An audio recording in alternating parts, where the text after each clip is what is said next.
So as we are aware, it is a very tight schedule that will take us through the entire morning, afternoon, up to evening. Already we are starting very much behind schedule. According to the program. Hello. May I have your attention, please? May I have your attention, please? Very well. So I'm going to draw your attention to matters of time management.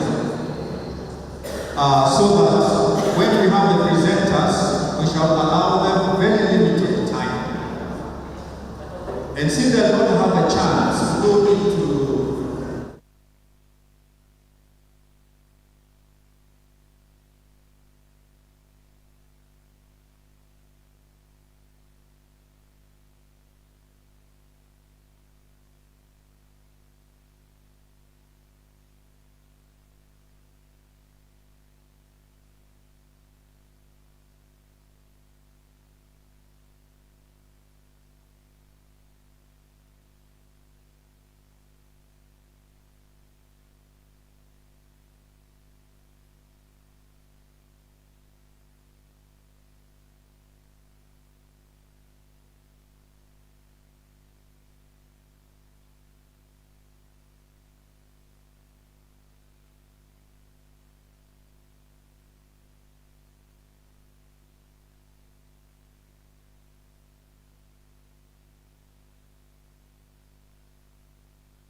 as we shall be indicating, the World Philosophy Day does not fall on the 21st of every November. Rather, the World Philosophy Day, that's a global phenomenon, is always celebrated the third Thursday of the month of November. So the day is marked not by dates, but by the day. Every Thursday of the month of November is when this day is marked. So we need to bear that in mind. It's not like Christmas that comes 25th of December.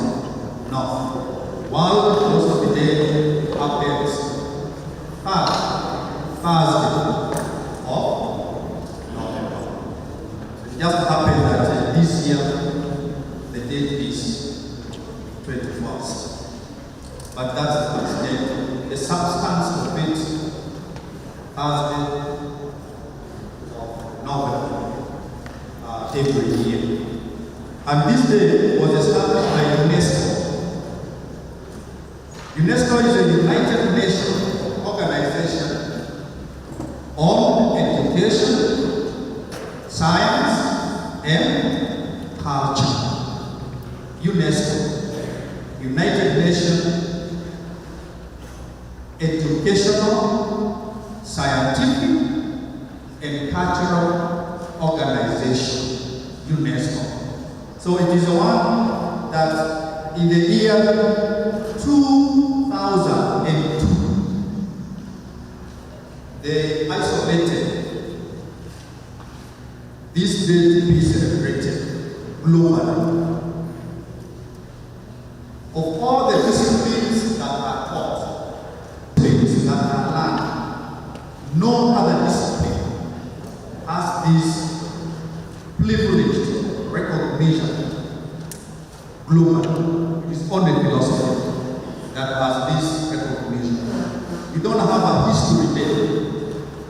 You don't have a CIU day. You do not have an English day. Well, we may have a language day, but we don't have a biology day. It's only philosophy that has this belief. And therefore, how fortunate it is that we are students of philosophy and therefore we are doing. So as you may be very well aware, a chief guest of honor, I will be introduced to you. I'm not privileged to reveal that. That is not in my docket, but as they are coming, we may be upstanding now. Finally, let's be upstanding.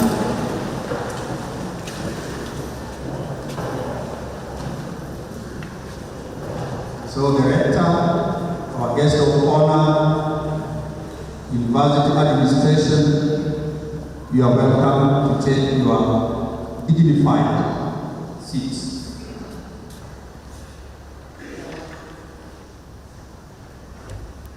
So let's give them a clap as they come.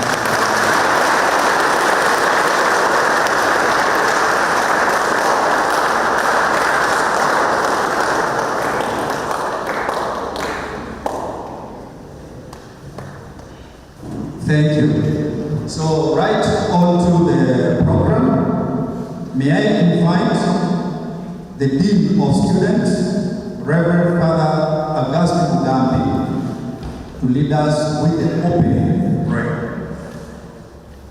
Father Augustine.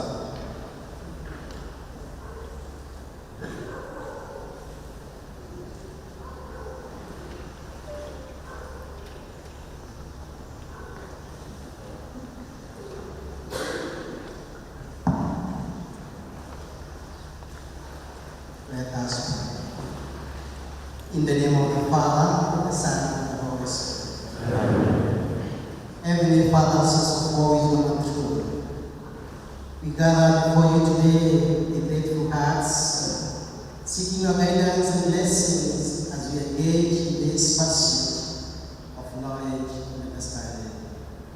Grant us clarity of mind and openness of heart as we prepare the great questions of existence, truth, morality, and meaning. May our discussion be rooted in humanity, our equalities guided by the lust of food, and our conclusions tempered with charity and respect for one another. Bless our minds, our insights, our tongues with grace, and our spirit with patience as we seek to illuminate the complexities of human thoughts and the mysteries of their creation. Help us to remain mindful of the practical implications of our studies, that our passion for philosophy may not be an end by itself, but a means to serve others, promote justice, and contribute to the flourishing of our creation. We entrust this day to you, Lord, and ask your Spirit to guide us and inspire us in every word, thought, and deed. We make our prayer in Christ. May the seat of wisdom. In the name of the Father, the Son, and the Holy Spirit. Please, you may be seated. Thank you very much, our Dean of Students, Father Augustine Mugambi, even for concluding our prayer with intercession from Our Lady. Philosophy is now wisdom, and Our Lady is seat of wisdom. Sedes Sapientia. May I now welcome the rector. You know him, Reverend Father Dr. James Wangai Kabata, so that he may perform this activity of giving us a welcome address. Father Rector. God is good. All the time. Today we are very serious. God is good. And then I take this opportunity to welcome the Archbishop on his Muhatia to our Institute of Philosophy. You are very much welcome, you being one of the philosophers whose books we have really not opened but cited when we are doing our studies in Rome. And we thank you for coming. Despite your busy schedule, you are returning today back to Kisumu for AGM. And I was shocked today is the Bishop who welcomed me because he arrived before me. But for the philosophy day, now I want to welcome you heartily. Here we have students, as I was telling you, from more than 25 congregations, with their lecturers, with the staff. And we are very eager today to have you on this philosophy day. It's a day that we have been waiting, and it's a day that has already shown signs of fruitfulness. Such occasions are usually very good in academia. It's not like presentation in the classrooms. This is a day you hear people with divergent opinions and presenting from various backgrounds. I pray that you take this day as a great opportunity for you, and you can always add such days in your curriculum vitae, in your CV, that I attended the World Philosophy Day on such and such a day. As we continue, allow me also to convey my greetings from the chairman of the Seminary Commission, Bishop Obani. We had a call this morning, and he extended his greetings to you. Do you receive his greetings? And we look forward, even as we have the chairman of the Kenya Conference of Catholic Bishops here, Bishop Morris, we look forward to opening ways of working with the KCCB, not just now, but now and in the future. So with those few remarks, I welcome you, Bishop, and I welcome everyone, and God bless you all.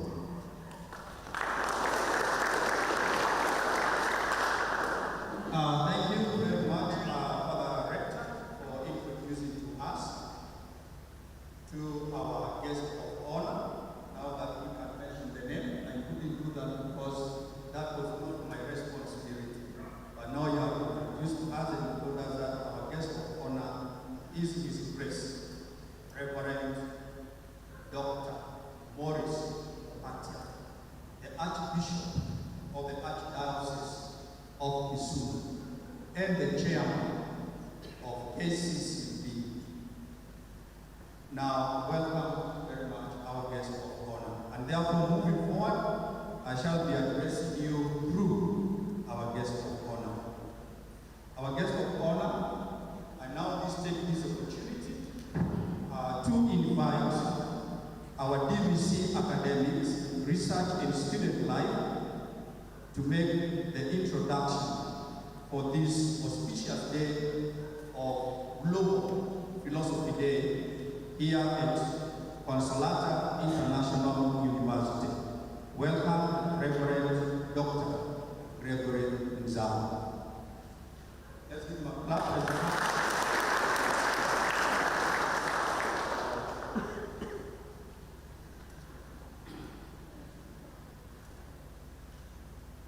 Your Grace, Morris Nwasia Kuba, the Bishop, the Archdiocese of Kisumu, and the Chairman of the KCCB, our Vice Chancellor, Reverend Dr. James Ondeka, our esteemed guests, the President of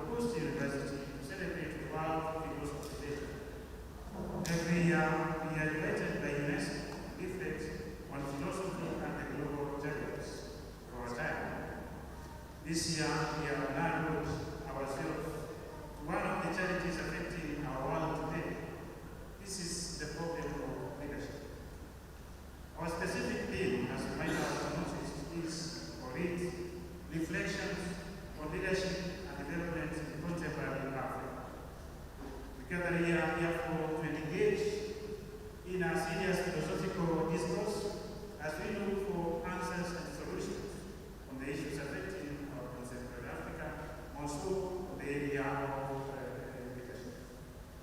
Philosophy remains an important tool in awakening our minds to understand and respond to major contemporary challenges like the one we are mentioning today. Every year, therefore, we gather to engage in a philosophical discourse because as a university, we know the great role this discipline plays in shaping and building our society. Through philosophical discourse, we are invited to question our reality, to analyze the world around us, and to reflect on the meaning of existence. We are not the pioneers of this noble exercise. Throughout history, philosophers of all epochs have used discourse as a fundamental tool to communicate their ideas, argue their theories, and provoke reflection in their readers and listeners. In philosophy, discourse is not simply limited to transmitting information, but becomes an exercise in logical and rational argumentation. Philosophers use discourse to present premises, build arguments, and teach and reach conclusions that help us better understand the world around us. A clear example of this is Socrates' speech in the famous Platonic dialogue, the so-called The Authority of Socrates, where the philosopher defends his way of life and his ideas before their very court.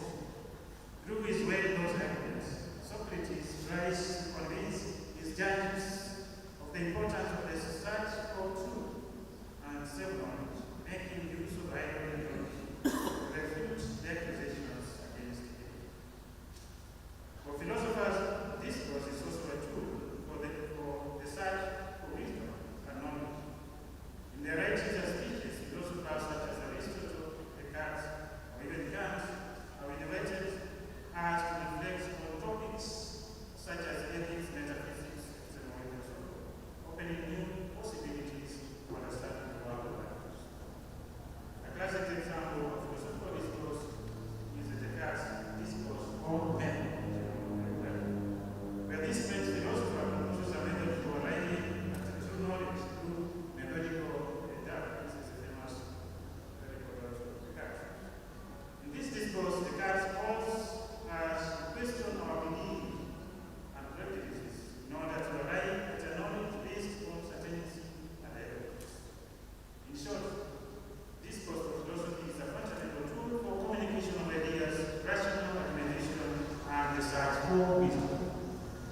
Philosophy invites us to use the power of discourse to question our reality and analyze our beliefs and circumstances to the great questions that have fascinated humanity since time immemorial. In conclusion, therefore, I feel honored to deliver this introductory speech of our philosophy. This occasion represents a unique opportunity to learn and dialogue with the experts in this area of philosophy, and especially in the presence of our Archbishop, a philosopher indeed, and who has written a lot. In fact, we are using someone who is to teach. Your Grace, you're using this book to teach philosophy.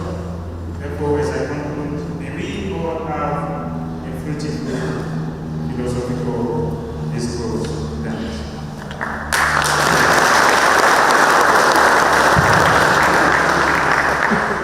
Thank you very much, our BBC academics, for that very precise introduction.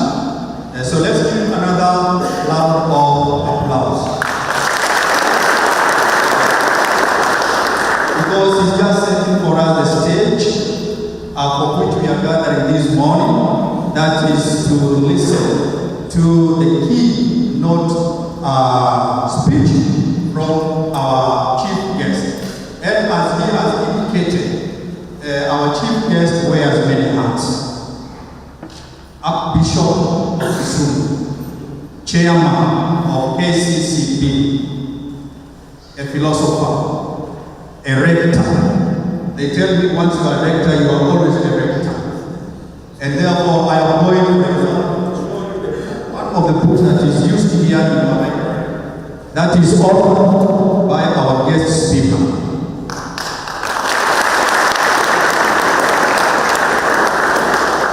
Read that book, at least in memory of the presence of our guest speaker. And allow me to read the book jacket, when he wrote the book and what he was then.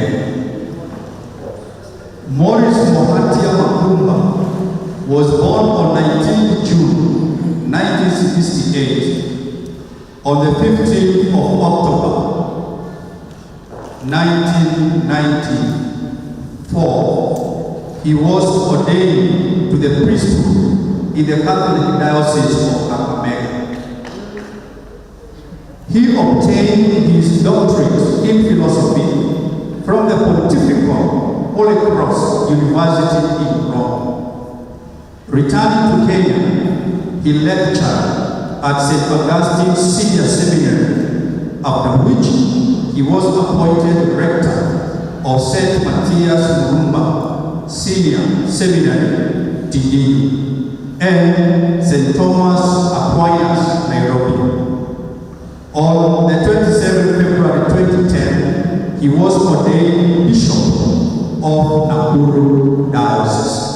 And as we are speaking now, he has since vacated Nakuru Diocese to the Archdiocese of Kisumu. A loud applause.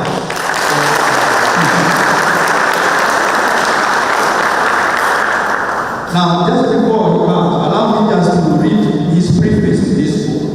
Just a small sentence where he says, when you read this book, and I hope this is what's going to happen today, is that the book is moving you from studying philosophy to the art of philosophizing. May I now invite our guest speaker to take us through this art of philosophizing in this auspicious day of Global International Philosophy Day. Our guest speaker, welcome.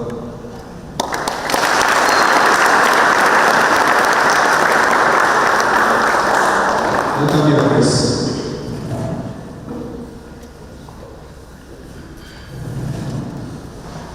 Thank you very much. Father James Carter, the Vice Chancellor, and all members of faculty, my dear brothers and sisters, and students, good morning. Whenever I come to a function like this and I give a speech, and I want to use a digital instrument, I always make sure I carry a copy, because this machine is someone can embarrass you and you need the most. So make sure to print my address in case this one fails me as it normally happens. I'm very happy to be here today. When I came in the morning, I was met by two surprises. The first surprise, I kept meeting people I know at every corner. With this one, with this one, with this one. The first surprise, many people on this moment. And secondly, the hall we are seated in is named after a very special person, Edith Stein. Because Edith Stein is the person on whose works I wrote my thesis in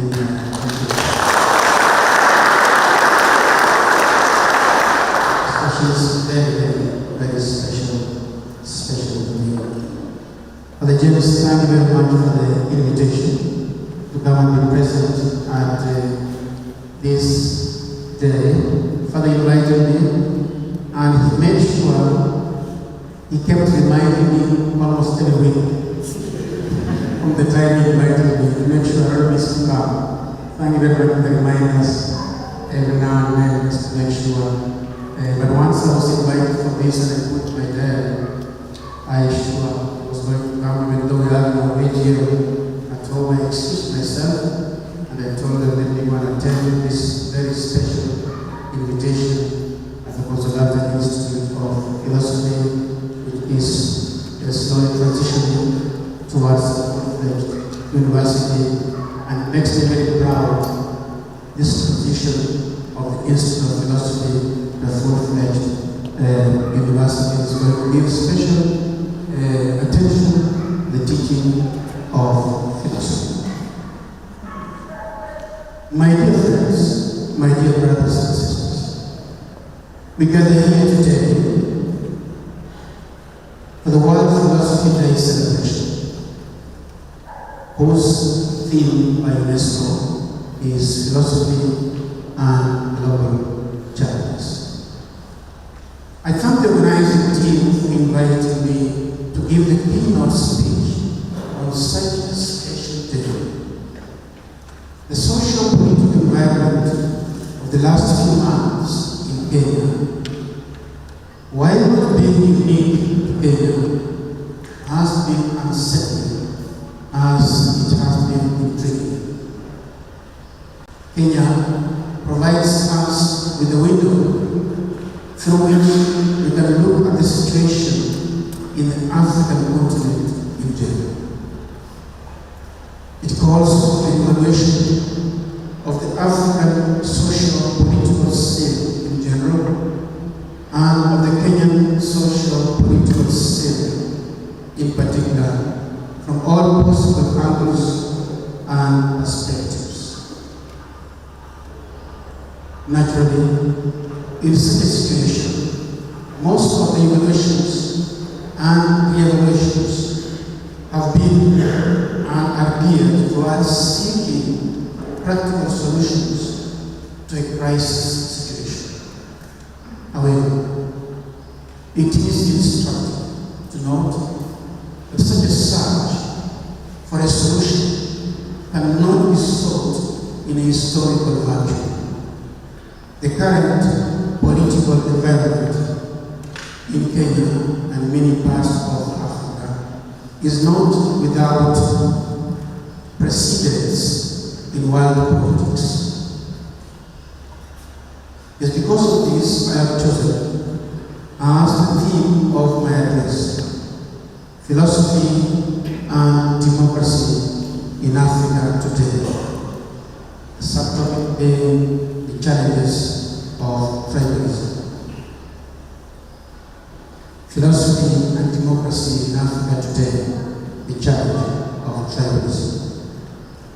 This political environment is not without precedents in world politics.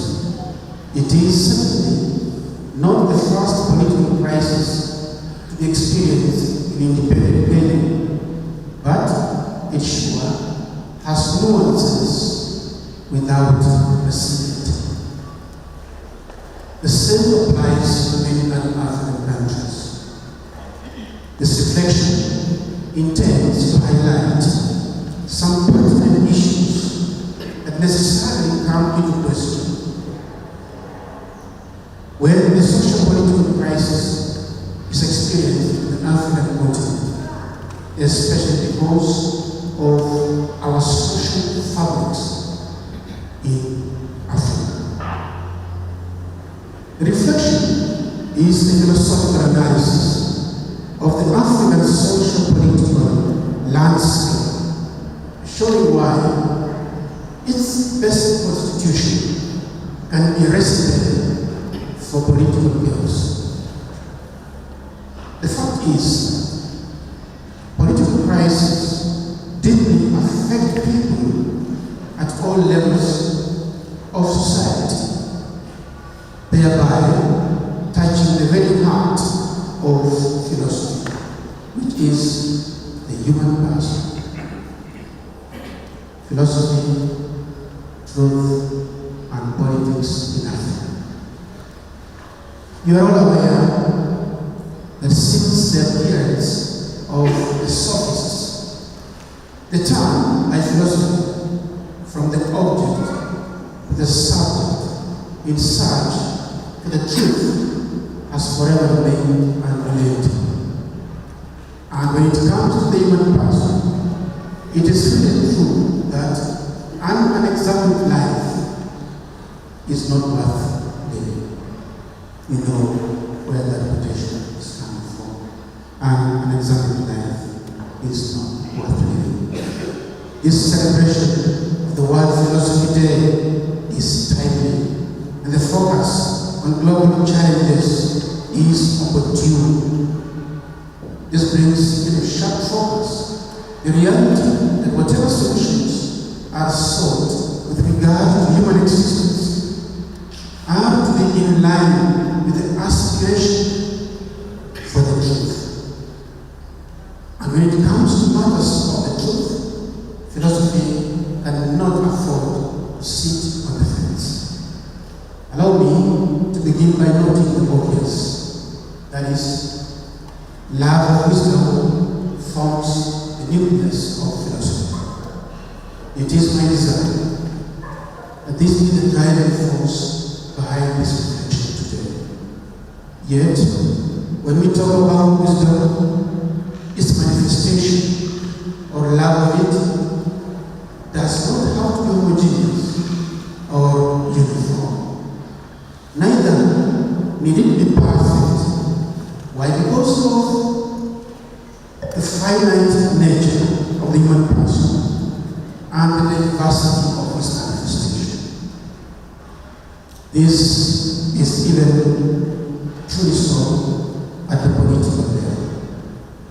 Wisdom manifests itself variously in different political systems, none of which can in any way claim to be perfect in its interpretation of human affairs, because no political system can offer a perfect interpretation of the human person.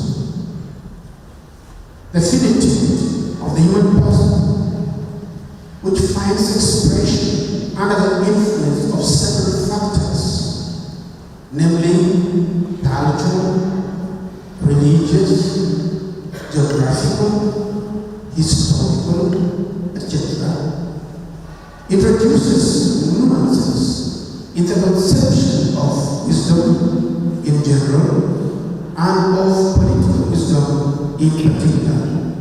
Hence, whereas wisdom is one, it is not always uniformly grasped by all people everywhere. For this reason, it is highly illusory to expect politicians to offer us a uniform understanding of truth. Those of you who have been in Kenya the last few weeks know the truth of what we're talking about. Fortunately for us, the conception of political wisdom and the formation of political systems is not left to politicians alone. But let alone politicians, even generally, people with a common upbringing and manifest uniquely varied approaches to reality and its cognition. Whereas therefore we are united in the unity of wisdom, we are separated or divided by our way of appropriating or applying it. This opens us the possibility of the degrees of love of wisdom and also the possibility of erroneous conceptions of truth occasioned by doubtful or suspect loves of wisdom. Mistaken and erroneous or false attempts at the love of wisdom will only result in mistaken, erroneous, and false conceptions of wisdom and of truth. This could be as a result of choice. It could be because of ignorance, or just because of sheer intransigence. That is a matter for another day. What we need to highlight is that motivations and influences under which we operate tightened a lot our way of embracing reality. This is true even at the level of politics. And the light in which I want us to look at an aspect of what is normally referred to as African socialism in post-independence Africa that could very easily undermine the aspirations of what is an otherwise estimable adventure. Some of the pioneer African nationalists have left us a framework within which can work out veritable solutions to most of the political problems pressed upon the African continent today. I'm thinking of people like Kwame Nkrumah of Ghana. I'm thinking of Leopold Sedar Senghor of Senegal. I'm thinking of Kenneth Kaunda of Zambia. I am thinking of Franz Fanon of Algeria. I'm thinking of Julius Nyerere of Tanzania. And I'm thinking of Tom Mboya of Kenya. All of them envision an African socialism that would go beyond the national boundaries and bring unity to the entire African continent without being in any way exclusive. Nyerere, for example, insists that true Pan-Africanism should lead us to true Pan-Humanism.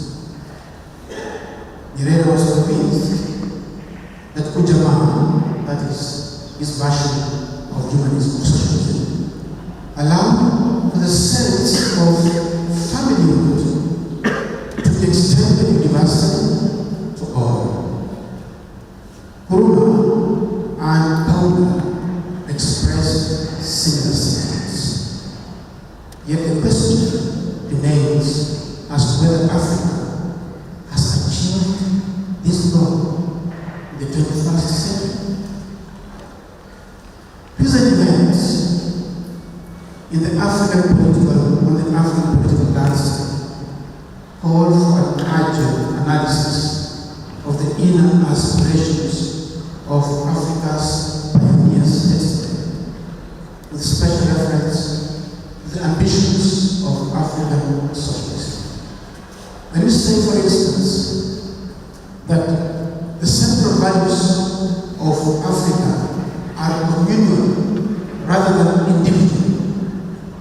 We need to ask ourselves, what is the meaning of communal? The word communal makes no sense if it does not refer to a real community.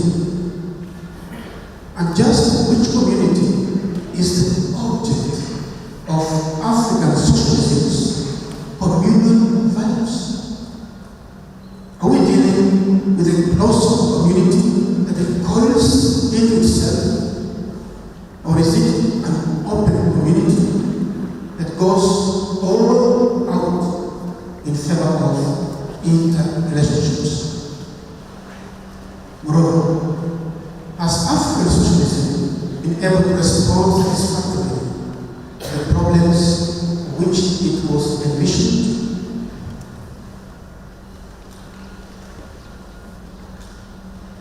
Has it been a worthy response to the problems of colonialism and individualism from the West?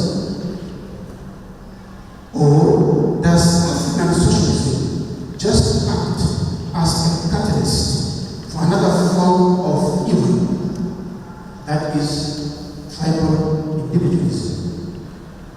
Individualism is bad enough. But when individualism is extended to a group, there is cause for inquiry. It is one thing for an individual to zealously protect himself and his interests as It is quite another thing when that individual rallies a whole group behind him in defense of himself and in defense of his interests under the guise of the rights of his people or her people.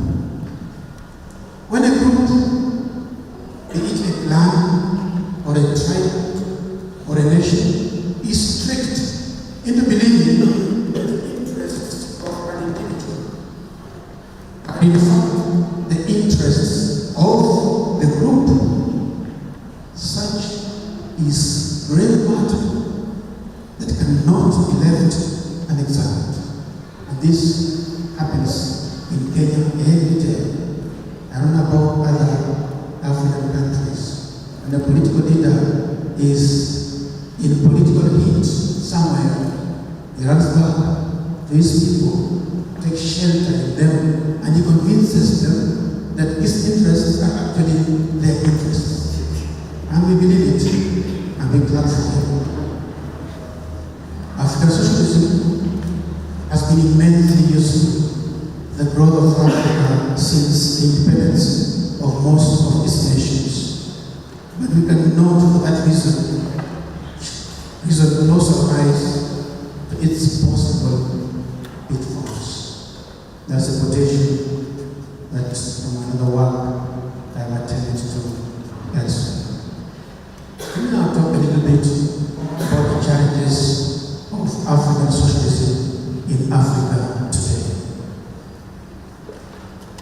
Africa's philosopher kings, as they are sometimes referred to, some by others like Rivera, made a huge contribution to the progress of Africa by founding the new nations on the values of African traditional life and setting the stage for a united Africa. These pioneer nationalists therefore drew the African people back to consciousness of their identity, our identity. This in itself was a good thing to draw people to consciousness of their identity in the drive towards building the new nations in Africa. It was a good thing, but drawing people back to consciousness of themselves and making them feel proud of their origins can come at a price.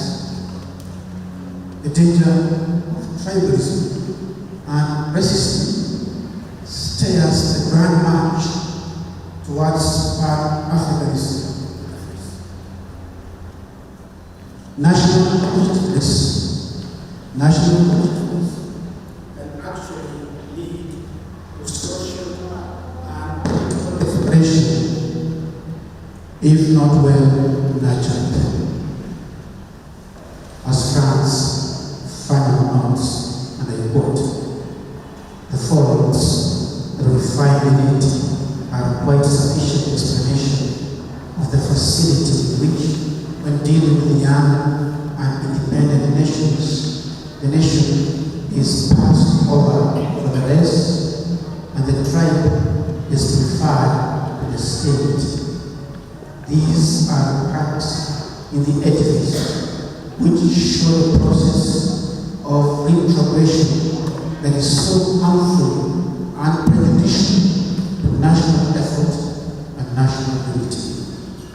Almost 60 years down the line after France and saying this danger still stares many African nations in the face. The danger of moving from nationhood, racism, to tribalism instead of emphasizing nationhood. The aspiration of many African nations and the aspirations by African socialism for unity turns out to be the undoing of national unity because it is then seized by tribal divisions. The touted national consciousness instead of being driven by the global consciousness, is overcome by a village consciousness that thrives on racial and tribal values. What then becomes of the dream of a united Kenya? What becomes of the dream of a united Africa? It remains just that, a dream. Africa then threatens to slip into what it started out to fight: racism masquerading as tribalism. The journey from racial mentality to a tribal mentality is short and steep because they are both based on the same logic: the logic of isolation, the logic of exclusion. And racial or tribal is what philosophy cannot subscribe to. The love of wisdom is universal, and its universality consists in being open not only in thought, but also in relation to truth of reality, particularly the truth of the reality of the other. As it turns out, my dear friends, African socialism can be double-edged. And this double-edgedness is best expressed in the mentality of the tribe. And we ask the question at this point: can contemporary Africa, with its multiculturality, survive the onslaught of the tribal mentality? Elsewhere, I have continued this reflection with an in-depth analysis of what I refer to as the philosophy of shame. The philosophy of shame is more directly translated as the philosophy of Chen, or the philosophy of when, or doesn't make much sense in English. Say he was, but I said in Swahili, than in I think where I come from, they talk about Giriki. I come from. So it's a philosophy of shame heart, a more in-depth analysis of this philosophy that emanates from the tribe. And the conclusion is that tribe can only make sense in Africa, contemporary Africa, if it moves outwards towards the embrace of other tribes and does not coil in itself in defense of its selfish tribal boundaries. When a man, for example, says, "This is the word of Rima," what does it mean?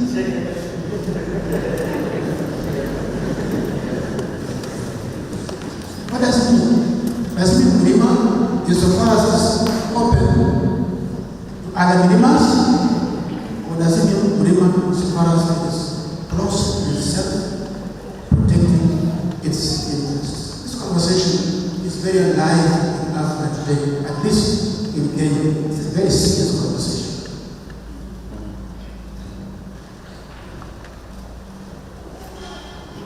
Just as African nationalism is meaningless, is anachronistic, and is dangerous if it is not at the same time Pan-Africanism, so is the tribe if it is not geared towards nation.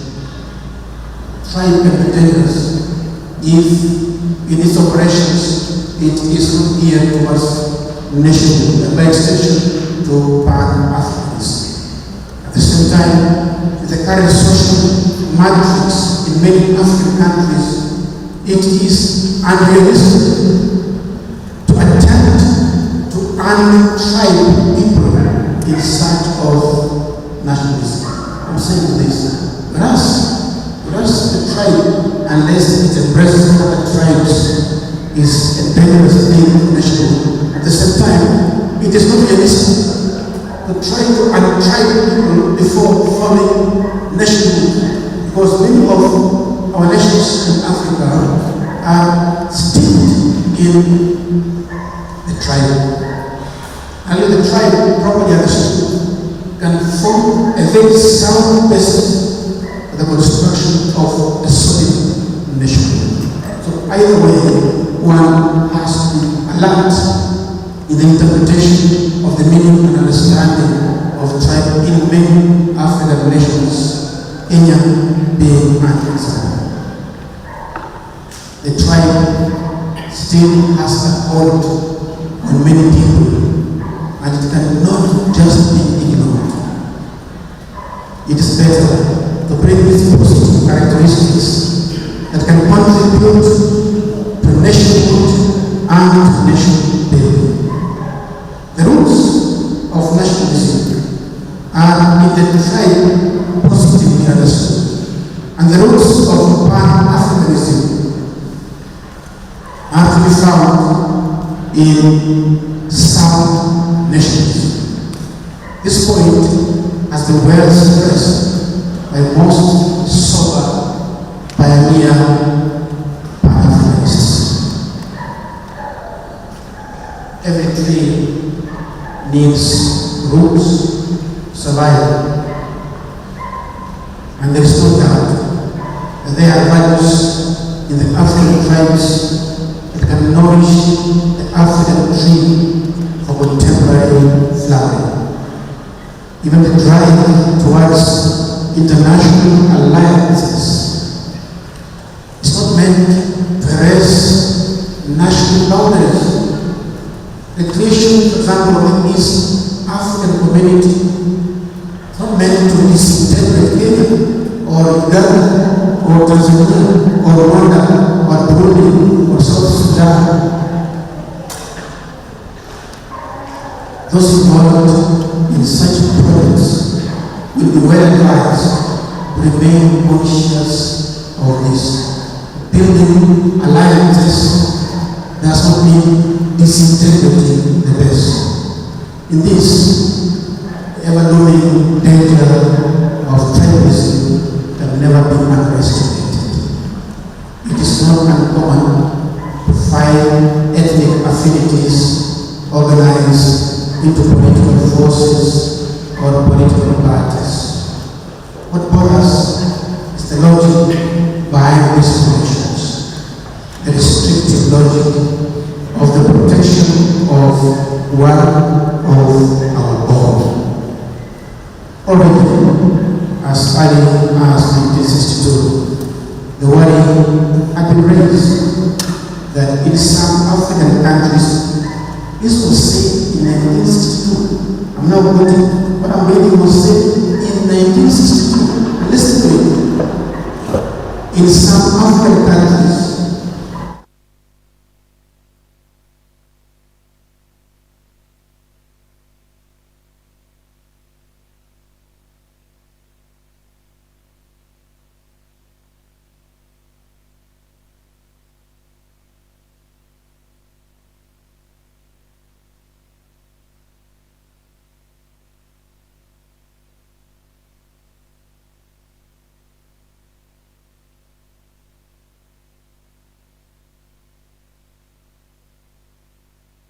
Ghana and ex-Zaire.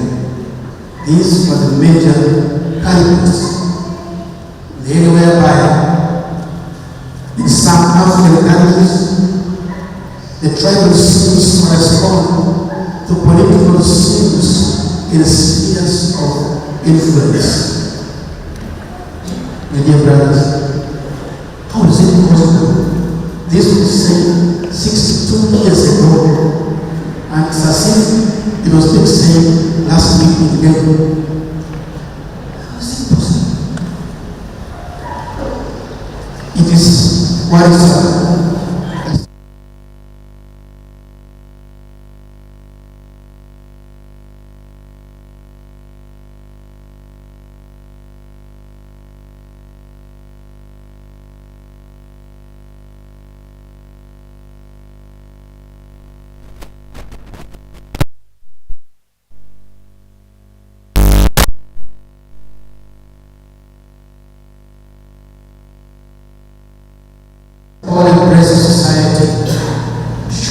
unstoppable.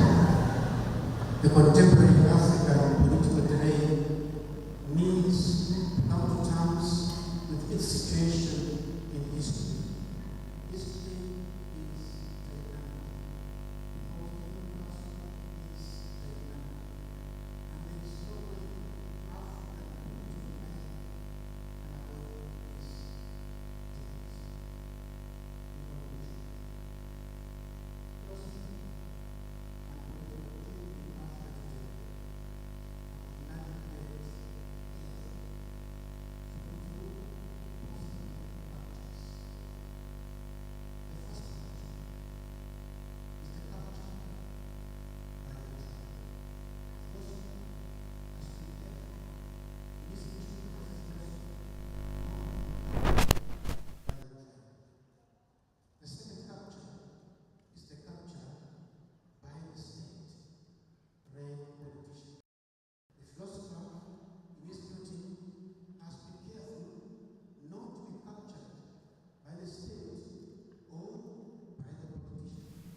Philosophy must be constantly aware of the dynamic nature of contemporary Africa, which while having deep roots in traditional society, it cannot be held forever captive by traditionalism.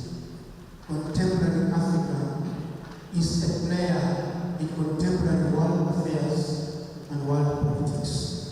Philosophy should be geared towards the placement of the African in touch with his vocation, which ultimately is not just the vocation of the African, but it is the vocation of the entire human race.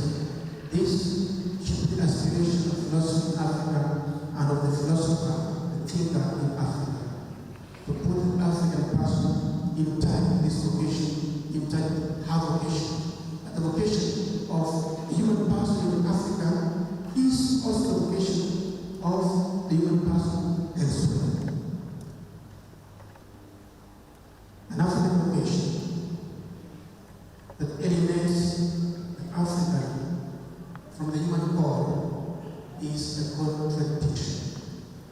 And the philosophy that supports such a project loses its claim, the love of truth. Thank you.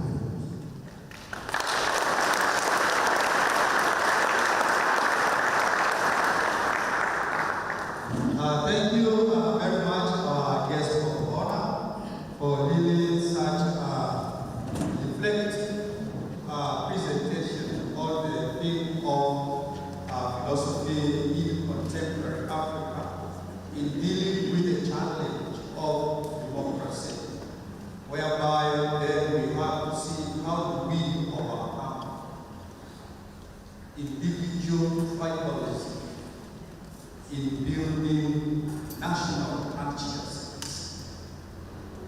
And as we make references to the great founders of African nations, Nkrumah, Tom Mboya, Kaunda, Nyerere, their desire for pan-Africanism. How can that dream be ever realized when we are still in the philosophy of chain and seeing all Ulima, as he said? But you see, the guest speaker is telling us we must have a different approach to tribal consciousness. The tribe must open itself out to reach out to other tribes.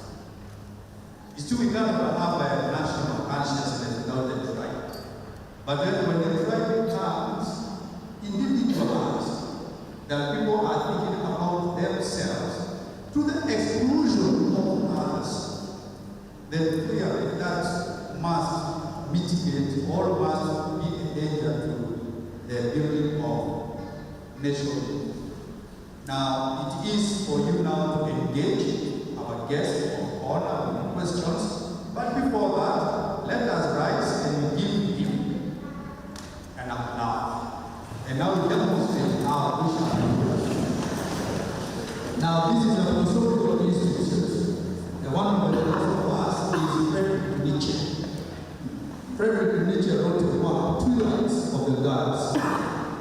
And in that poem, Nietzsche talks about philosophizing with a hammer. And wanting to hammer this individual tribalism to end. So we shall give him a clap with a hammer.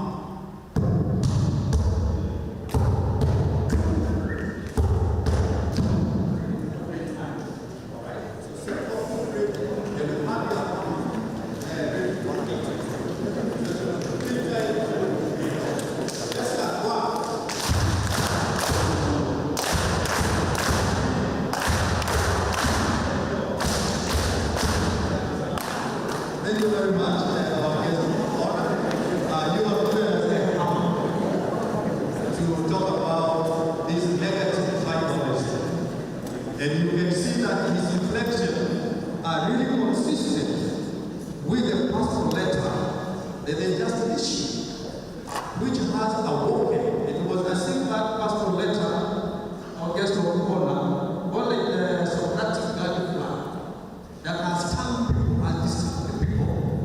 And as was saying, one pastoral letter, how many responses? 15 responses, and more still coming. That is how much that pastoral letter stands. And now you are giving it a philosophical touch. Now I open the floor to the audience to engage our guest of honor. How privileged you are now. You see the Archbishop of the TV on the newspapers, but he is existentially, concretely, impassive. Think and know us. So please have the courage to raise your question. So we shall have our secretary going around the mic.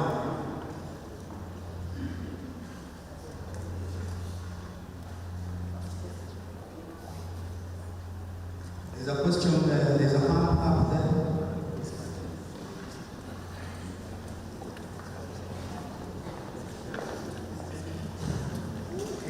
Thank you very much, Your Grace, Maurice Wantier, and thank you for well-articulated reflection on leadership and democracy.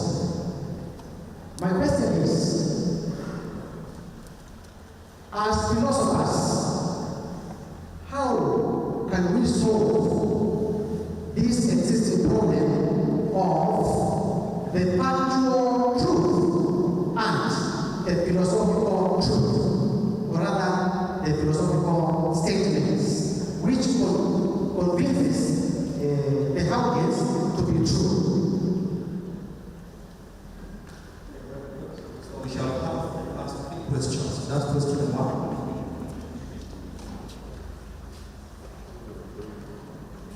If you ask the question, please mention your name. Thank you for this opportunity. My name is Stephen Tobor from Manchester, Zoom.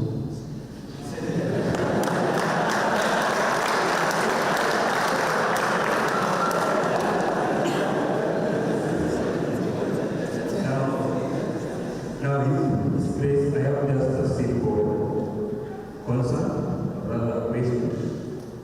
Back in June, when the Gen Z had their protest against the controversial the finance ministry before being destroyed, they had this notion like we are tribalists, we are leaderless, but they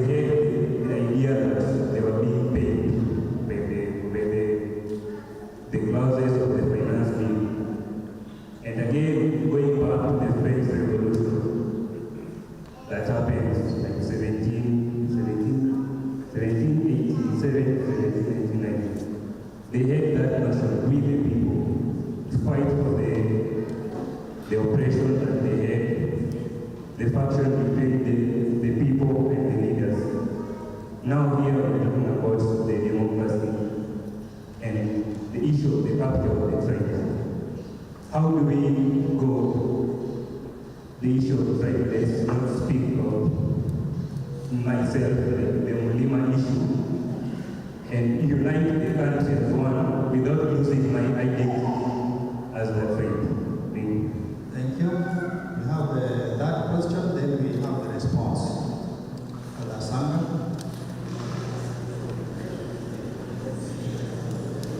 Thank you, my grace and Bishop. Thank you for the opportunity, for the good presentation. My question is,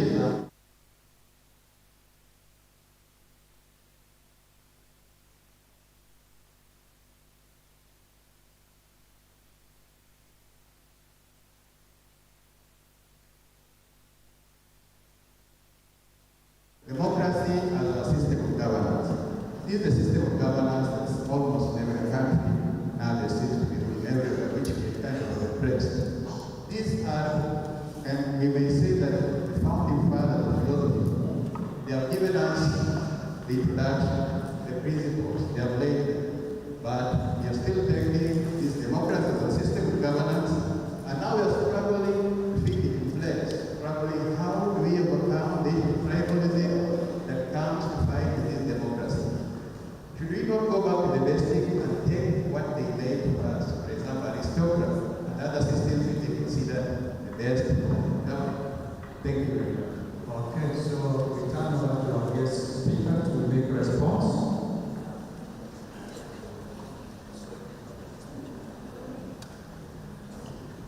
Thank you very much for your interventions.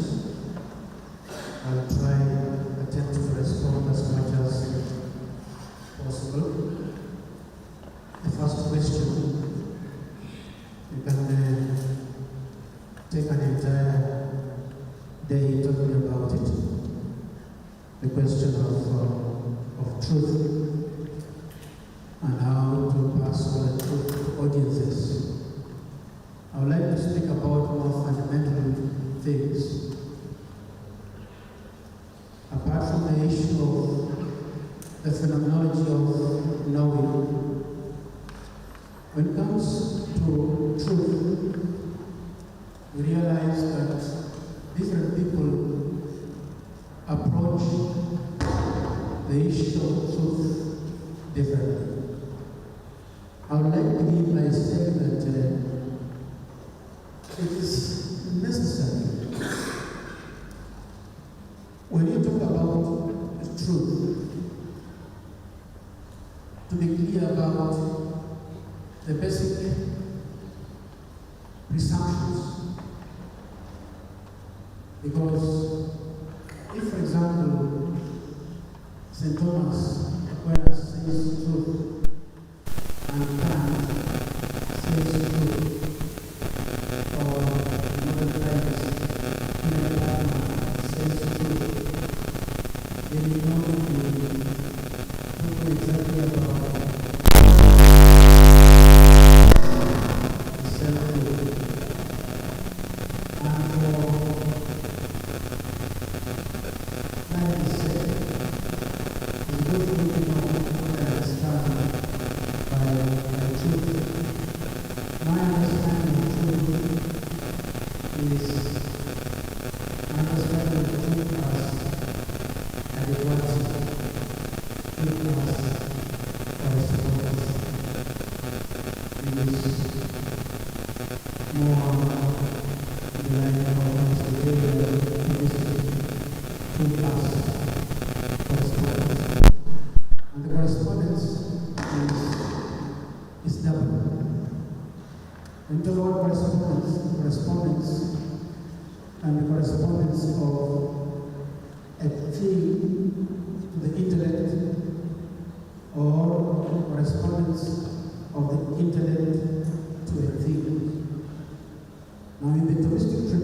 for intellect is not referred as ontological truth. That is the case of artificial things that depend on human intellect, as fabricated by a human person. In a certain sense, they correspond to the person who designed them. Like this bottle, for example, corresponds to an intellect that was responsible for bringing it into being. That correspondence is also the case when you talk about natural things in relation to divine intellect.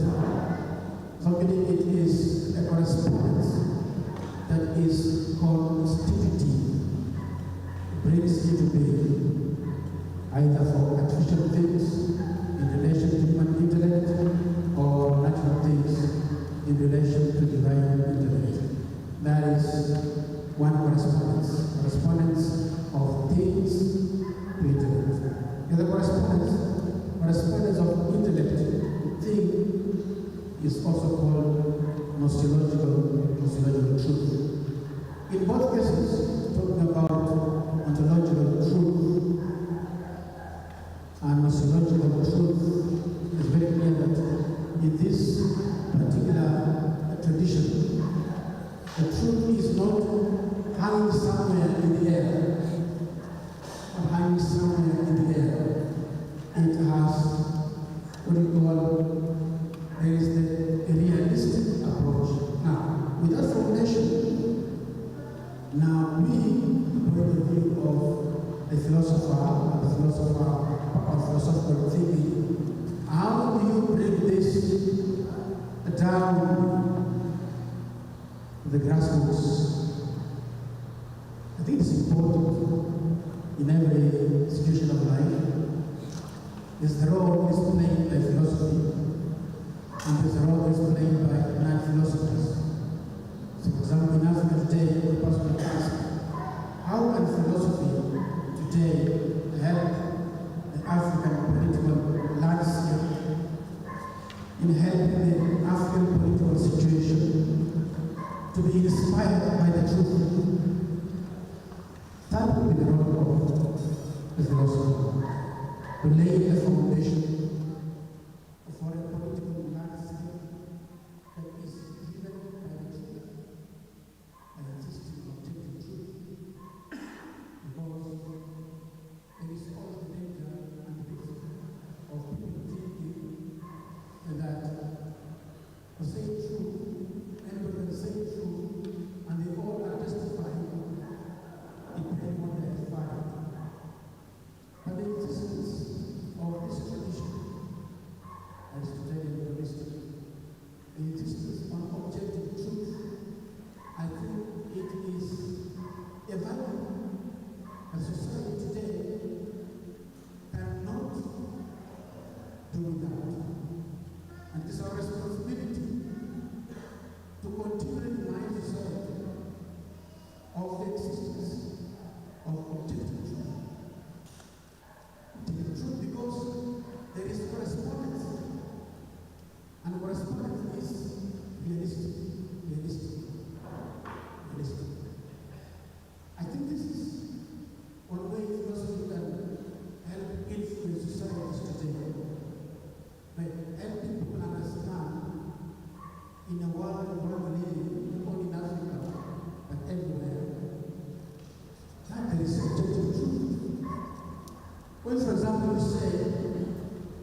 There is an objective way of understanding a woman. The world today is conveniently pretending that there's no big difference. But surely, is this a woman?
In view of what I've just been reflecting on, it is not possible for many people in Africa to claim their tribalism.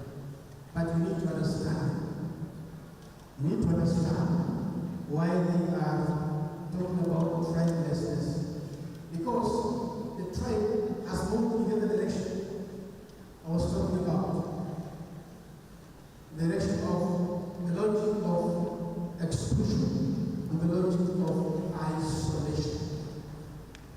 Because of that, mention about when a person has problems at the national level, he runs back to his community to take refuge in the community. Maybe these problems, the problems of his tribe, and we clap for him stupid. Runs, and we defend him. This is our man. People have been hard saying, if he's a thief, he's our thief. People have seen these things. It's embarrassing. When he was stealing, were we there? He runs to us. We defend him because he is our thief. I think this is what the Gen Zs were protesting against. This kind of misuse and abuse of tribe. Because when they say, they're trying to say, if this is what the tribe does to the nation, then we are tribeless. I think we should understand them from that particular perspective. But tribelessness itself, as I mentioned, the current social matrix of many societies in Africa, to be tribeless is not a value. Because many of our communities are built on the values of tribes.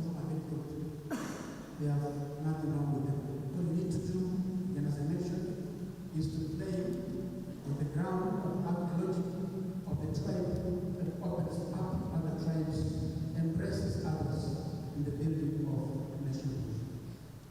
Leaderlessness was one of my most difficult with leaderlessness. And I told them, you cannot drive our country to leaderlessness. That's anarchy. And my reason was, it's better to have a bad leader than no leader at all. Because no leader, let me say, it's better to have a weak democracy than no democracy at all. When the president came from this side, saying something about it. So leaderlessness is not going to be, it was one of the biggest leaders in our opinion. Because you cannot ask the whole nation to support you into leaderlessness. We are not different with that. We drive ourselves into anarchy. And we shall be seated as a nation. However, I also understand, because we know Kenya is fond of picking leaders and manipulating. I think that's what they try to shoot against. If they identify one of them as a leader, it will be easy for the various agencies around to pick him up and compromise him, give him or her a brown envelope, something like that. All kind of that. So they hid behind leaderlessness to protect their agenda. For sure, they are leaders. For sure, they are leaders. Some of them were hidden in the shadows. I suspect some of them were not witnesses. I suspect. I have no evidence. And at that, I stopped the conversation because in philosophy, you do not proceed on the suspicion. So, leaderlessness, for me, was one of the biggest things. Because the human person cannot progress for 1 minute without leadership. In the very beginning, up to now. Once you refuse leaderlessness, the step towards denial of God is very short. You realize. The Bible says, it's not going to having a leader. Oh my goodness. The repercussions and the ramifications can be dire. So, the two of them say, we need to understand, first, they're trying to protect themselves against infiltration. They want to infiltrate the enemy. Secondly, there is something about what I was saying that is fundamentally flawed and cannot contribute to the construction of society. It demands a share by everyone until the day what I was saying was true.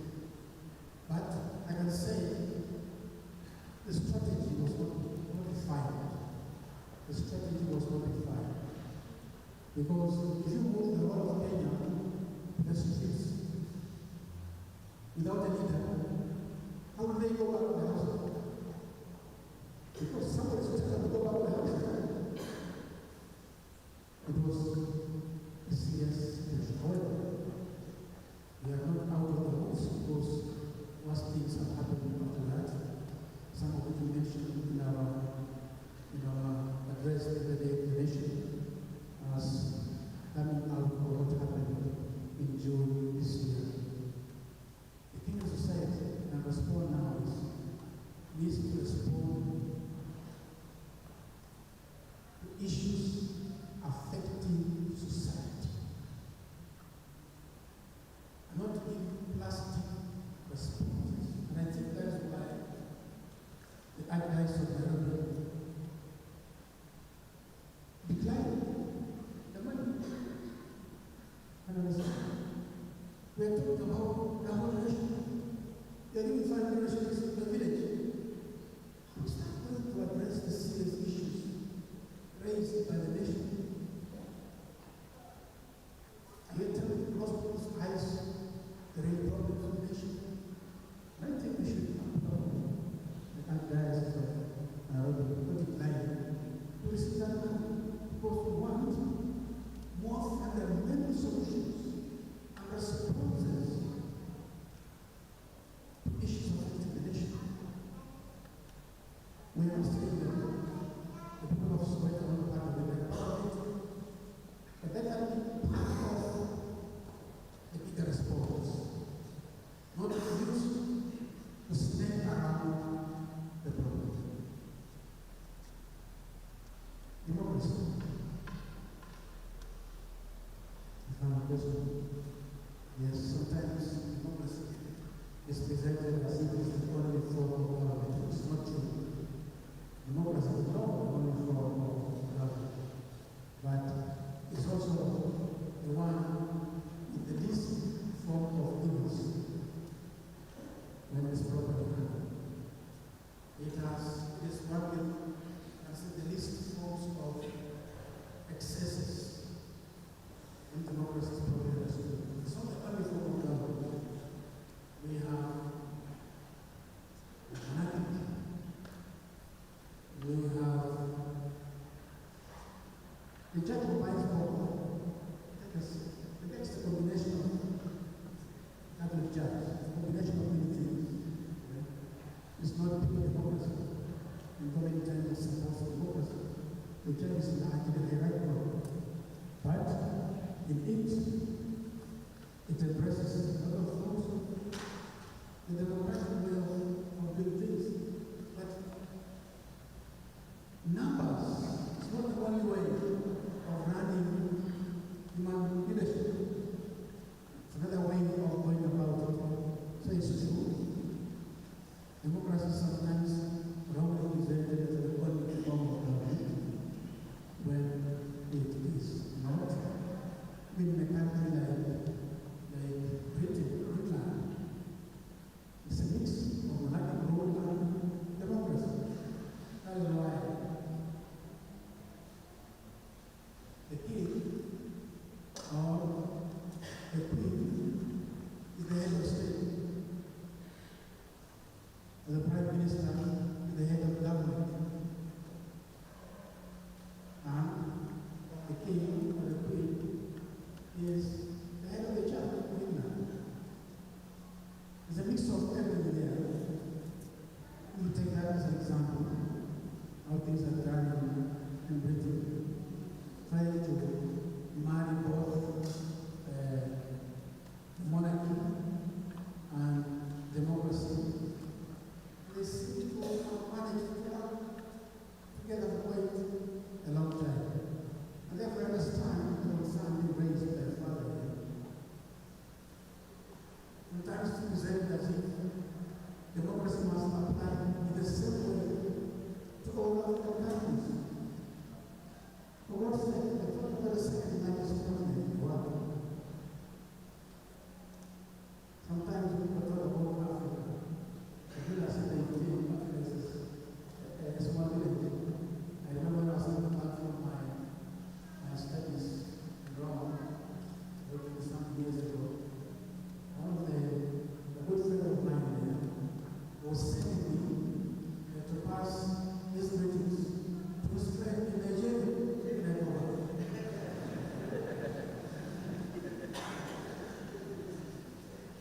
I don't like to do it, but coming from my home, Nigeria, it's almost as far as I'm from my home to Rome. Yes, it's true. There's a large continent. That's why you're introducing a lot of specificities when you're talking about Africa. You'll be aware of it in the background. Whenever you talk about the massive continent, you say Africans. What do you mean by Africans? You're aware of that. Who are Africans? You're talking about from Cairo out to Cape Town. Say it's a massive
Or sometimes our names can betray us.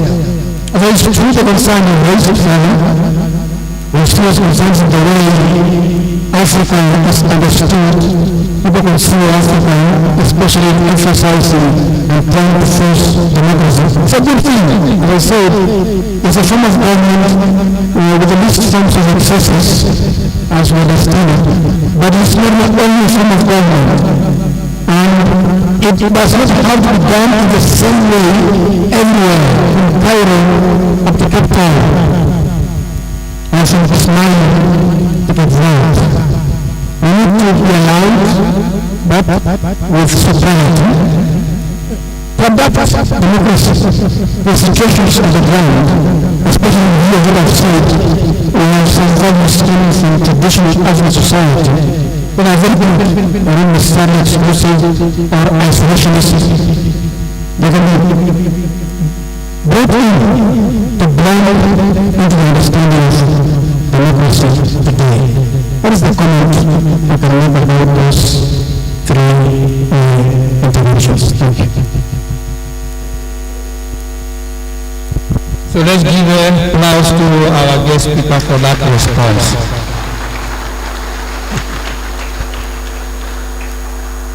Now, as it may be, the introduction or the keynote address was supposed to set for us a momentum for the Philosophy Day. And I think our guest speaker has done it very well, and particularly in his attempt to respond to our questions. So I'm therefore kindly bringing the Q&A session to its conclusion, so that those other questions may arise as we continue, because other papers will be addressing similar issues on democracy and in Africa. However, I would still refer you back to this book by our guest speaker, because on this book page 150 is on philosophy and African socialism. So some of the key ideas that he has canvassed are already in that book. So it is very interesting that ideas that he captured in the year 2005, those ideas still continue to be true ontologically and methodologically, as he has very well said. So therefore, I would wish that we stand, give him another round of applause as we break for tea break, which will be strictly 20 minutes, so that we can come now and begin to listen to the other presenters. So kindly be upstanding.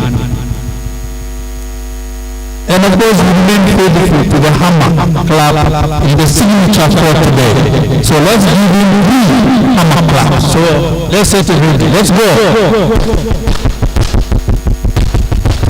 Last one. Asante sana our guest speaker.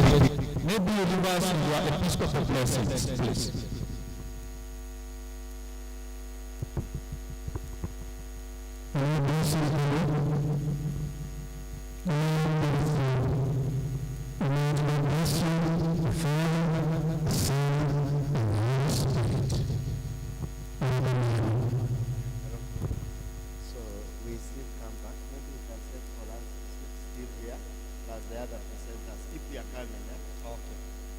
Thank you. So have a prayer.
Discover the spirit of philosophy this Philosophy Day at the proposed Consolata International University with over 50 years of excellence. Our School of Philosophy nurtures wisdom and critical thinking. Located on Langata Road, we invite you to join us in shaping a better future. My name is Fabian Oyondi, and I'm a third-year student at this great proposed Consolata International University. This university has organized for us a great day, the World Philosophy Day, on 21st of November this month. You are welcome to come and encounter great scholars talking and giving more detail about some of the philosophical units we have and these courses. One of them is leadership, we have politics, we have democracy, and so many others. And most of all, come and listen to our great Archbishop Maurice Muhatia, who will be the guest of honor, giving more insight on this great theme of philosophy and the global challenge. Welcome to proposed Consolata International University. My name is Dr. Stephen Onyango Ouma, Editor-in-Chief, Consolata Book Series and Horizons Journal. Here at Consolata we have two publications, the Horizons and the Consolata Book Series. Here they are from the 1st to 21st book series. We request scholars who might have some manuscripts to be published to send to us so that we can consider them for publication. We are also planning the Philosophy Day, which is on this month, 21st of November. We request members to come and gather with us during this occasion. Thank you so much. I am the Dean, School Philosophy at Consolata International University. I am happy to invite you all to this year's World Philosophy Day, the day that is themed Philosophy and Global Governance. We realize that the world today is going through an unprecedented time in its history. Challenges arising from global warming, cultural disorientations, technological challenges, arms race, etc. etc. Philosophy, or as philosophers, we cannot sit idle and wait and see these things unfold before our eyes, but we have to stand out, to speak, to act, so that we may be part of the transformation, part of the reality that we want for our world today. And that's the reason why we are going into the field and realizing our vocation as philosopher kings, as put by Plato in the Republic, that we may give governance, leadership to our world today that is disoriented in many ways. So it's my pleasure to invite all of you, my listeners, my viewers, on 21st of this month, November, to be part of the great day, the celebration, as great ideas will be shared, especially in our African continent, looking at what really is facing us and the challenges that we are facing as a continent. Thank you very much. Welcome. Be part of the journey.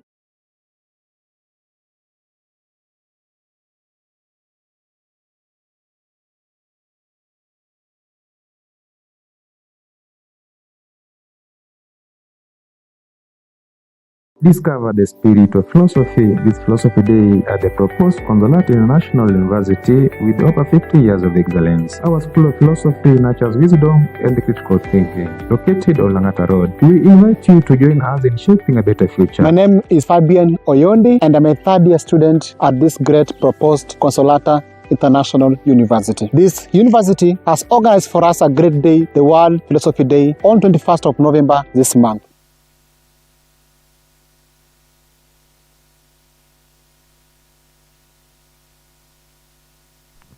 Discover the spirit of philosophy. Welcome to the World Philosophy Day 2024. Welcome to the World Philosophy Day 2024. We are taking a commercial break.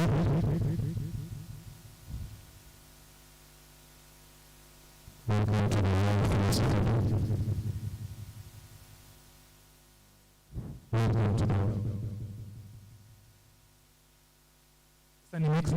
Welcome to the World.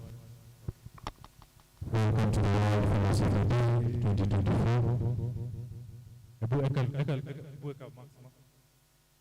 Welcome to the World Philosophy Day 2024.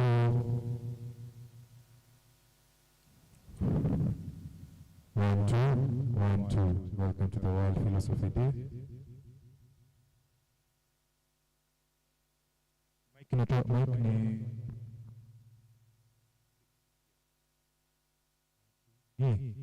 this one. Focus na hii. Welcome to the World Philosophy Day 2024. Hizi ndio tunafaa kuedit. Welcome to the World Philosophy Day 2024. Welcome to the World Philosophy Day 2024. Welcome to the World Philosophy Day 2024. Welcome. Welcome to the World Philosophy Day 2024. Welcome to the World Philosophy Day 2024. Welcome to the World Philosophy Day 2024. Mic check 1 2, mic check 1 2, mic check 1 2. World Philosophy Day 2024. We are taking a commercial break.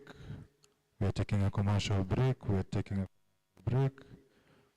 1 2 1 2 1 2 1 2. Mic check 1 2. Mic check 1 2.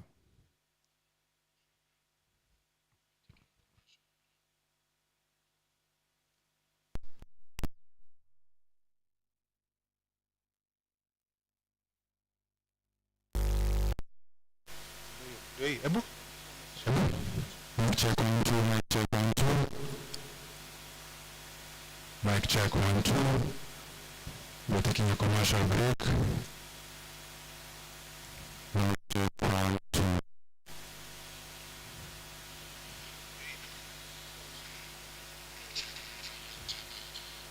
So ni hii effect ndio shida. Ngoja. Shida.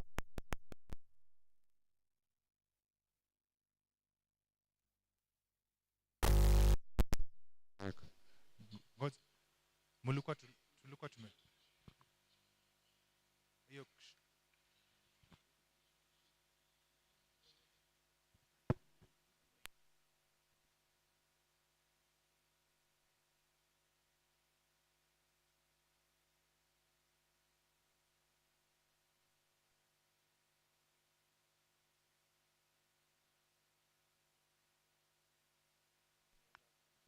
mic check 1 2.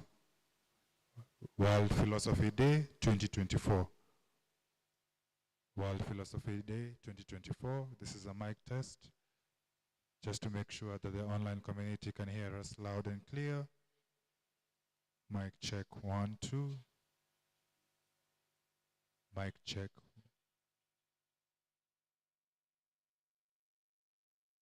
Sasa shida iko hapo. Mulikuwa maximum. Test effect. Mic test 1 2. Mic test 1 2. Hiyo ilikuwa maximum. Ndio maana ilikuwa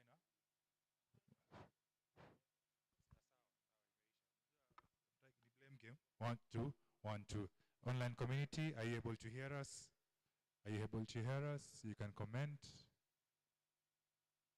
You can send your comments and tell us if the audio is clear. Is the audio clear? Are we okay? We are live. We are live. Is your volume on? Mic test 1 2. Mic test 1 2. Mic test 1 2. Effect imeanza. Mic test 1 2. Let's go.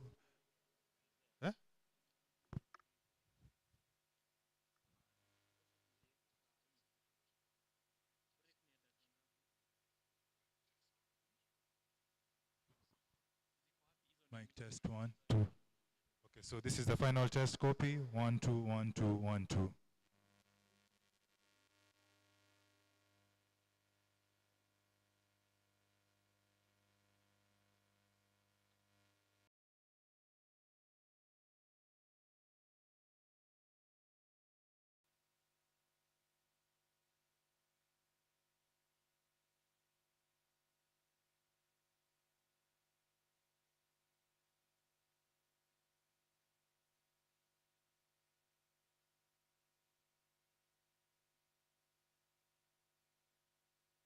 Discover the spirit of philosophy this Philosophy Day at the proposed Consolata International University with over 50 years of excellence. Our School of Philosophy nurtures wisdom and critical thinking. Located on Langata Road, we invite you to join us in shaping a better future. My name is Fabian Oyondi, and I'm a third-year student at this great proposed Consolata International University. This university has organized for us a great day, the World Philosophy Day, on 21st of November this month. You are welcome to come and encounter great scholars talking and giving more detail about some of the philosophical units we have and these courses. One of them is leadership, we have politics, we have democracy, and so many others. And most of all, come and listen to our great Archbishop Maurice Muhatia, who will be the guest of honor, giving more insight on this great theme of philosophy and the global challenge. Welcome to proposed Consolata International University. My name is Dr. Stephen Onyango Ouma, Editor-in-Chief,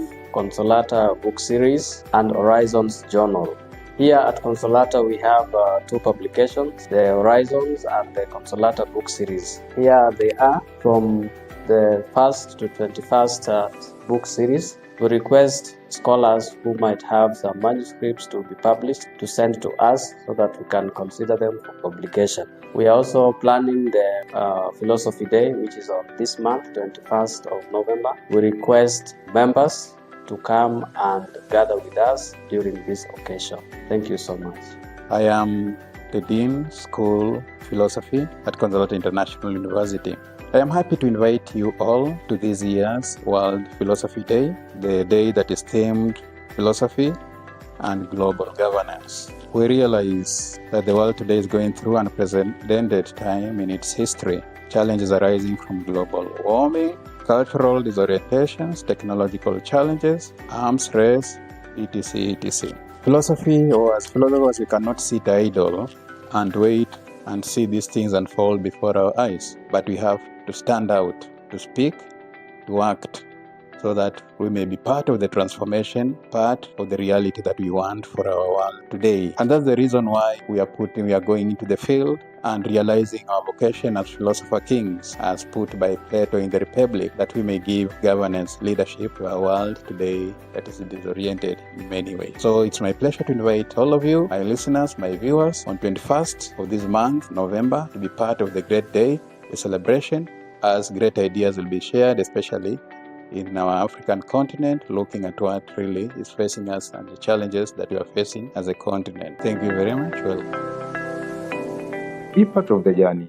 Discover the spirit of philosophy this Philosophy Day at the proposed Consolata International University with over 50 years of excellence. Our School of Philosophy nurtures wisdom and critical thinking. Located on Langata Road, we invite you to join us in shaping a better future. My name is Fabian Oyondi, and I'm a third-year student at this great proposed Consolata International University. This university has organized for us a great day, the World Philosophy Day, on 21st of November this month. You are welcome to come and encounter great scholars talking and giving more detail about some of the philosophical units we have and these courses. One of them is leadership, we have politics, we have democracy, and so many others. And most of all, come and listen to our great Archbishop Maurice Muhatia, who will be the guest of honor, giving more insight on this great theme of philosophy and the global challenge. Welcome to proposed Consolata International University. My name is Dr. Stephen Onyango Ouma, Editor-in-Chief,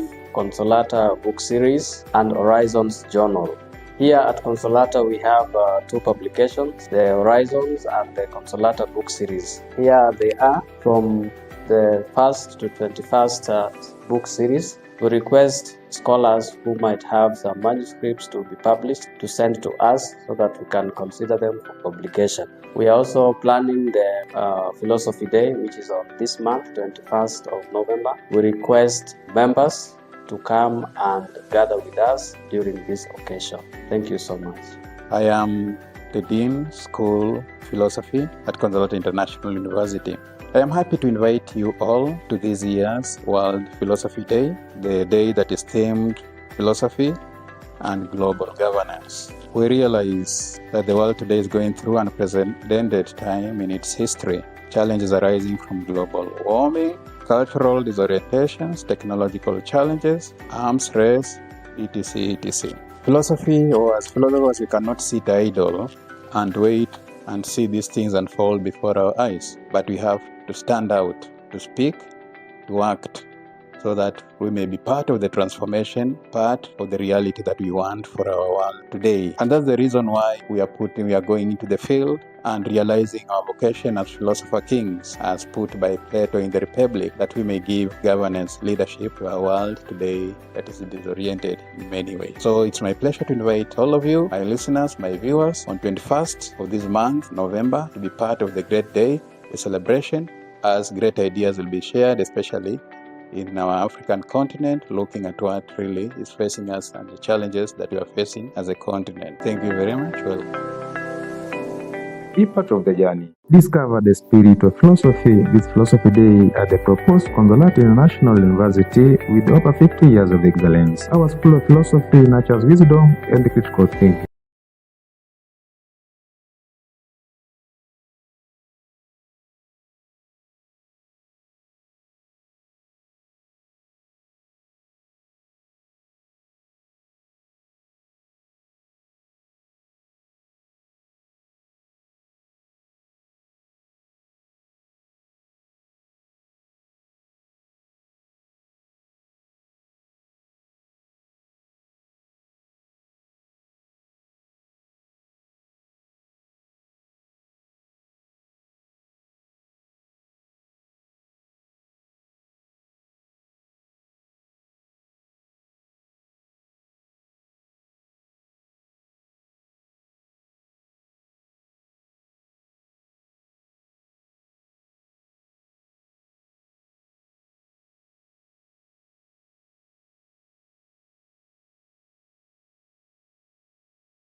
Mic check, 1, 2. Mic check, 1, 2. Mic check, 1, 2.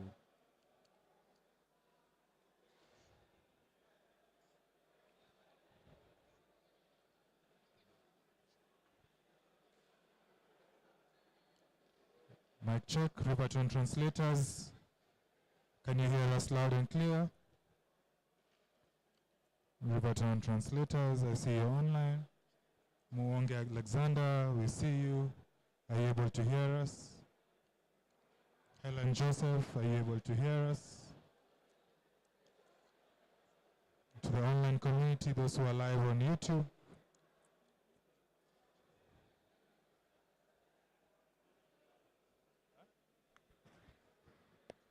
So let us settle down, please. Okay. Okay, so let's have the consultation subside. Let the consultation subside so that we can have our presenters take us through this session.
Oh, you took the humble seat. We wished you could be here. No, we wish that you could be here. Okay, then. So, thank you for that humble gesture. So, the next speaker will be Dr. Nafla Frederick Wanjala.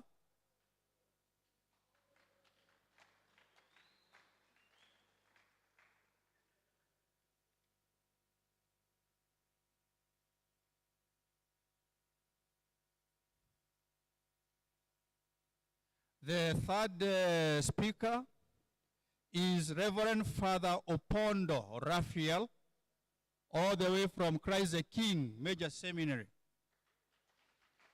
He's here. Reverend Father Opondo, kindly take your seat.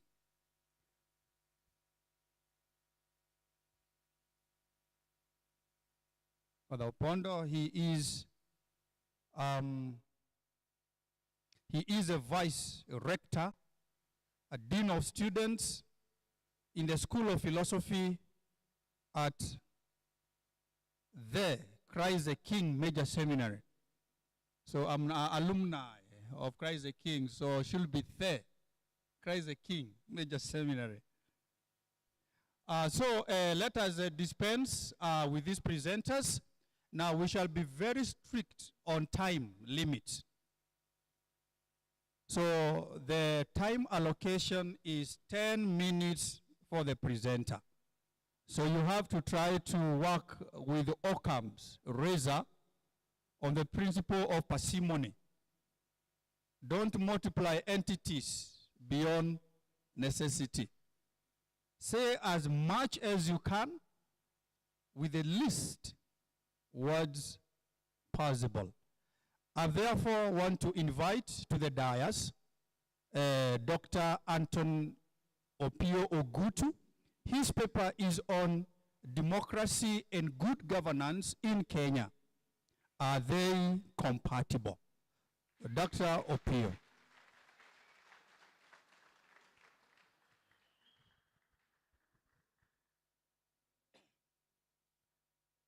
Our guest of honor, and all the protocol observed. I've been given only 10 minutes, and time is money. Eh?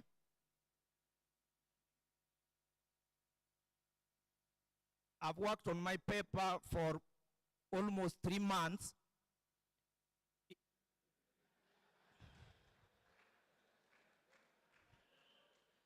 So, I have cherished, I have internalized my paper, and so in 10 minutes, I'll be able to drive home the issues that I try to grapple with my paper.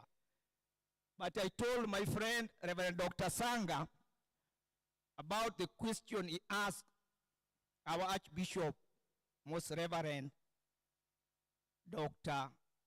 Maurice Mwatia Makumba, that if a restaurant plate rose up today, they would castigate us when we are talking about democracy. I want to clarify, my friend. It is true that Aristotle and Plato, according to them, they consider democracy as an inferior form of government. Why? Because according to Aristotle and Plato, they say democracy treats as equal persons who are unequally virtuous and permits the rule of the majority as opposed to the rule of law. And in the United States of America, they followed in traditional Aristotle and Plato. The drafters of American Constitution never intended America to be a democratic state, but a republican. What's the difference between a democratic and republican state? The distinction is the rule of law and the rule of many. And that's why you know, in American elections, they don't rely on the popular vote, but on the electoral vote. But that notwithstanding, could we say that we can do without democracy?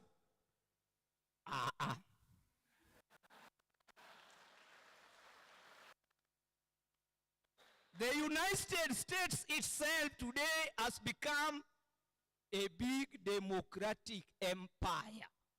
So therefore, my topic is democracy and good governance in Kenya. Are they compatible?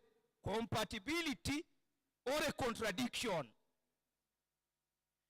Now, some conceptual clarification. Kendall, 2003, writes, and I quote, "It is been widely accepted that democracy is the best form of government for every country and every culture in the world. And therefore, democracy has been widely associated with good governance." Formerly, we never used to talk about good governance. We used to talk about democracy and governance. But in the 20th century, the World Bank advertised a shift from talking about governance to good governance. So democracy has been widely associated with good governance to an extent that democracy has been considered as a conditio sine qua non, a necessary condition without which good governance is not possible. Now the problem is, if democracy has been widely associated with good governance, can we say that democracy is strictly essential for good governance? That is a fundamental question that we need to ask ourselves. Is democracy strictly essential for good governance? That when we talk about democracy, it necessarily implies good governance. And when we talk about good government, it necessarily implies democracy. First of all, it is important to take cognizance of the fact that the word democracy can mean many different things today. There are species, several species of democracy in the Western tradition, e.g., direct and representative democracy, liberal democracy, the one which is now currently being globalized, social democracy, and even Christian democracy. So when we talk about democracy, it is important to specify the typology of democracy envisaged when we talk about democracy.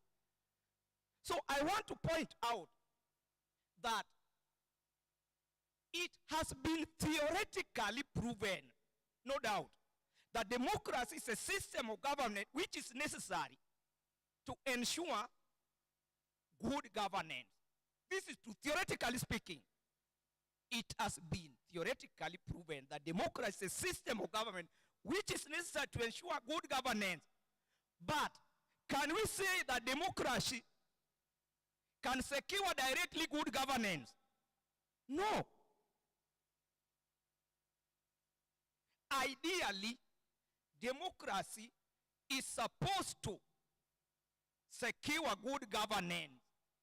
But theoretically, democracy cannot secure good governance. Why? Because democracy is a political and a contingent reality. Democracy is not a necessary reality for good governance. It may be there or it may not be there. So therefore, democracy is not strictly essential for good governance in the sense that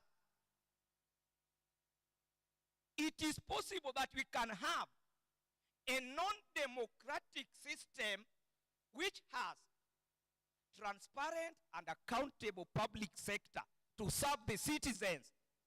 Just as bad governance is also quite possible under formal democratic structures. So, democracy, the way we are saying, democratization overshadows constitutionalism. democratization overshadowed constitutional in the sense that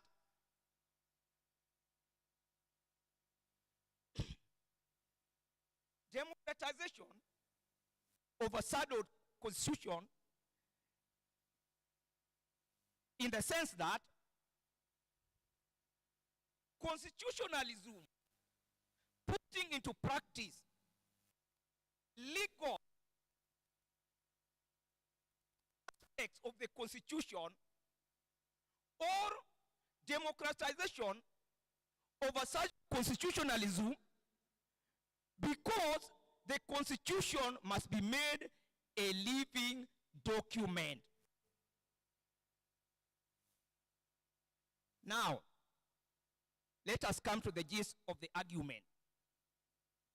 Why am I saying that democracy is not strictly essential for good governance?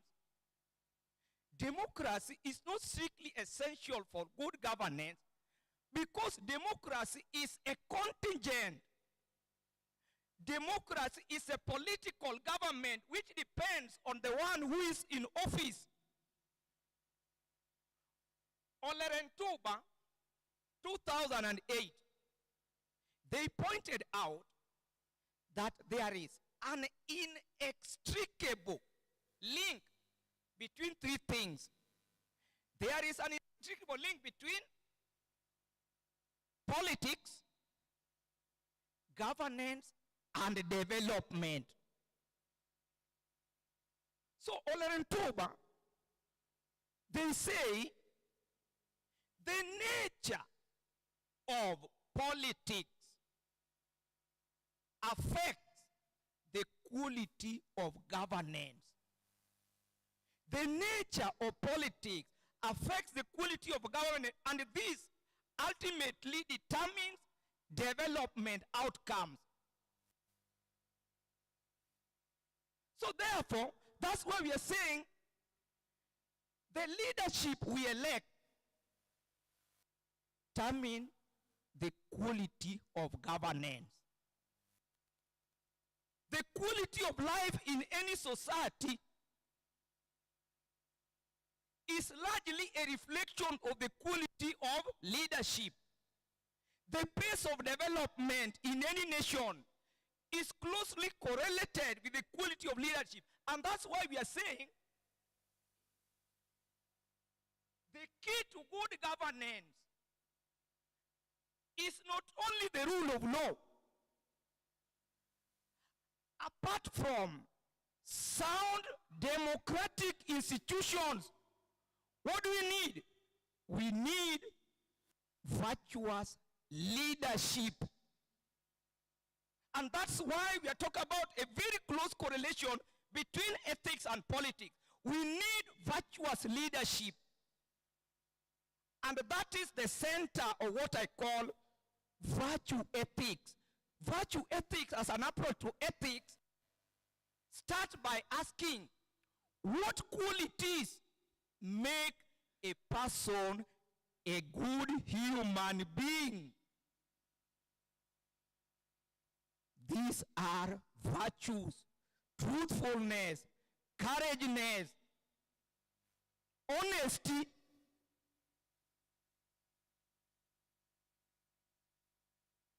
so we need virtuous leadership because the cultivation of virtues contribute to human flourishing. We cannot talk about development. True development does not only mean economic development. Concept of development must include moral development. And that's why I want to conclude with the 7 C's of transformational leadership, namely conviction, coherence, competence, collegiality, etc., etc. Yeah, thank you very much to Dr. Ogutu. Kindly take that question. Take the questions that from his paper so that you don't forget. when you bring another presenter. Now, the second presenter, time is of essence, 10 minutes only, is Wafula, Dr. Nafula Frederick Wanjara. Respect of rule of law. That's the paper. Respect of rule of law. Foundation for effective leadership and sustainable development. Welcome, Dr. Nafula. Good morning. So, as you have been told, I'm presenting a paper on the respect for the rule of law as a foundation for effective leadership and sustainable development. The current Kenyan constitution that was promulgated in the year 2010 has been acknowledged as one of the best constitutions in the world. And its contents are good compared to the previous constitution, which was really abused. However, 14 years later, after it was promulgated, it faces some problems. And one of the major problems is lack of respect to the rule of law. And good examples are like abductions,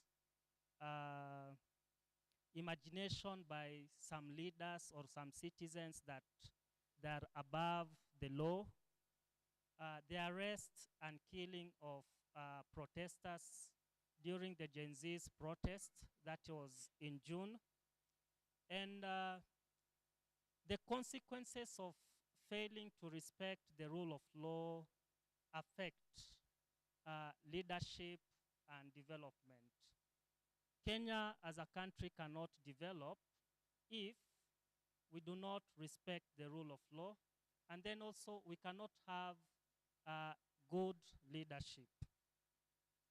The recent report by the World Justice Project on the rule of law ranks Kenya at position 101 out of 142 countries when it comes to the rule of law.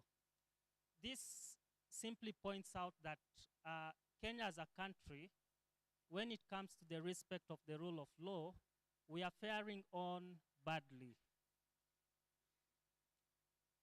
And what are some of the reasons why we should obey the rule of law? Number one, when we look at social contract theorists like Thomas Hobbes, will tell us that if we don't obey the rule of law, then we are possibly likely to go to the state of nature, which he describes as solitary, brutish, nasty, and so on and so forth. And the second reason why we should respect the rule of law is that the benefits that we seek to enjoy as a country, such as peace, development, good leadership, and so on and so forth. So what are some of the solutions that we can apply to solve the current existing on the lack of respect to the rule of law? Number one is to respect the law. Number two, the parliament should play its oversight role according to Article 43 of the Kenyan Constitution. And then the court should ensure that Chapter 6 of our Constitution, that is on leadership and integrity, is followed. And then also there's a need of citizen awareness and also citizen engagement in relation to the first article of our Constitution, which reminds us that all sovereign powers is vested on the citizens. And with this, I come to the end of my presentation. Thank you.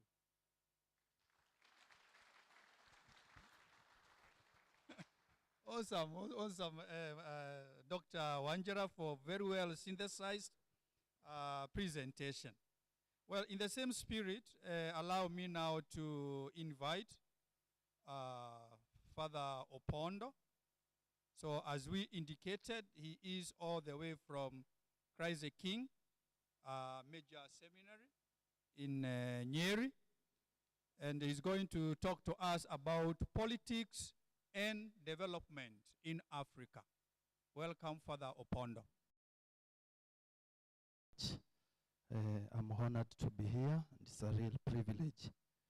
I want to recognize one of our faculty members, Reverend Dr. Abel Kubai, who has come with me. Karibu sana. Thank you.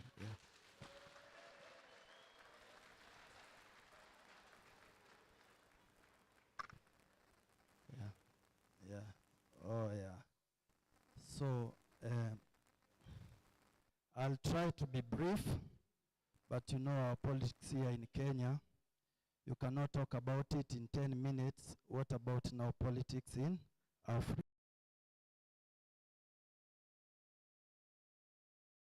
And development in Africa.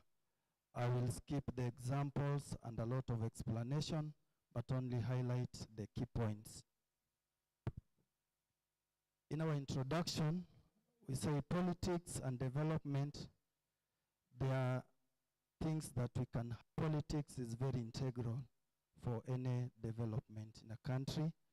Then we are looking for an effective political system or structure. Thirdly, it has to serve the purpose of good governance. When we come to defining our terms, our emphasis was we are always making attempts. So philosophy makes attempts so that whatever we analyze can be conceptual, experiential, and rational. Then politics in itself is a process that leads us to decision making, establishing laws, and allocating resources. And development should always, as it was said, not just focus on material things, but also social, moral, and now technological. All this must yield a positive change. What is African politics, therefore? These are structures, processes, and relations that govern different countries. In Africa, if you look at it, there are traces of democracy in some countries. Other countries, we see authoritarian regimes. Others are hybrid, and others even embrace traditional systems. So that is the landscape. What are some of the insights in this African politics and development? We'll always see that the majority of them have legacy of colonialism, and then also they try to concentrate power in a central organ, which sometimes leads to unethical behavior like corruption and negative impacts. But there is an effort to decentralize this power.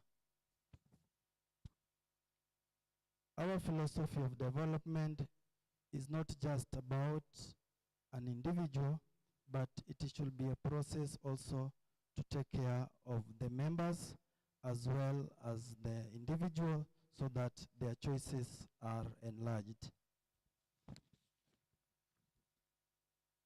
If we look at the conception of African development, the history and the experiences, we see some very critical figures who came up with their philosophies like humanism, ujamaa, and all this was to embrace African values in politics and development. Development in Africa is different from development in Europe. The Eurocentric development focuses on economic growth, monetary values of goods and services. But in Africa, emphasis is on holistic, community, and anthropocentric. Ethics is therefore required in politics because of values, because of our cultures, because of our religion and faith, and because of our history. So it's not an individualistic world, and this is a call for integration of accountability, communal leadership, and governance. But we realize that, again, we depend a lot on influence from outside for our development. We rely on other nations, powers, and institutions, and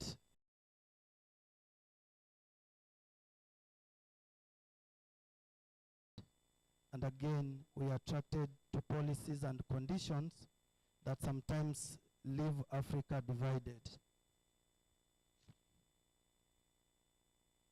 There is also the quest for power, and there are also some positive effects because of diversity of interactions. Our development agenda in Africa has also proved that because of politics, there has always been violence, and also some stable democracies are advancing, key decisions are being made, and goals and policies are being formulated. We chose Aristotle to give us a framework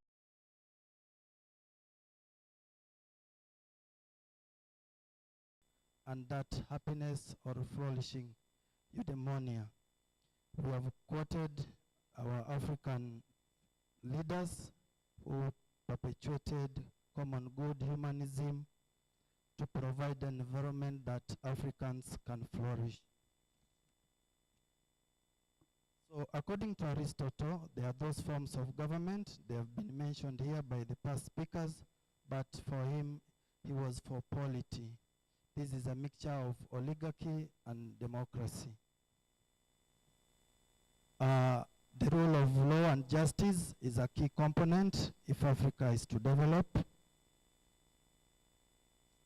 The issues of virtues and citizenship, and economic development and self-sufficiency. We should not borrow too much or depend on others.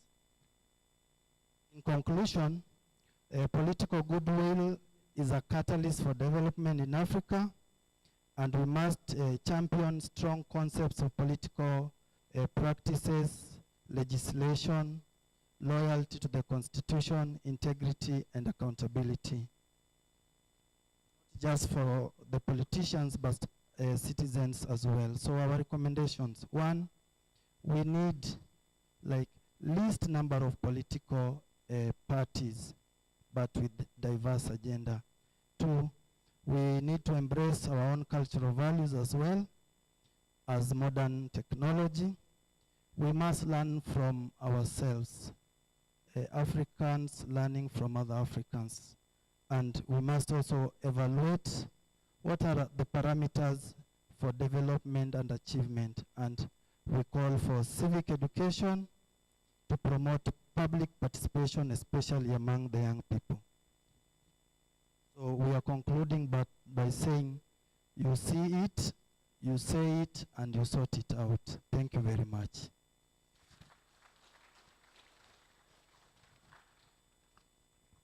Thank you very much, Father Opondo. So let's give him another round of applause. Very well. Again, kindly note the questions that you'll have to engage him on the basis of his presentation. The fourth and the last presenter for this particular segment is Dr. Stephen Onyango. He is a local champion. is from here, Consolata International University, and his paper is entitled Leadership Crisis in Post-Colonial Africa, Navigating Historical Legacies and the Struggle for Inclusive Development. Welcome, Dr. Onyango. Thank you so much, our MC. Now, as one of our presenters has alluded earlier, that there is a close relationship between leadership and democracy, and also development. I would like to pick up from there, and this is where my presentation is based on. Literally speaking, the crisis of leadership we are experiencing in Africa is an effect of some causes. So it's a causal causes versus effect. That I trace this issue from the colonial aspect towards neocolonization. Is a continuation of the perpetuation of the colonial mentality, that our leaders, being a product of colonial system, has carried out that system that is now bringing us the problem up to this point. And that's why you see majority of our leaders are not actually centered, their ideas are not centered towards people's interest, but their own interest. Because these guys have colonial mentality. How did the colonial mentality come in? If you read Frank Fanon, Black Skin, White Mask, Frank Fanon says that the colonialists infiltrated their thinking patterns into our leadership systems, into our leaders. And this was actually made through education. And this is why I'm trying to bring education as intertwined. It has two roles. For decolonization, because we have to use education to educate our leaders on the best principles of leadership models. But at the same time, the education was used as a tool to effect or corrupt the mind of our leaders. And so what are we supposed to do? There is a call for decolonization of our mind. And this is why when you read Ngugi wa Thiong'o, Decolonizing the Mind, Ngugi wa Thiong'o is arguing that we need to re-examine, and our keynote speaker had alluded to that, just like what Socrates is saying, an examining life is not worth living. So we need to re-examine ourselves. And this is why when you read actually V.Y. Mudimbe in his book, The Invention of Africa, particularly page 1 of that book, page 1, V.Y. Mudimbe is trying to tell us what is the root cause. All these forms that are now manifesting themselves are as a result that our leaders, being a product of colonization, has continued with that system. And that's why you see even most of them, they are still being summoned in the US for some, I don't know, you call it benchmarking. Are you sure we can't run our own system? And that's why I'm arguing for we need to look back at our heritage. What is it in our heritage, in our traditional systems, that we can pick? And this is why I borrow from Pauline Ontonji in his book, African Philosophy, Myth and Reality, that there is some aspect of our systems that we can borrow to enhance our leadership system. We cannot just dismiss everything. And the same, I think, is voiced by Kwasi Wiredu in his book, African Philosophy,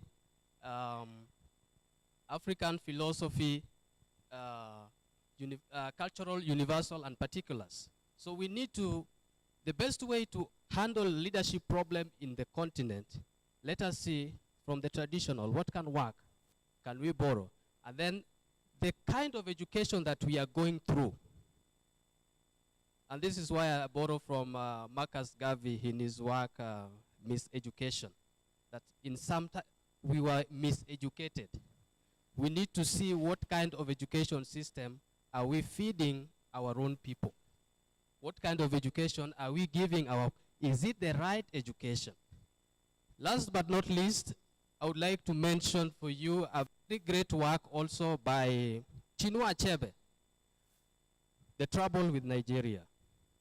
And in that work, Chinua Achebe is trying to say there is no problem. The opening statement, there is no problem with Nigeria air. There is no problem with Nigerian land.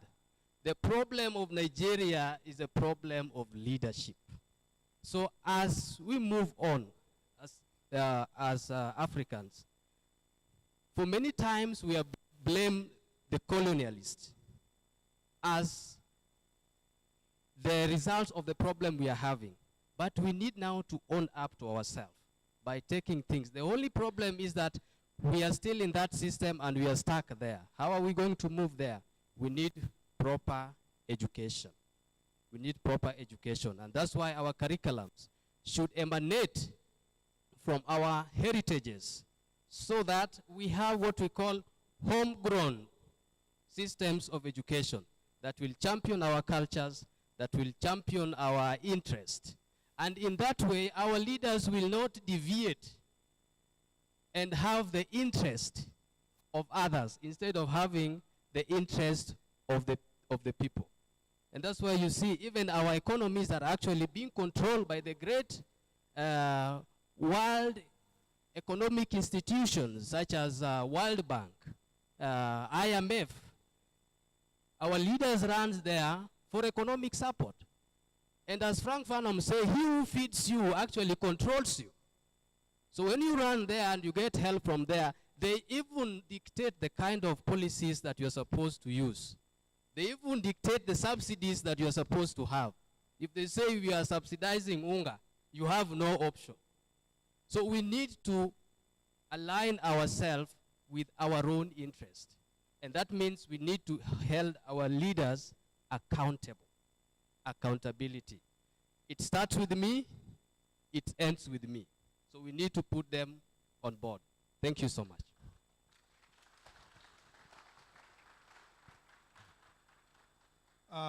Thank you very much, Dr. Onyango, for your presentation. Again, let us give him another clap. Now, in the spirit of our guest speaker on African socialism, I want to say we are as rich as we share. We are as poor as we are unwilling to share. So the limited time we have, we shall share amongst the four presenters, each a question. So this is a question and answer session. We only need 4 questions. So ensure you are directing your question to a specific presenter. Once that specific presenter has received a question and you had one for him, kindly reserve it. Maybe on the sides of the conference, you can have a discourse with the presenter. So now over to you, audience. Questions for our presenters.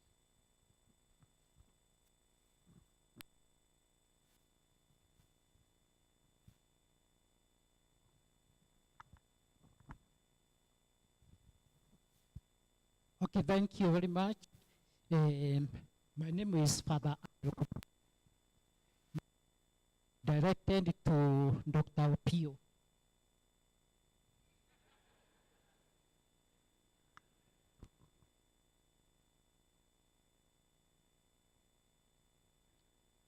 So my question goes like this. It will just be like sharing in the philosophy, especially in the politics. If you go to the great philosopher, the angelic Dr. St. Thomas Aquinas, he says that the best kind of government or governance is the one that serves the interests of people at a particular time. So, Dr. Pugh, I don't know what you can say about that one. Comparing the situations that you have seen in Africa, we have seen great nations that have fallen. For example, a country like Libya, it was a great civilization. Out of the fight for democracy, it went to square one. Remember the case of Gaddafi. And then Somalia. Those states, they failed because they went into what they call into the docks because maybe the Western civilizations, they wanted their own type of democracy to be exercised in those countries. So how do you see it about maybe in the spirit of St. Thomas Aquinas, where he says the best in governance is the one that serves the interests of particular people in a particular time. Is the question clear, Dr. Ari? Okay. No, the time for it's hold your horse. It's not a time for. So a question for any of the other three presenters.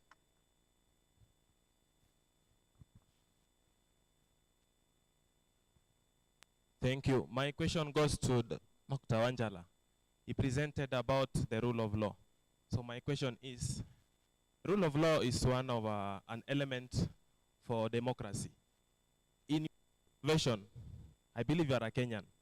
Do you think our leaders, starting from the ones representing the wards up to the highest political ranking position, are they upholding the rule of law? And if not, what can be done to correct that? Or rather, what can philosophy do in order to correct that? Thank you. There's a show of hand at the back.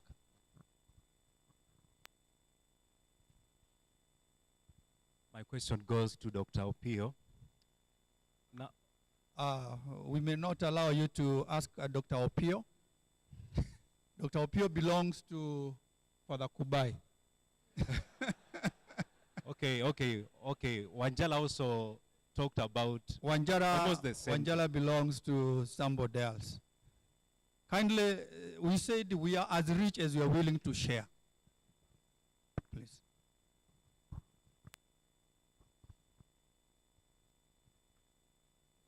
Thank you so much. My question goes to Father Upondo on politics in Kenya, to be specific. Father, you will agree with me that the current political situation in Kenya is really wanting. And is this not really calling us, is it not a clarion call for the redefinition of the political art? If so, then how can we redefine the political art so that to help us and trigger the development in Kenya? Thank you. Thank you. Last question goes to Dr. Onyango. Steve.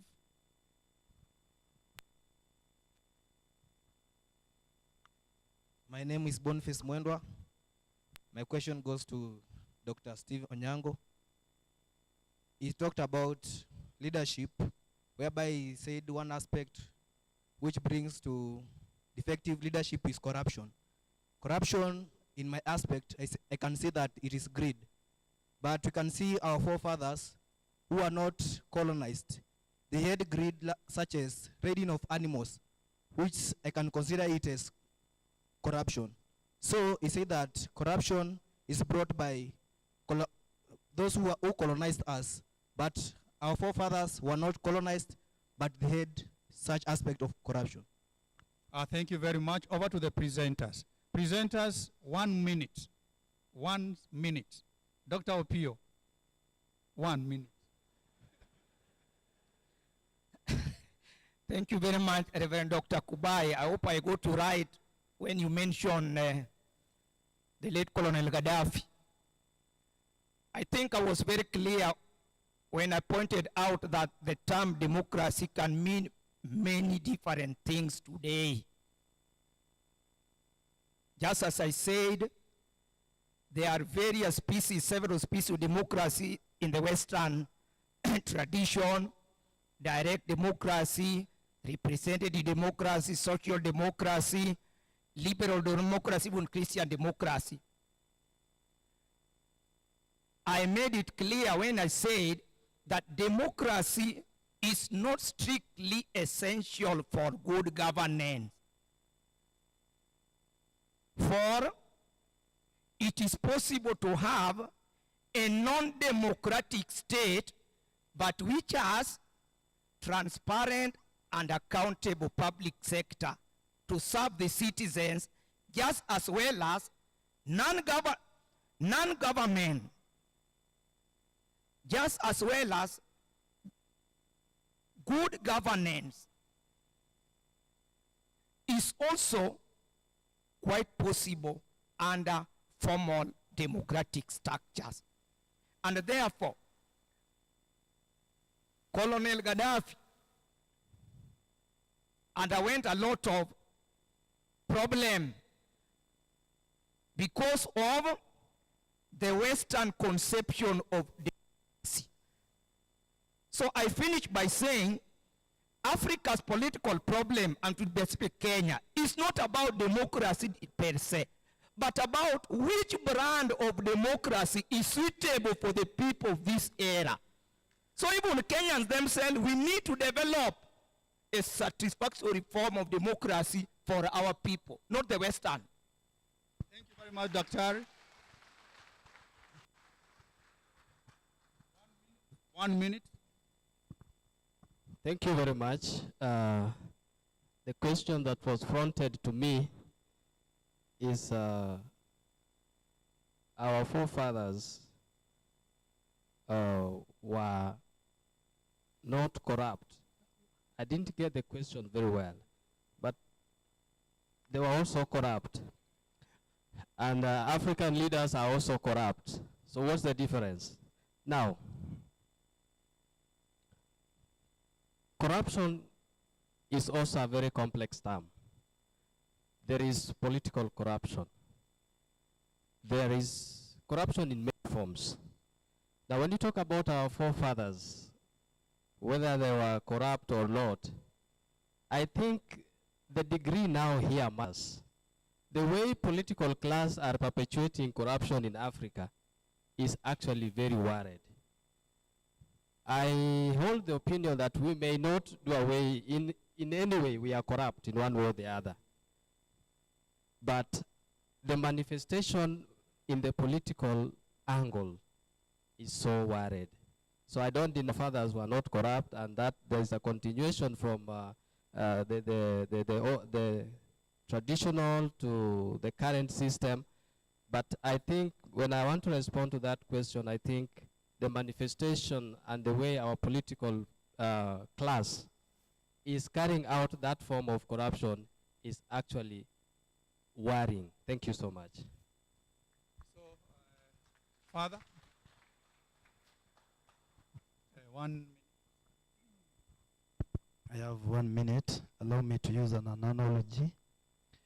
If you meet two people, a clean person and a dirty person, the definition of personhood applies to both of them, isn't it?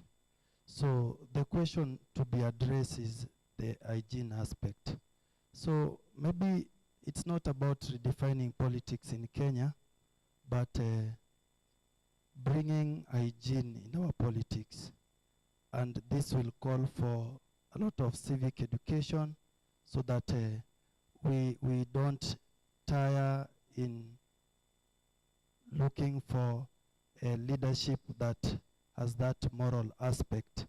So I will say maybe we don't need to redefine the politics, but we need to change the mindset of the people, not just the politicians, but even the electorate, because in most cases, like in the democracies, it is the people who choose these politicians. So what kind of a political leader do you want? A corrupt one or a good one? So those are the things that as a philosopher we must interrogate so that we attach value to our leaders. Thank you. Thank you. On the question on whether leaders are upholding the rule of law from the lowest to the highest, and what can be done. I only know of documented cases of particular leaders. So I cannot tell whether all leaders from the local government up to the national government are disrespecting the rule of law. But what can we do? The Constitution itself provides an answer to this. There are certain provisions in the Constitution that make us as citizens to make our leaders accountable when they disrespect the rule of law. For example, we can recall our elected leaders, and then also the judicial arm, one of the three arms of the government, can also intervene. As citizens, we can sue the government or any leader when we feel that the leader is disrespecting the rule of law. Thank you.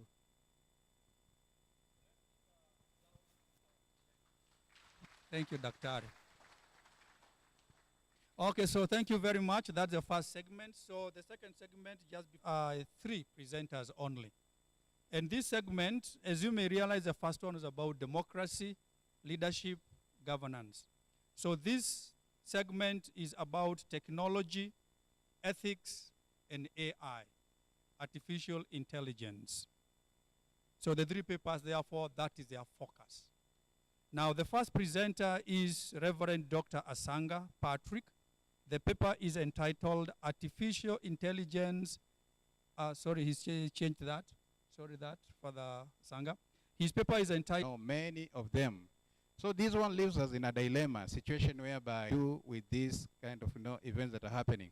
I'll take the words of Albert Einstein, who was prophetic, kind of said, he said that in analyzing the world today, he said, I cannot conceive of a genuine scientist without profound faith.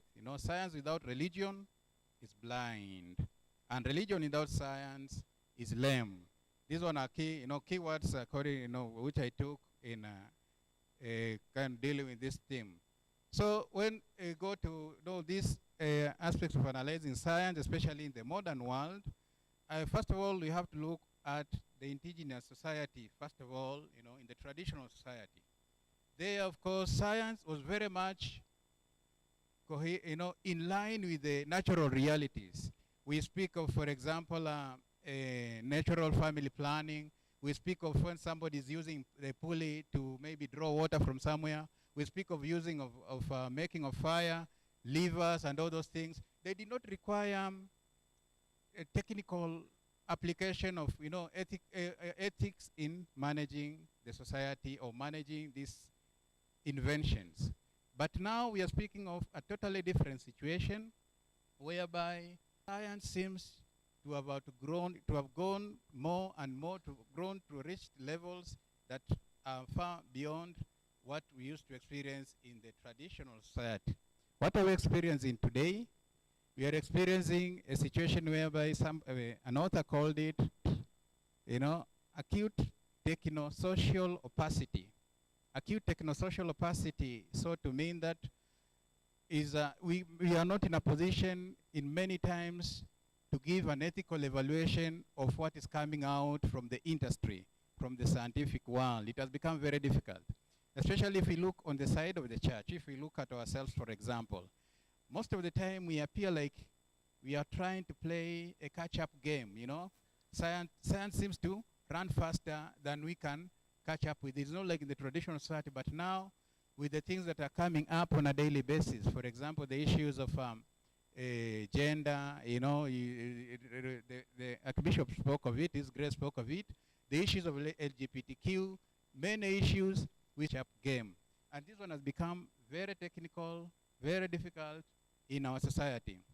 So as we proceed in this society, we need to look, how should we really live in this, especially as here I have a number of things, while Africa is cautious about the impact of modernization, it will have on its structures, already battered by colonialism and technology, is on the other hand forcing its way as a new dominant from Western continent. The better life it promises has become an inescapable trap for young African nations that already enjoying some of its benefits. there's this point that, another aspect, what consideration regards the culture in global north countries, a phenomenon values at play in technological innovations. Here, actually, this point, I wanted to imply that, look, most of the technology that we are using is Western, is coming from those countries and all this, and we are taking it in, all through. But these Western societies have become less and less Christian, and they're still producing technology. And so they are producing technology that is not based on Christian values as it was before. And we Africans, we are still consuming this technology. Thank you. We are still consuming this technology, which is becoming less and less Christian. So the question remains with us. How should we live in this? How should we evaluate such situation whereby we are kind of fronted with a technology that is no longer, viable because it has become less Christian? As I conclude, Africa has in many ways been used as a dumping ground of foreign technology. This can be explained using the distinction easily observable in national states as designed by colonialists and national tribal states as indigenous societies. Traditional Africa had values that guided its social cohesion and survival as a community. The rise of national states in Africa, structured as they were on colonizers' model, largely disempowered ethnic groupings, living individuals,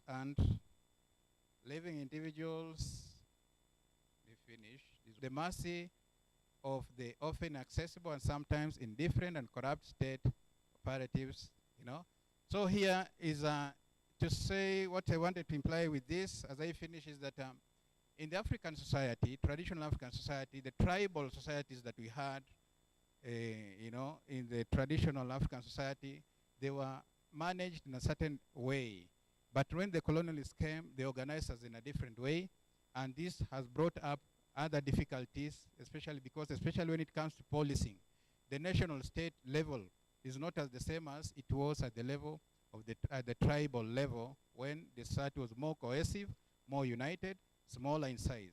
And this one leaves us with challenges, especially at the national level, where rules, regulations are made, at a central level, which is very far from these tribal units that form the society. So thank you very much. So let's clap for Father Asanga. Thank you very much, Father Asanga. You'll have a chance to add. He's lamenting. Now, we shall have some time in question and answer session. Now, we have only two presenters for this session. So you should smile because of this. So we have now the second and the last presenter for this session, Reverend Father Augustine Mugambi. The paper is entitled Ethical Implications of AI in Religion. Welcome, Father Mugambi. What are these ethical implications of AI in religion? All protocols observed, I welcome you for my presentation. Ethical implications of artificial intelligence in religion. I have a whole outline. You can interact with it somewhere else, maybe as a paper. So I will not go through the outline. Introduction to AI, defining AI and its relevance in the world today. Artificial intelligence processes by machines, especially computer systems, and its relevance spans from many areas, and my interest in this paper is on religion. I'm not going to do other things like my other issues. AI and religion, there is a connection between the two, artificial intelligence. We have the migration of AI in religion raises ethical dilemmas and questions. They'll have to the authenticity of virtual interaction, and then number two, the potential for technological alienation among individuals. For example, can we have a robot priest? Can we receive communion through online mass? Can we hear confession online, and so on and so forth? The influence it has on religious practice is the outreach, the platform, and it's significant. It helps in the outreach, education, and also community building. So it is not something which can be brushed away and ignored today. What are the ethical considerations?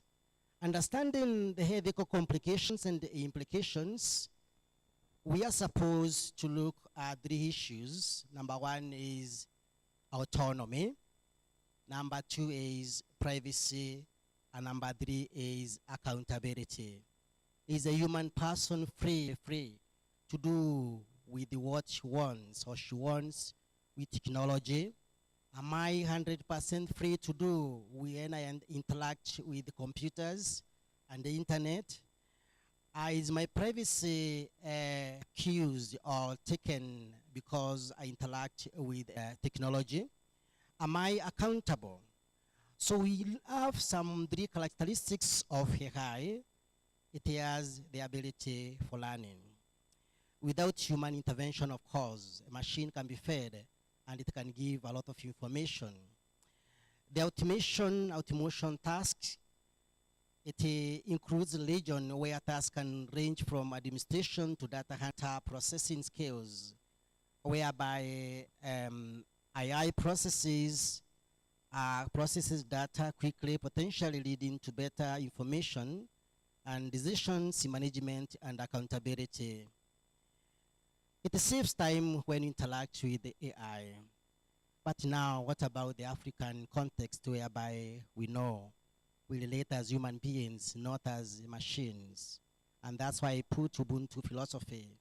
The guiding principle of Ubuntu philosophy is I am because we are, whereby we have human dignity, responsibility, and I think the word responsibility means the ability to respond. The question is there, can we say I share therefore we are, or I log in the internet or the computer, therefore I am? We can actually be aliens in our own world, whereby we are not relating with other human beings because we are relating with technology. Technology and community. Technology like AI can strengthen community. It can also have some repercussions. It brings isolation, whereby we are broken families. A robot interacting with a robot.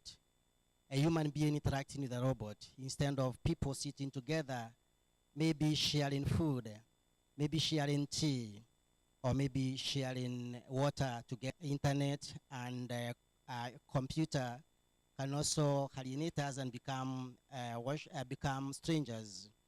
What are the effects of AI in region? Number 1 is the virtual worship services. It helps in worship. We have done it before, and we have used technology to worship.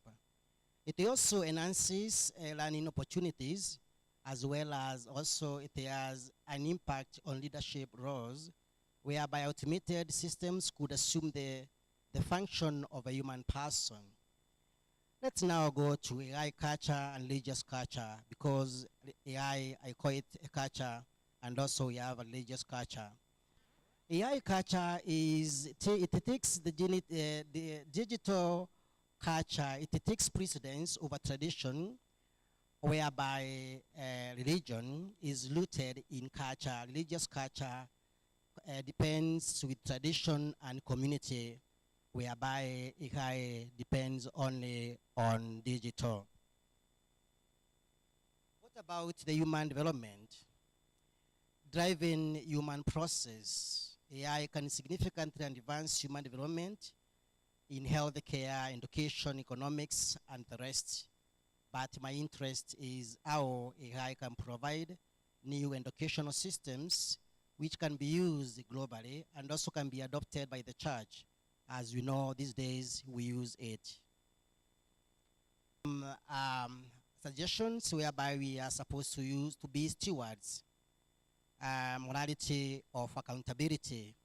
And accountability for me means the ability to account for what you've been given. God has given us stewardship, and He has not run away from us. He wants us to be accountable for our own actions, even through technology. We have now the three ethical concerns, which I call the trio concerns: freedom, accountability, and responsibility. Balancing these three aspects prevent misuse of technology and preserves, of course, the human dignity. They are like the three legs of an African stool.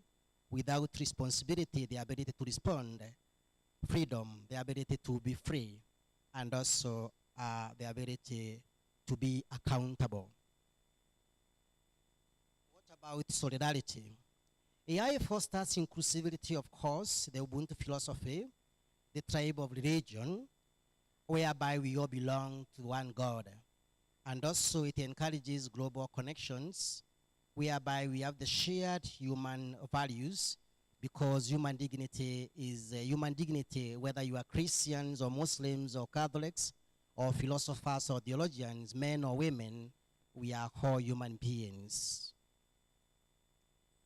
And now we have the three aspects: the participation, active participation of AI, leveraging technology of good, and also community needs, whereby we have the solidarity. What about AI implications? There are many. And my interest is about religion, which is the last one, which enhances online communal worship experiences, which use today beings. When you go out today and in different sectors, you realize that the last one, that is religion, has adopted 5% of accountability and also stewardship. Realize that we'll be better people when we interact with religion, when we interact with the machines. What are the future promoting interfaith dialogue, as well as being responsible? So I finish here, and I lead you to the other section of questions and answer. Thank you. Thank you very much, Father Mugambi. Very well. So there we've had our two presenters. Now you may begin to engage them in terms of questions. So you have a very fast hand there. Yeah, I would like to direct my question to Reverend Father Augustine Mugambi, who has just presented on intellectual artificial intelligence. Father, you have presented well, but I have so many questions on what you have just presented. Because if we turn everything to be done by machines, we young people, we are looking for work. There is a lot of unemployment in the whole world. How are we going to sustain ourselves? The composition, it's all concealed in some shrouded in certain form of darkness, you know, is not exposed. And this distinction kind of has held us back to think that the technology is something that is Western, the, a reason and all that goes with that is Western. Is a mindset that we need. And of course, let's realize that the white man or the colonialist helped to impart this one on us, to make us feel that we are not capable of doing or making of such constructions, coming up with these things. This one is also aggravated by the problem that we do have of corruption, and also the brain drain that we do have. We have been brainwashed in many ways. So it's a matter of recovering, seeing that and being empowered. First of all, eliminating or trying to fight corruption which is in our midst. This is how we are going really to start to stand again as Africans, and also start developing our own technologies, discovering that which we call a chase muddy, and then trying to base on that to stand up. Thank you.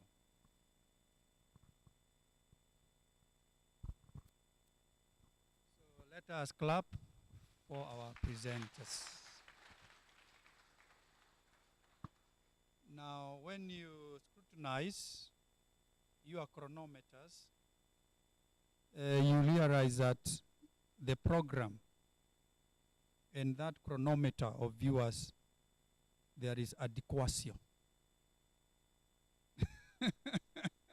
As you were told by our chief presenter, there is correspondence between the time on our watch and the time on our program for keeping up to time.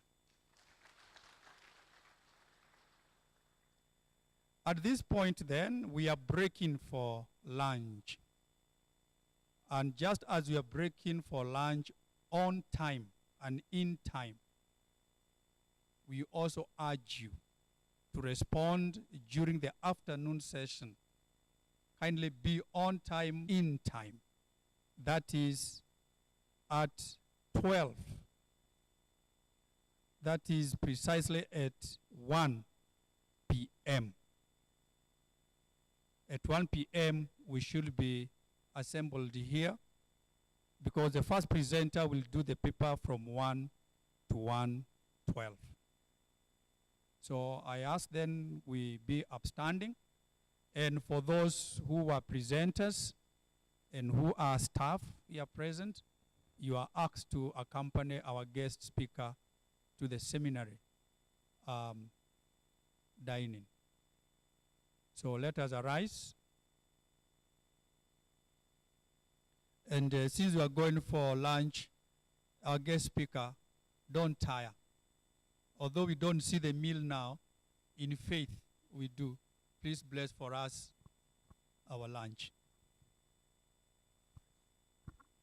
Let's pray the Angelus first. In the name of the Father, Son, and the Holy Spirit. The angel of the Lord declared unto Mary, Hail Mary, full of grace, the Lord is with you. Blessed are you among women, and blessed is the fruit of your womb, Jesus.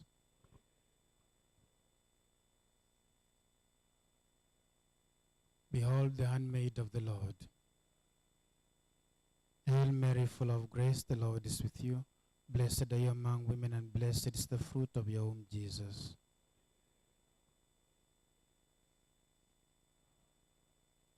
And the Word was made flesh. Hail Mary, full of grace, the Lord is with you. Blessed are you among women, and blessed is the fruit of your womb, Jesus.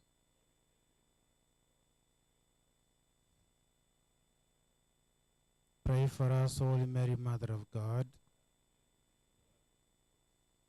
Let us pray. Powerfully beseech you, O Lord, the grace into our hearts, that we, to whom the incarnation of Christ your Son was made known by the message of an angel, may by his passion on the cross be brought to the glory of the resurrection, through the same Christ our Lord. Amen. Bless us, O Lord, and these your gifts which you are about to receive from your bounty, through Christ our Lord. Amen. Now of the Father, and of the Son, and of the Holy Spirit. Good afternoon, ladies and gentlemen. Bon appetit.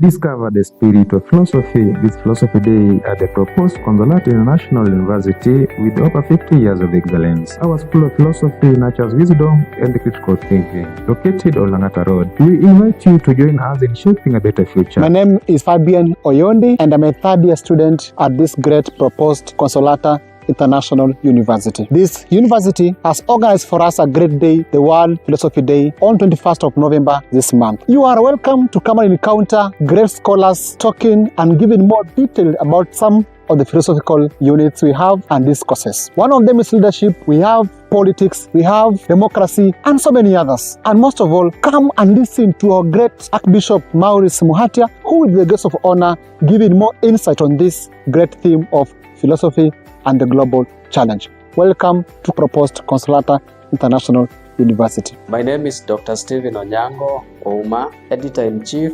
Consolata Book Series and Horizons Journal.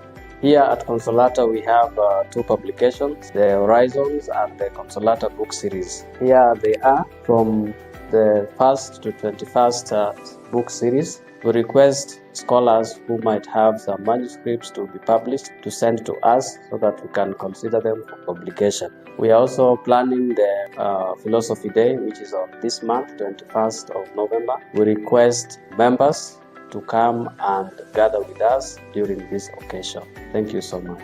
I am the Dean, School Philosophy at Consolata International University.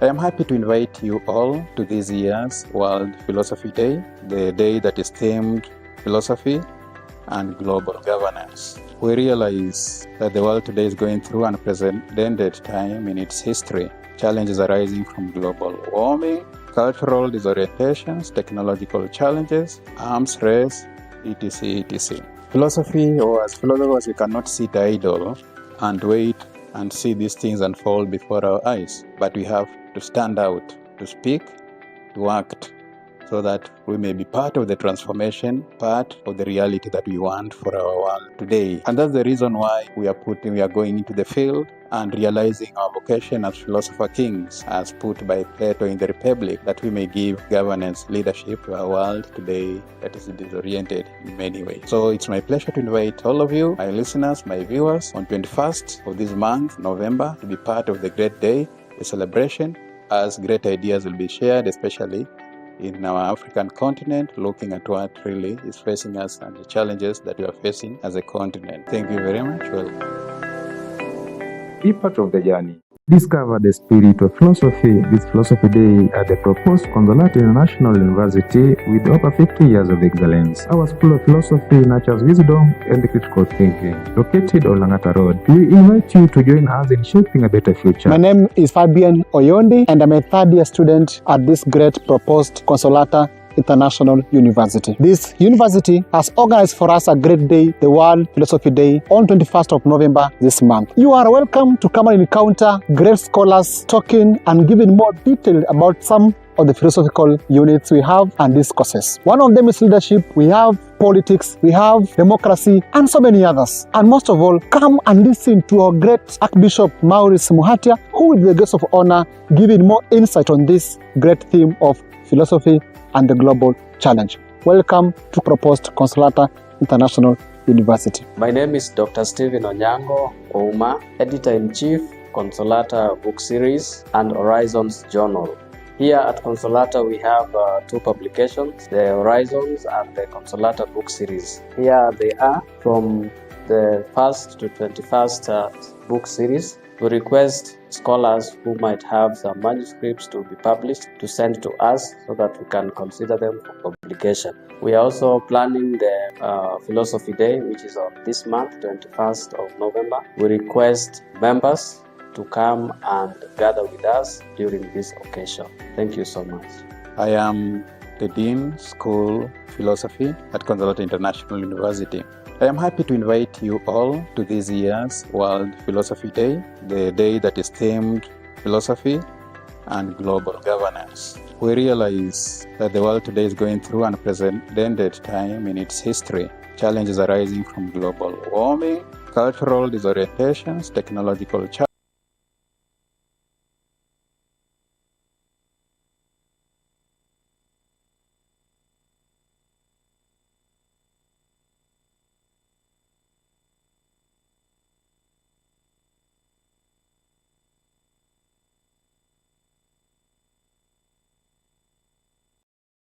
Discover the spirit of philosophy this Philosophy Day at the proposed Consolata International University with over 50 years of excellence. Our School of Philosophy nurtures wisdom and critical thinking. Located on Langata Road, we invite you to join us in shaping a better future. My name is Fabian Oyondi, and I'm a third-year student at this great proposed Consolata International University. This university has organized for us a great day, the World Philosophy Day, on 21st of November this month. You are welcome to come and encounter great scholars talking and giving more detail about some of the philosophical units we have and these courses. One of them is leadership, we have politics, we have democracy, and so many others. And most of all, come and listen to our great Archbishop Maurice Muhatia, who with the guest of honor giving more insight on this great theme of philosophy and the global challenge. Welcome to proposed Consolata International University. My name is Dr. Stephen Onyango Ouma, Editor-in-Chief,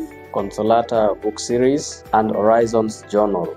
Here at Consolata, we have two publications, the Horizons and the Consolata book series. Here they are from the 1st to 21st book series. We request scholars who might have some manuscripts to be published to send to us so that we can consider them for publication. We are also planning the Philosophy Day, which is on this month, 21st of November. We request members to come and gather with us during this occasion. Thank you so much.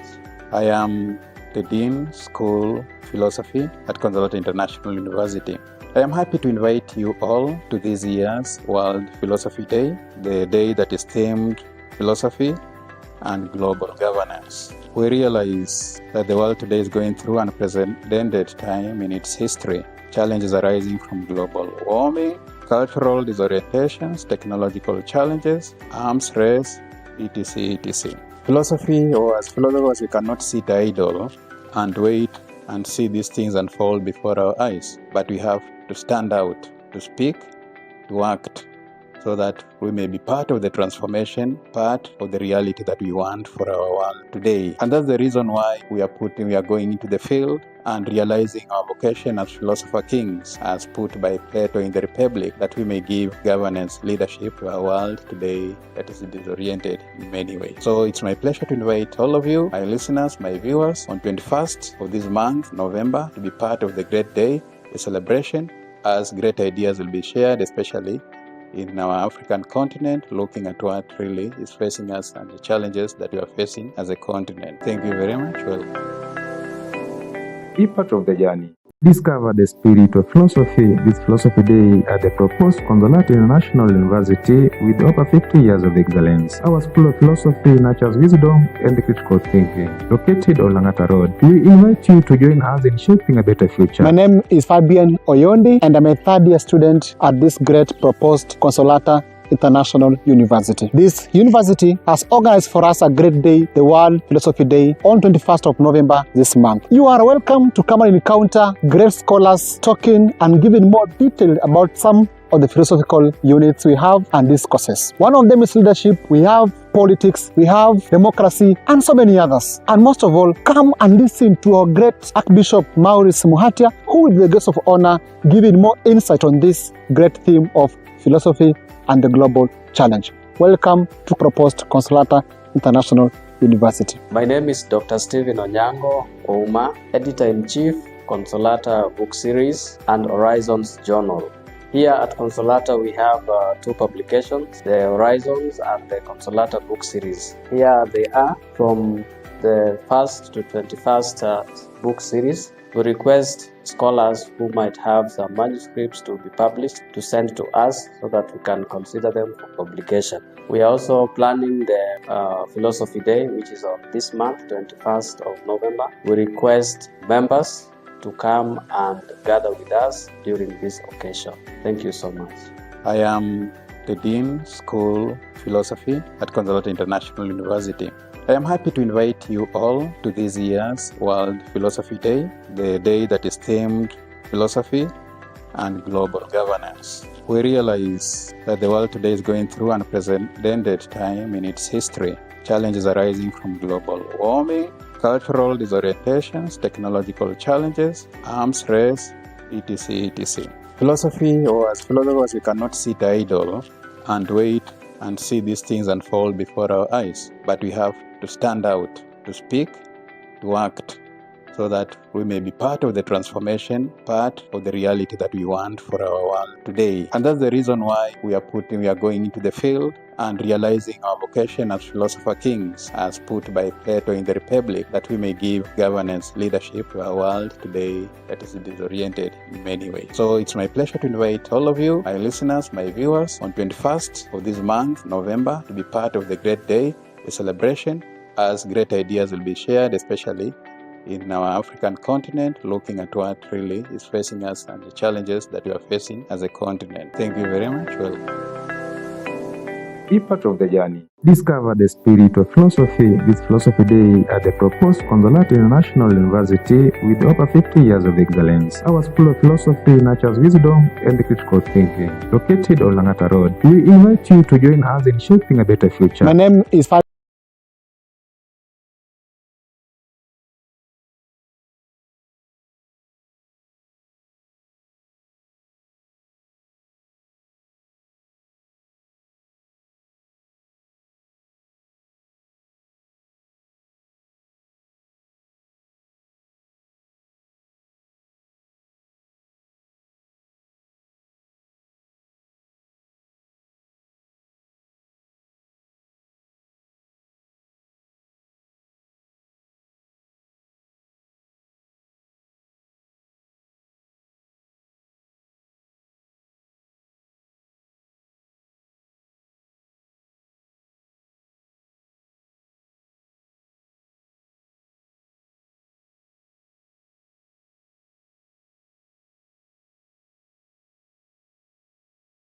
Discover the spirit of philosophy this Philosophy Day at the proposed Consolata International University with over 50 years of excellence. Our School of Philosophy nurtures wisdom and critical thinking. Located on Langata Road, we invite you to join us in shaping a better future. My name is Fabian Oyondi, and I'm a third-year student at this great proposed Consolata International University. This university has organized for us a great day, the World Philosophy Day, on 21st of November this month. You are welcome to come and encounter great scholars talking and giving more detail about some of the philosophical units we have and discourses. One of them is leadership, we have politics, we have democracy, and so many others. And most of all, come and listen to our great Archbishop Maurice Muhatia, who will be the guest of honor, giving more insight on this great theme of philosophy and the global challenge. Welcome to proposed Consolata International University. My name is Dr. Stephen Onyango Ouma, Editor-in-Chief, Consolata Book Series and Horizons Journal. Here at Consolata we have two publications, the Horizons and the Consolata Book Series. Here they are from the 1st to 21st book series. We request scholars who might have some manuscripts to be published to send to us so that we can consider them for publication. We are also planning the Philosophy Day, which is on this month, 21st of November. We request members to come and gather with us during this occasion. Thank you so much.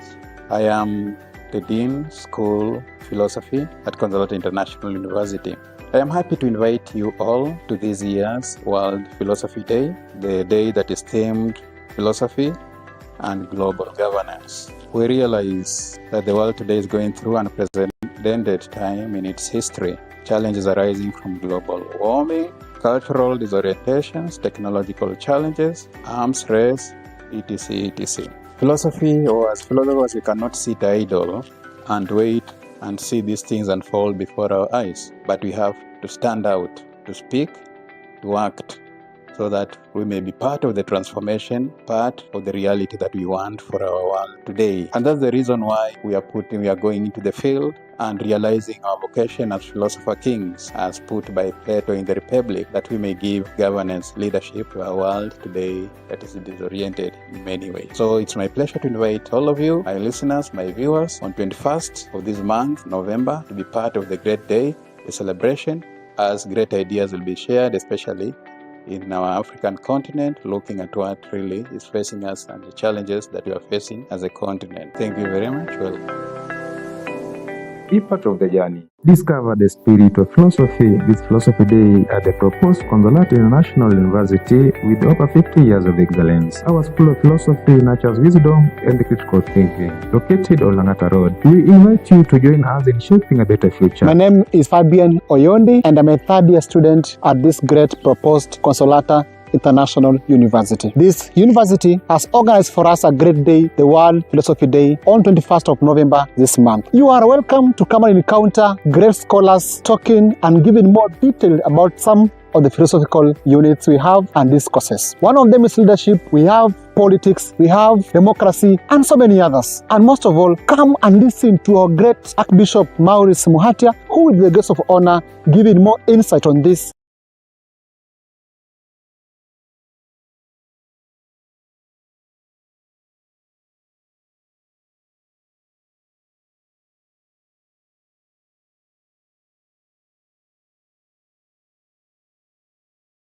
Discover the spirit of philosophy this Philosophy Day at the proposed Consolata International University with over 50 years of excellence. Our School of Philosophy nurtures wisdom and critical thinking. Located on Langata Road, we invite you to join us in shaping a better future. My name is Fabian Oyondi, and I'm a third-year student at this great proposed Consolata International University. This university has organized for us a great day, the World Philosophy Day, on 21st of November this month. You are welcome to come and encounter great scholars talking and giving more detail about some of the philosophical units we have and these courses. One of them is leadership, we have politics, we have democracy, and so many others. And most of all, come and listen to our great Archbishop Maurice Muhatia, who will be the guest of honor, giving more insight on this great theme of philosophy and the global challenge. Welcome to proposed Consolata International University. My name is Dr. Stephen Onyango Ouma, Editor-in-Chief, Consolata Book Series and Horizons Journal.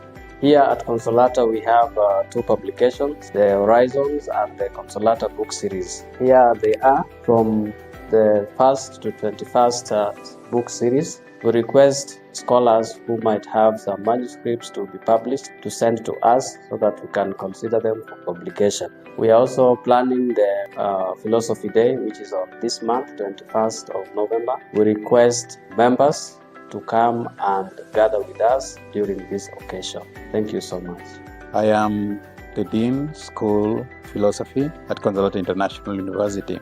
I am happy to invite you all to this year's World Philosophy Day, the day that is themed philosophy and global governance. We realize that the world today is going through an unprecedented time in its history. Challenges arising from global warming, cultural disorientations, technological challenges, arms race, etc., etc. Philosophy, or as philosophers, we cannot sit idle and wait and see these things unfold before our eyes, but we have to stand out, to speak, to act, so that we may be part of the transformation, part of the reality that we want for our world today. And that's the reason why we are going into the field and realizing our vocation as philosopher kings, as put by Plato in the Republic, that we may give governance, leadership to our world today that is disoriented in many ways. So it's my pleasure to invite all of you, my listeners, my viewers, on 21st of this month, November, to be part of the great day, the celebration, as great ideas will be shared, especially in our African continent, looking at what really is facing us and the challenges that we are facing as a continent. Thank you very much. Be part of the journey. Discover the spirit of philosophy this Philosophy Day at the proposed Consolata International University with over 50 years of excellence. Our School of Philosophy nurtures wisdom and critical thinking. Located on Langata Road, we invite you to join us in shaping a better future. My name is Fabian Oyondi, and I'm a third-year student at this great proposed Consolata International University. This university has organized for us a great day, the World Philosophy Day, on 21st of November this month. You are welcome to come and encounter great scholars talking and giving more detail about some of the philosophical units we have and these courses. One of them is leadership, we have politics, we have democracy, and so many others. And most of all, come and listen to our great Archbishop Maurice Muhatia, who will be the guest of honor, giving more insight on this great theme of philosophy and the global challenge. Welcome to proposed Consolata International University. My name is Dr. Stephen Onyango Ouma, Editor-in-Chief, Consolata Book Series and Horizons Journal. Here at Consolata we have two publications, the Horizons and the Consolata Book Series. Here they are from the 1st to 21st book series. We request scholars who might have some manuscripts to be published to send to us so that we can consider them for publication. We are also planning the Philosophy Day, which is on this month, 21st of November. We request members to come and gather with us during this occasion. Thank you so much. I am the Dean, School Philosophy at Consolata International University. I am happy to invite you all to this year's World Philosophy Day, the day that is themed philosophy and global governance. We realize that the world today is going through an unprecedented time in its history. Challenges arising from global warming, cultural disorientations, technological challenges, arms race, etc., etc. Philosophy, or as philosophers, we cannot sit idle and wait and see these things unfold before our eyes, but we have to stand out, to speak, to act, so that we may be part of the transformation, part of the reality that we want for our world today. And that's the reason why we are going into the field and realizing our vocation as philosopher kings, as put by Plato in the Republic, that we may give governance, leadership to our world today that is disoriented in many ways. So it's my pleasure to invite all of you, my listeners, my viewers, on 21st of this month, November, to be part of the great day, the celebration, as great ideas will be shared, especially in our African continent, looking at what really is facing us and the challenges that we are facing as a continent. Thank you very much. Be part of the journey. Discover the spirit of philosophy this Philosophy Day at the proposed Consolata International University with over 50 years of excellence. Our School of Philosophy nurtures wisdom and critical thinking. Located on Langata Road, we invite you to join us in shaping a better future. My name is Fabian Oyondi, and I'm a third-year student at this great proposed Consolata International University. This university has organized for us a great day, the World Philosophy Day, on 21st of November this month. You are welcome to come and encounter great scholars talking and giving more detail about some of the philosophical units we have and discourses. One of them is leadership, we have politics, we have democracy, and so many others. And most of all, come and listen to our great Archbishop Maurice Muhatia, who with the guest of honor giving more insight on this great theme of philosophy and the global challenge. Welcome to proposed Consolata International University. My name is Dr. Stephen Onyango Ouma, Editor-in-Chief, Consolata Book Series and Horizons Journal. Here at Consolata we have two publications, the Horizons and the Consolata Book Series. Here they are from the 1st to 21st book series. We request scholars who might have some manuscripts to be published to send to us so that we can consider them for publication. We are also planning the Philosophy Day, which is on this month, 21st of November. We request members to come and gather with us during this occasion. Thank you so much. I am the Dean, School Philosophy at Consolata International University. I am happy to invite you all to this year's World Philosophy Day, the day that is themed Philosophy and Global Governance. We realize that the world today is going through an unprecedented time in its history. Challenges arising from global warming, cultural disorientations, technological challenges, arms race, etc., etc. Philosophy, or as philosophers, we cannot sit idle and wait and see these things unfold before our eyes, but we have to stand out, to speak, to act, so that we may be part of the transformation, part of the reality that we want for our world today. And that's the reason why we are going into the field and realizing our vocation as philosopher kings, as put by Plato in the Republic, that we may give governance, leadership to our world today that is disoriented in many ways. So it's my pleasure to invite all of you, my listeners, my viewers, on 21st of this month, November, to be part of the great day, the celebration, as great ideas will be shared, especially in our African continent, looking at what really is facing us and the challenges that we are facing as a continent. Thank you very much. Be part of the journey. Discover the spirit of philosophy this Philosophy Day at the proposed Consolata International University with over 50 years of excellence. Our School of Philosophy nurtures wisdom and critical thinking. Located on Langata Road, we invite you to join us in shaping a better future. My name is Fabian Oyondi, and I'm a third-year student at this great proposed Consolata International University. This university has organized for us a great day, the World Philosophy Day, on 21st of November this month. You are welcome to come and encounter great scholars talking and giving more detail about some of the philosophical units we have and discourses. One of them is leadership, we have politics, we have democracy, and so many others. And most of all, come and listen to our great Archbishop Maurice Muhatia, who with the guest of honor giving more insight on this great theme of philosophy and the global challenge. Welcome to proposed Consolata International University. My name is Dr. Stephen Onyango Ouma, Editor-in-Chief, Consolata Book Series and Horizons Journal. Here at Consolata we have two publications, the Horizons and the Consolata Book Series. Here they are from the 1st to 21st book series. We request scholars who might have some manuscripts to be published to send to us so that we can consider them for publication. We are also planning the Philosophy Day, which is on this month, 21st of November. We request members to come and gather with us during this occasion. Thank you so much. I am the Dean, School Philosophy at Consolata International University. I am happy to invite you all to this year's World Philosophy Day, the day that is themed Philosophy and Global Governance. We realize that the world today is going through an unprecedented time in its history. Challenges arising from global warming, cultural disorientations, technological challenges, arms race, etc. etc. Philosophy, or as philosophers, we cannot sit idle and wait and see these things unfold before our eyes, but we have to stand out, to speak, to act, so that we may be part of the transformation, part of the reality that we want for our world today. And that's the reason why we are going into the field and realizing our vocation as philosopher kings, as put by Plato in the Republic, that we may give governance, leadership to our world today that is disoriented in many ways. So it's my pleasure to invite all of you, my listeners, my viewers, on 21st of this month, November, to be part of the great day, the celebration,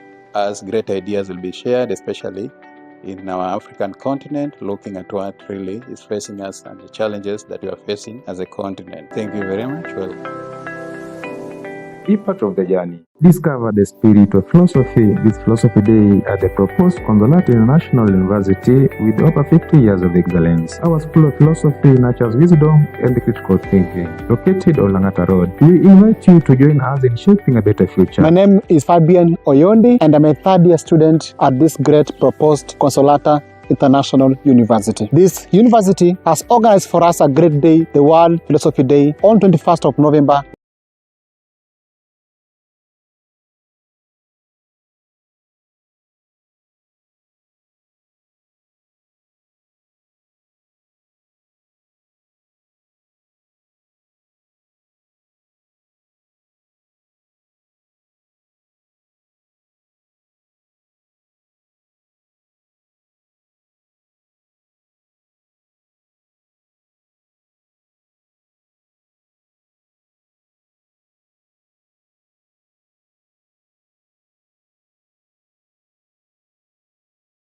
Discover the spirit of philosophy this Philosophy Day at the proposed Consolata International University with over 50 years of excellence. Our School of Philosophy nurtures wisdom and critical thinking. Located on Langata Road, we invite you to join us in shaping a better future. My name is Fabian Oyondi, and I'm a third-year student at this great proposed Consolata International University. This university has organized for us a great day, the World Philosophy Day, on 21st of November this month. You are welcome to come and encounter great scholars talking and giving more detail about some of the philosophical units we have and discourses. One of them is leadership, we have politics, we have democracy, and so many others. And most of all, come and listen to our great Archbishop Maurice Muhatia, who with the guest of honor giving more insight on this great theme of philosophy and the global challenge. Welcome to proposed Consolata International University. My name is Dr. Stephen Onyango Ouma, Editor-in-Chief,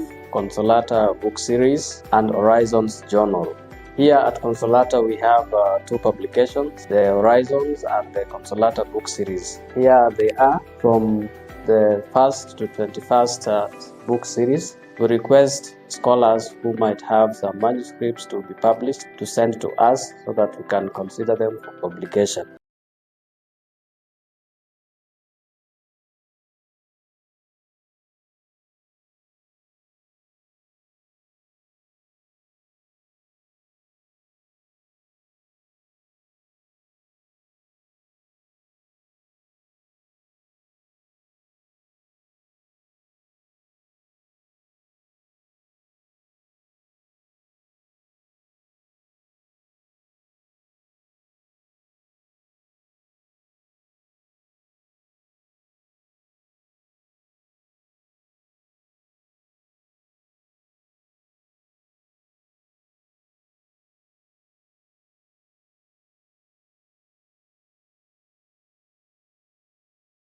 Discover the spirit of philosophy this Philosophy Day at the proposed Consolata International University with over 50 years of excellence. Our School of Philosophy nurtures wisdom and critical thinking. Located on Langata Road, we invite you to join us in shaping a better future. My name is Fabian Oyondi, and I'm a third-year student at this great proposed Consolata International University. This university has organized for us a great day, the World Philosophy Day, on 21st of November this month. You are welcome to come and encounter great scholars talking and giving more detail about some of the philosophical units we have and these courses. One of them is leadership, we have politics, we have democracy, and so many others. And most of all, come and listen to our great Archbishop Maurice Muhatia, who will be the guest of honor, giving more insight on this great theme of philosophy and the global challenge. Welcome to proposed Consolata International University. My name is Dr. Stephen Onyango Ouma, Editor-in-Chief, Consolata Book Series and Horizons Journal. Here at Consolata we have two publications, the Horizons and the Consolata Book Series. Here they are from the 1st to 21st book series. We request scholars who might have some manuscripts to be published to send to us so that we can consider them for publication. We are also planning the Philosophy Day, which is on this month, 21st of November. We request members to come and gather with us during this occasion. Thank you so much. I am the Dean, School Philosophy at Consolata International University. I am happy to invite you all to this year's World Philosophy Day, the day that is themed Philosophy and Global Governance. We realize that the world today is going through an unprecedented time in its history. Challenges arising from global warming, cultural disorientations, technological challenges, arms race, etc. etc. Philosophy, or as philosophers, we cannot sit idle and wait and see these things unfold before our eyes, but we have to stand out, to speak, to act, so that we may be part of the transformation, part of the reality that we want for our world today. And that's the reason why we are going into the field and realizing our vocation as philosopher kings, as put by Plato in the Republic, that we may give governance, leadership to our world today that is disoriented in many ways. So it's my pleasure to invite all of you, my listeners, my viewers, on 21st of this month, November, to be part of the great day, the celebration, as great ideas will be shared, especially in our African continent, looking at what really is facing us and the challenges that we are facing as a continent. Thank you very much. Welcome. Be part of the journey. Discover the spirit of philosophy this Philosophy Day at the proposed Consolata International University with over 50 years of excellence. Our School of Philosophy nurtures wisdom and critical thinking. Located on Langata Road, we invite you to join us in shaping a better future. My name is Fabian Oyondi, and I'm a third-year student at this great proposed Consolata International University. This university has organized for us a great day, the World Philosophy Day, on 21st of November this month. You are welcome to come and encounter great scholars talking and giving more detail about some of the philosophical units we have and these courses. One of them is leadership, we have politics, we have democracy, and so many others. And most of all, come and listen to our great Archbishop Maurice Muhatia, who will be the guest of honor, giving more insight on this great theme of philosophy and the global challenge. Welcome to proposed Consolata International University. My name is Dr. Stephen Onyango Ouma, Editor-in-Chief, Consolata Book Series and Horizons Journal. Here at Consolata we have two publications, the Horizons and the Consolata Book Series. Here they are from the 1st to 21st book series. We request scholars who might have some manuscripts to be published to send to us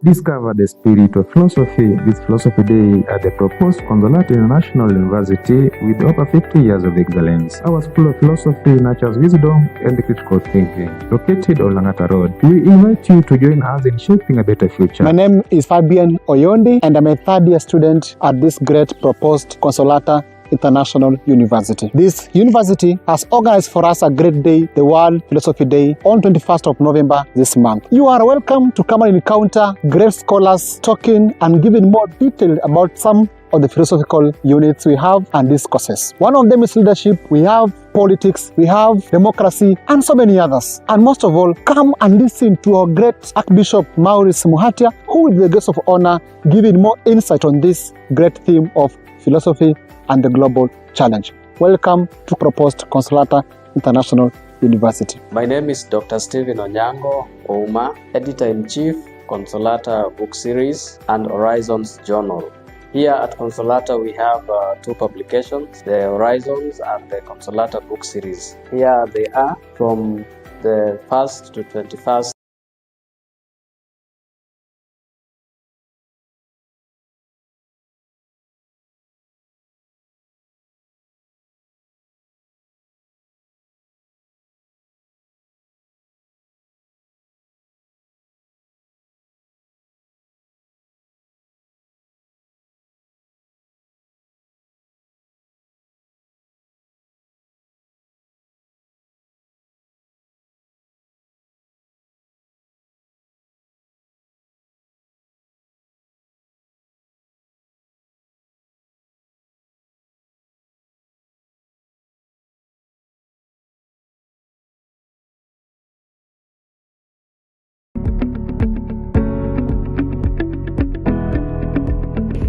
Bonjour.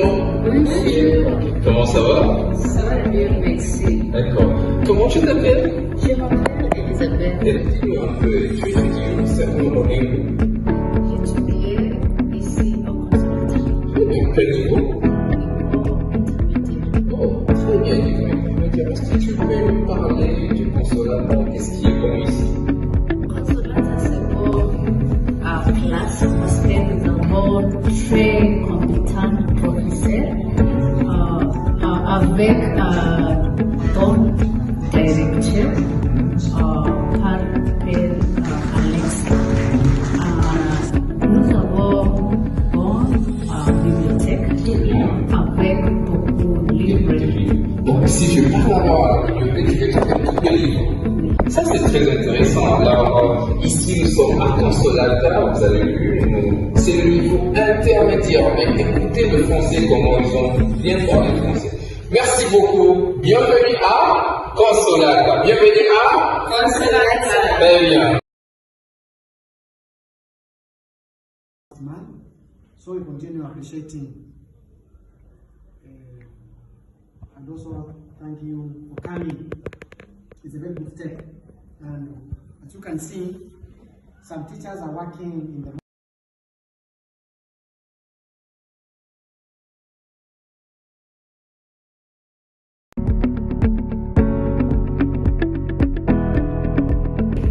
Bonjour.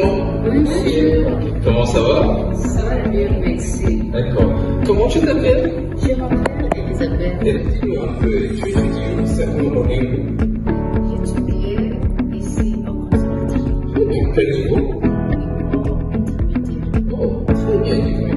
Est-ce que tu peux me parler du Consolata? Qu'est-ce qui est bon ici? Consolata, c'est bon. À classe, parce que nous avons très compétents professeurs avec ton directeur par Père Alex.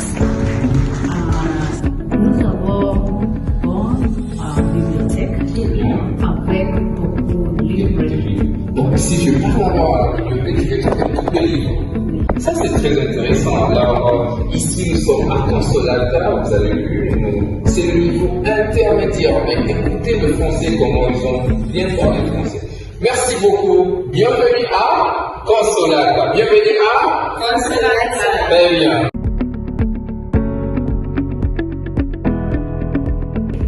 Bonjour.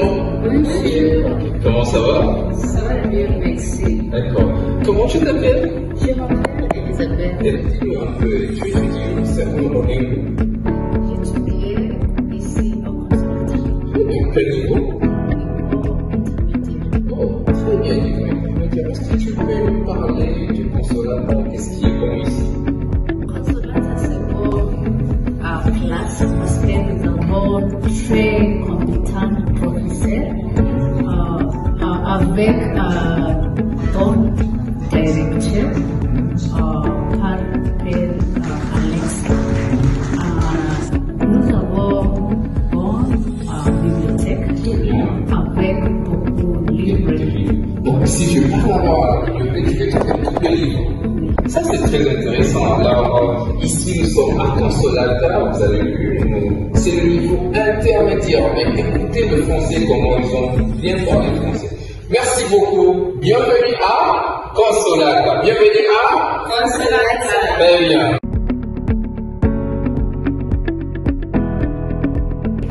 Bonjour.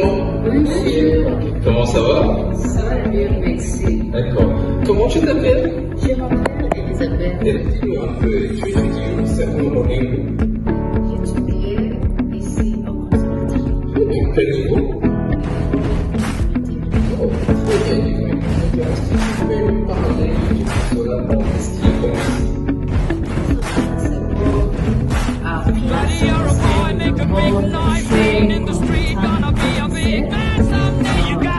Avec ton directeur par père Alex. Nous avons une bibliothèque avec beaucoup de livres. Donc, si je parle avoir la bibliothèque, je vais trouver tous les livres. Ça, c'est très intéressant. Alors, ici, nous sommes à Consolata, vous avez vu, c'est le niveau intermédiaire. Mais écoutez le français, comment ils ont bien parlé le français. Merci beaucoup. Bienvenue à Consolata. Bienvenue à Consolata. Très bien.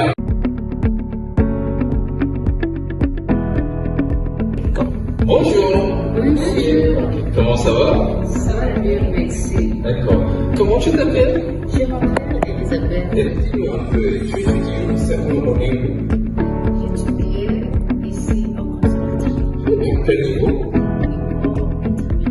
Oh, très bien, dis-moi. Est-ce que tu peux nous parler du consolata? Qu'est-ce qui est bon ici? Consolata, c'est pour classe spend the whole très compétent professeur avec ton directeur par père Alex. Nous avons une bibliothèque avec beaucoup de livres. Donc, si je parle avoir la bibliothèque, je vais trouver tous les livres. Ça, c'est très intéressant. Alors, ici, nous sommes à Consolata, vous avez vu, c'est le niveau intermédiaire. Mais écoutez le français, comment ils ont bien parlé le français. Merci beaucoup. Bienvenue à Consolata. Bienvenue à Consolata. Très bien.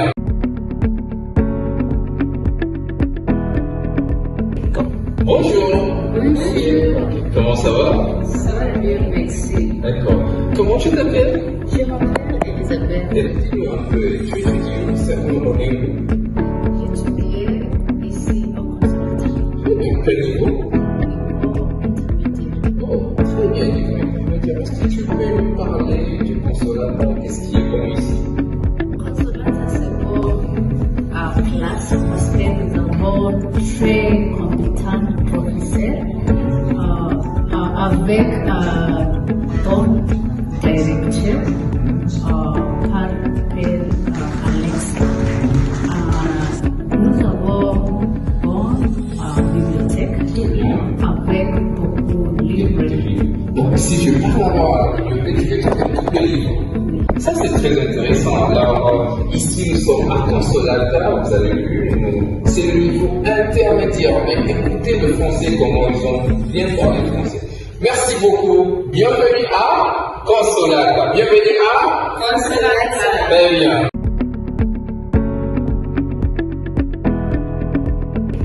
Bonjour. Bonjour. Comment ça va? Ça va bien, merci. D'accord. Comment tu t'appelles? Je m'appelle Elisabeth. Elisabeth. Dis-nous un peu, tu étudies certainement au niveau. J'étudiais ici au conservatoire. Quel niveau?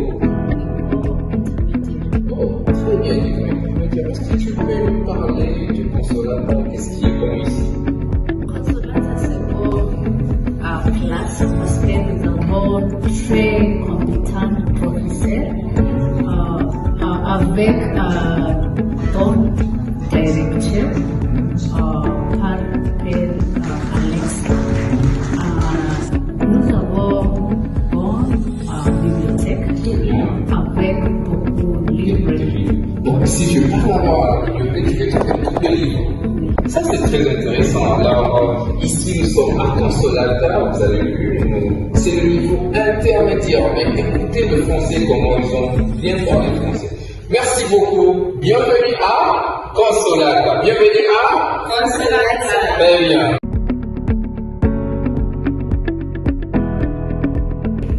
Bonjour. Bonjour. Comment ça va? Ça va bien, merci. D'accord. Comment tu t'appelles? Je m'appelle Elisabeth. Dis-nous un peu, tu étudies certainement au niveau. J'étudiais ici au conservatoire. Quel niveau? Oh, très bien, dis-moi.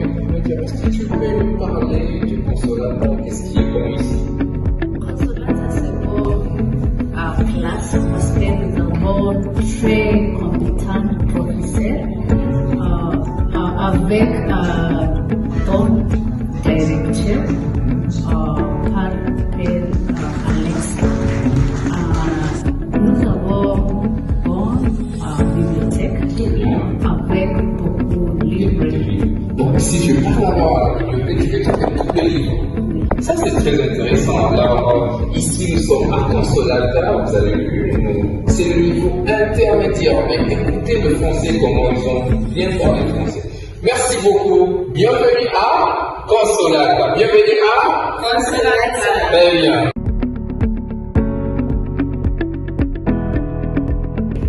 Bonjour. Bonjour. Comment ça va? Ça va bien, merci. D'accord. Comment tu t'appelles? Je m'appelle Elisabeth. Dis-nous un peu, tu étudies certainement au niveau. J'étudiais ici au conservatoire. Quel niveau? Oh, très bien, dis-moi. Est-ce que tu peux me parler du consolata? Qu'est-ce qui est bon ici? Consolata, c'est pour classe parce que nous avons très compétents professeurs avec ton directeur par Père Alex. Nous avons une bibliothèque avec beaucoup de livres. Donc, si je parle à la bibliothèque, je vais trouver tous les livres. Ça, c'est très intéressant. Alors, ici, nous sommes à Consolata, vous avez vu, c'est le niveau intermédiaire. Mais écoutez le français, comment ils ont bien parlé le français. Merci beaucoup. Bienvenue à Consolata. Bienvenue à Consolata. Très bien.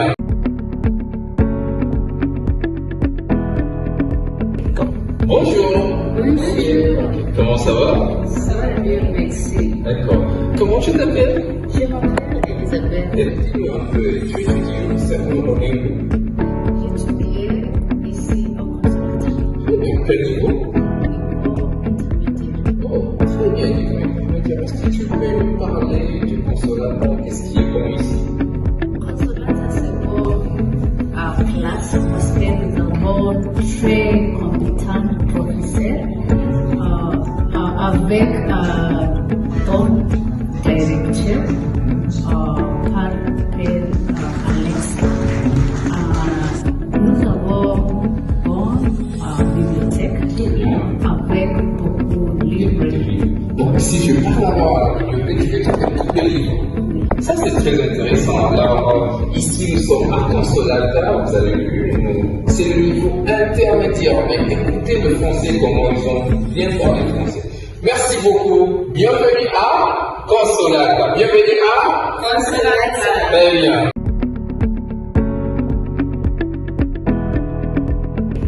Bonjour. Bonjour. Comment ça va? Ça va bien, merci. D'accord. Comment tu t'appelles? Je m'appelle Elisabeth. Dis-nous un peu, tu étudies certainement au niveau. J'étudiais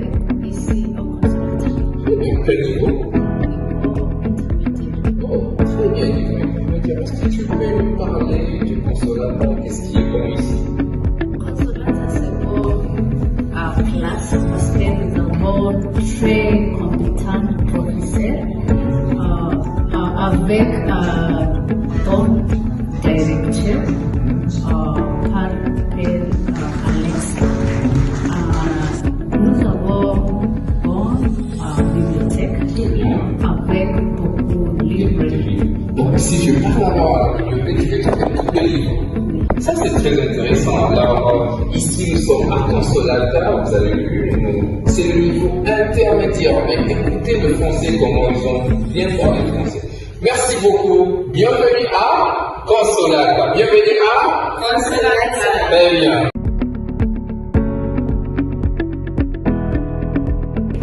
Bonjour. Bonjour. Comment ça va? Ça va bien, merci. D'accord. Comment tu t'appelles? Je m'appelle Elisabeth. Dis-nous un peu, tu étudies où? C'est où au niveau? J'étudiais ici au Consolata. Quel niveau? Oh, très bien, dis-moi. Est-ce que tu peux me parler du Consolata? Qu'est-ce qui est bon ici? Consolata, c'est bon. Classe possède d'abord très compétent professeur avec ton directeur par Père Alex. Nous avons une bibliothèque avec beaucoup de livres. Donc si je parle avoir la bibliothèque, je vais trouver tous les livres. Ça c'est très intéressant. Alors ici nous sommes à Consolata, vous avez vu, c'est le niveau intermédiaire. Mais écoutez le français, comment ils ont bien parlé le français. Merci beaucoup. Bienvenue à Consolata. Bienvenue à Consolata. Très bien.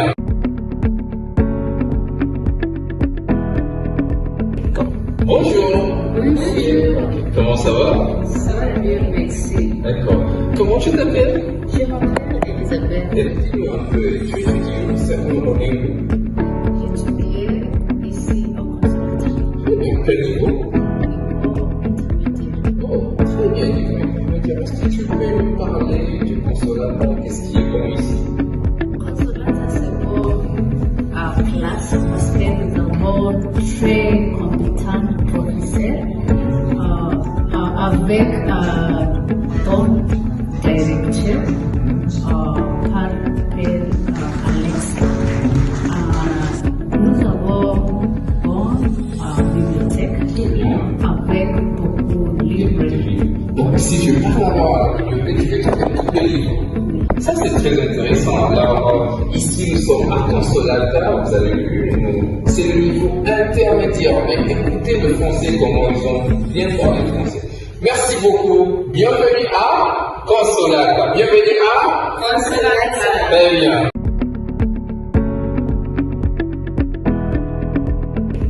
Bonjour. Bonjour. Comment ça va? Ça va bien, merci. D'accord. Comment tu t'appelles? Je m'appelle Elisabeth. Dis-nous un peu, tu étudies où? C'est où au niveau? J'étudiais ici au Consolata. Quel niveau? Oh, très bien, dis-moi. Est-ce que tu peux me parler du Consolata? Qu'est-ce qui est bon ici? Consolata, c'est bon. Classe possède d'abord très compétent professeur avec ton directeur par Père Alex. Nous avons une bibliothèque avec beaucoup de livres. Donc si je parle avoir la bibliothèque, je vais trouver tous les livres. Ça c'est très intéressant. Alors ici nous sommes à Consolata, vous avez vu, c'est le niveau intermédiaire. Mais écoutez le français, comment ils ont bien parlé le français. Merci beaucoup. Bienvenue à Consolata. Bienvenue à Consolata. Très bien.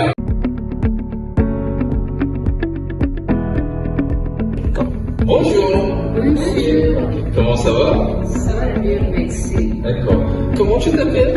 Je m'appelle Elisabeth. Dis-nous un peu, tu étudies où? C'est où au niveau? J'étudiais ici au Consolata. Quel niveau? Oh, très bien, dis-moi. Est-ce que tu peux me parler du Consolata? Qu'est-ce qui est bon ici? Consolata, c'est bon.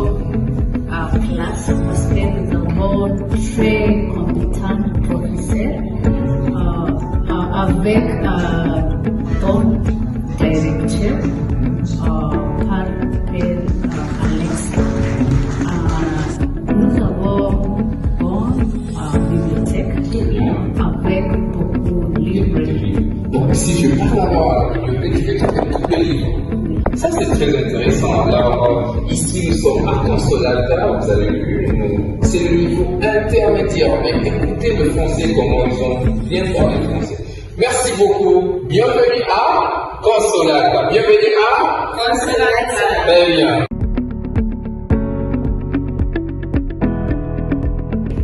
Bonjour. Bonjour. Comment ça va? Ça va bien, merci. D'accord. Comment tu t'appelles? Je m'appelle Elisabeth. Dis-nous un peu, tu étudies où? C'est où? J'étudiais ici au Consolata. Quel niveau? Oh, très bien, dis-moi. Est-ce que tu peux me parler du Consolata? Qu'est-ce qui est bon ici? Consolata, c'est pour classe parce que nous avons très compétent professeur avec ton directeur par Père Alex. Nous avons une bibliothèque avec beaucoup de livres. Donc si je parle avoir la bibliothèque, je vais tous les livres. Ça c'est très intéressant. Alors ici nous sommes à Consolata, vous avez vu, c'est le niveau intermédiaire. Mais écoutez le français, comment ils ont bien parlé français. Merci beaucoup. Bienvenue à Consolata. Bienvenue à Consolata. Très bien.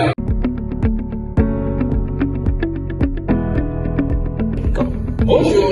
Bonjour. Comment ça va? Ça va bien, merci. D'accord. Comment tu t'appelles? Je m'appelle Elisabeth. Dis-nous un peu, tu étudies où? C'est où? J'étudiais ici au Consolata. Quel niveau? Oh, très bien, dis-moi.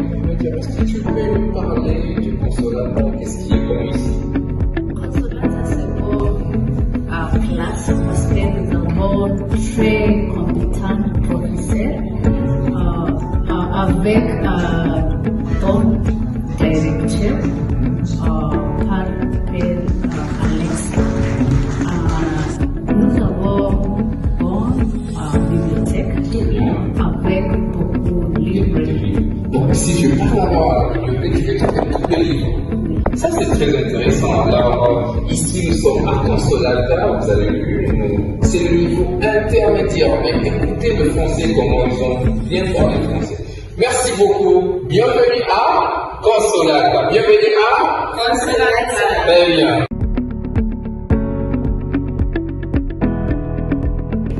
Bonjour. Bonjour. Comment ça va? Ça va bien, merci. D'accord. Comment tu t'appelles? Je m'appelle Elisabeth. Dis-nous un peu, tu étudies où? C'est où? J'étudiais ici au Consolata. Quel niveau? Oh, très bien, dis-moi. Est-ce que tu peux me parler du Consolata? Qu'est-ce qui est bon ici? Consolata, c'est pour classe parce que nous avons très compétent professeur avec ton directeur par Père Alex. Nous avons une bibliothèque avec beaucoup de livres. Donc si je parle avoir la bibliothèque, je vais tous les livres. Ça c'est très intéressant. Alors ici nous sommes à Consolata, vous avez vu, c'est le niveau intermédiaire. Mais écoutez le français, comment ils ont bien parlé français. Merci beaucoup. Bienvenue à Consolata. Bienvenue à Consolata. Très bien.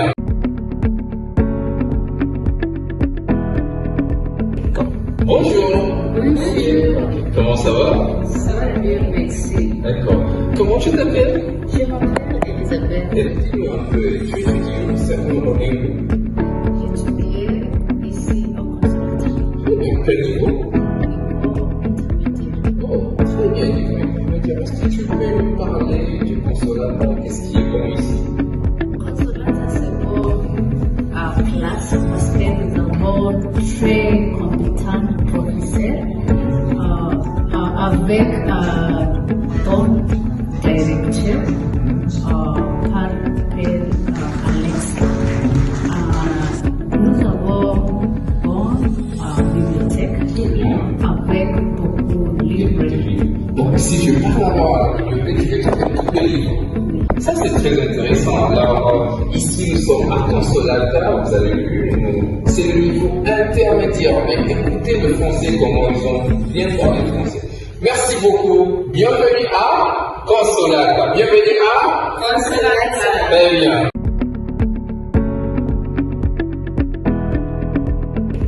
Bonjour. Bonjour. Comment ça va?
These books are available at our library.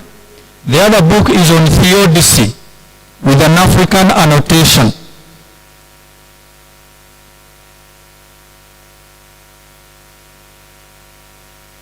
So this is on natural theology. That is theodicy. The third book by our guest speaker is on Introduction to African Philosophy.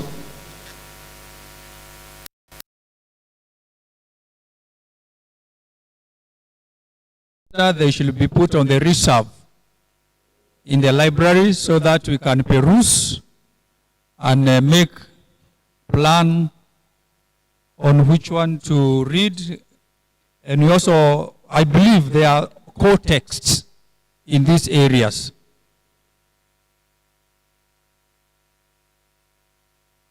So, ladies and gentlemen, allow me now to welcome our afternoon presenters. Kindly, when I call your name, you join me here and take a seat. So the first presenter is Damaris Atieno. So Damaris Atieno, she is doing a paper on redefining the identity of women, navigating gender equality in a patriarchal society. And this is a very welcome stimulus variation, because we've had one gender dominating. So sister, thank you very much for agreeing to do that paper. The second presenter is also a sister. Please take a seat. Thank you.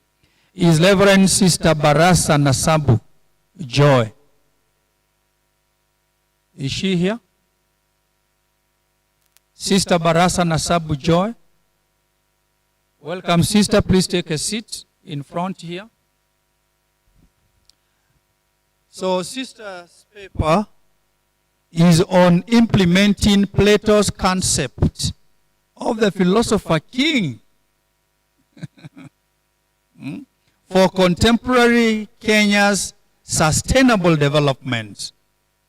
Welcome, sister. An awesome title. The third presenter is Reverend Dr. Felix Boriga. Is he with us? No. Oh, we had lunch. I thought it was having siesta. Well, welcome, Father. Father's paper is on relationship between politics and religion. In the interest of time, if you can do under 10 minutes, we shall very much appreciate. So, sister, welcome to the podium. And let's listen to your paper. Karibu. All protocols observed. Good afternoon.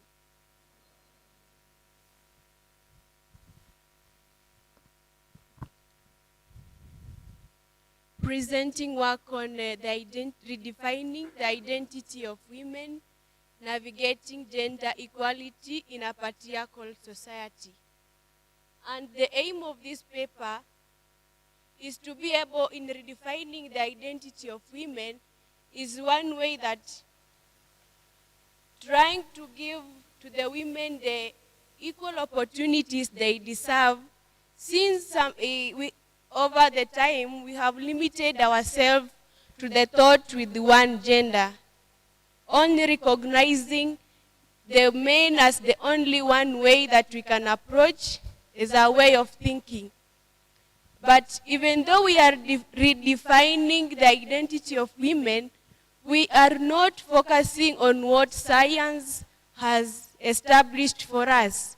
Rather, we are approaching as sociologists with rational thought that our society is complete when we are able to dignify the opportunities we have for both men and women. However, when we are talking about women, we are not excluding ourselves from what the men are playing in our society. Because our society is complaining, is lamenting. Because when the girl child is protected, on the other hand, the boy child is crying. Therefore, we urge for equality in our male-dominated society as we do away with the blunted discrimination based on sex and gender. And my introduction, I will base on the common phrase, what men can do, women can do better. And this is what brought the cry that, is it possible women can do better than men? It is possible when we are able to accept the possibilities and the opportunities that we have in our chauvinistic society. Women are longing to be identified in their contribution in the society. Therefore, in redefining, it is a turning point to clear the mess which we brought as a society, that we only considered women and neglected men. And this rose the competition, the aggressiveness in the society. Conflict theory in sociology would say that our society is in competition, our society is facing inequalities, our society is having abrupt and revolutionization instead of evolutionization, since we are safeguarding one gender at the expense of the other gender. We consider on the various perspectives that women are being considered. And the first aspect, when we check that empowerment for women, we consider women are empowered. However, it is not the same in all parts of Africa. Consider Kenya, Northern Africa. Consider also South Africa. And also in the central part of Africa. Not all women are empowered. And when it comes to leadership, not all women are accepted as leaders. There are various discrimination and stereotypical kind of thoughts that we view women as an inferior gender and sex in our society. Therefore, when we are redefining, we are empowering women, not that they be superior to men, but to have equal opportunity. Since our society has to be complete when we invite the two genders to reconcile. In the history, we have Edith Stein, is a very prominent woman in the Jewish culture who was able to overcome the male view that philosophical knowledge could only be possessed by men. She could urge that women are more close to their heart. They are so empathetic. And when you empower women with education, they are able to maintain it. And therefore, he urged that let woman also be equal to man. And to be equal does not mean that to be superior. Her contribution to the society has to be recognized. And in recognizing, we are not talking about that we are now saying they compete, or we are not talking about we have the imbalanced opportunities. We have to have the same opportunities if we have to actualize the aspect of equality and equity.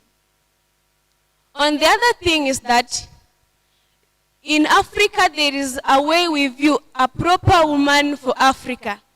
A proper woman for Africa for the past time was regarded that she has to be subject, she has to listen, she has to follow what the men are talking about.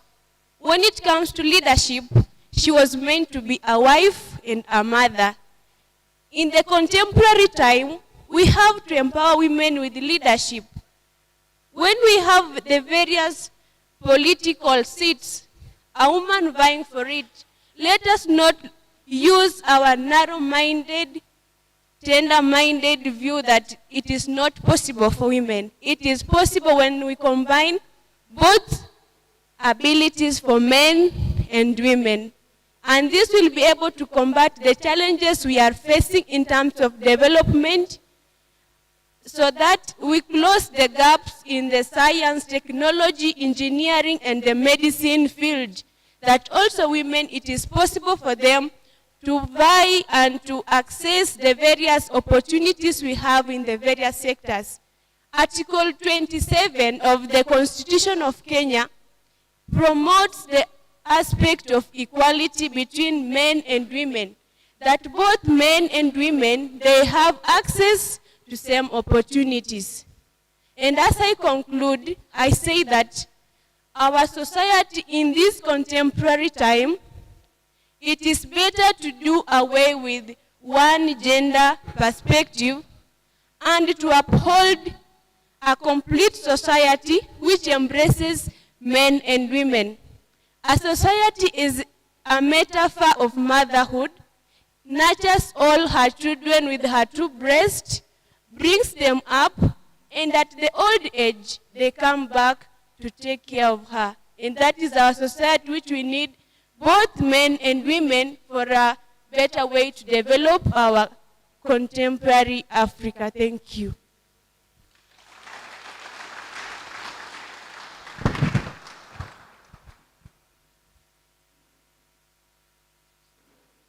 So thank you, sister, very much for your well-synthesized presentation. So let's give her another clap. Thank you. Thank you very much. Now we have a second presenter. She's also a nun, Reverend Sister Barasa Nasambu Joy. a paper implementing Plato's concept of the philosopher king for contemporary Kenya's sustainable development. The floor is yours, sister. Thank you. Good afternoon, philosophers. I believe all of you are well, especially after the lunch break. So after reflecting on the events that have been going on since the beginning of this year in the socio-political environment, with so many lamentations, with so many demonstrations which are still ongoing over the bad leadership we have. And at some point, the KCCB, the chairman is here, they presented the cry of the poor as if the cry was never heard. And 2 weeks ago they said, let us just restore hope. So we pray for that hope.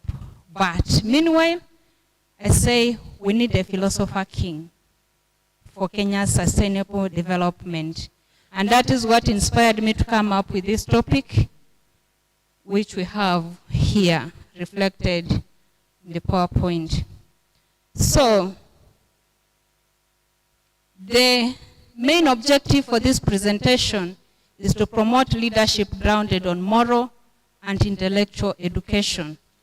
And the focus is on addressing economic disparity, enhance governance, and build a sustainable future.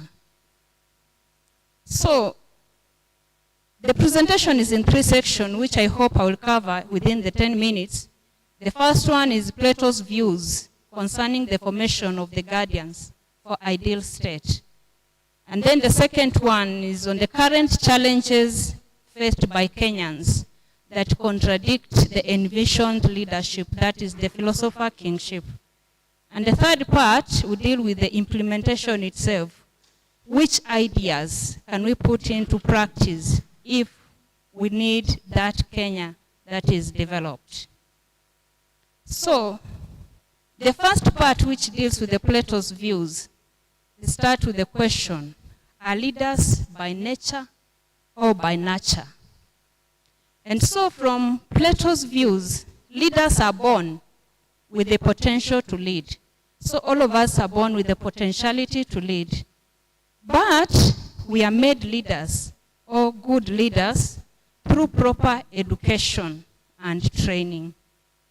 So some individuals are naturally more suited to rule because of their innate intellectual capabilities, such as wisdom, courage, and these abilities must be cultivated through proper education process. So, have our leaders we have today in Kenya been trained to lead? Or we choose leaders whom we don't know even their education background? So, according to Plato, which education system can we now implement? I believe the CBC, the current CBC is trying to follow this Plato's education system, but I don't know if it will come to that.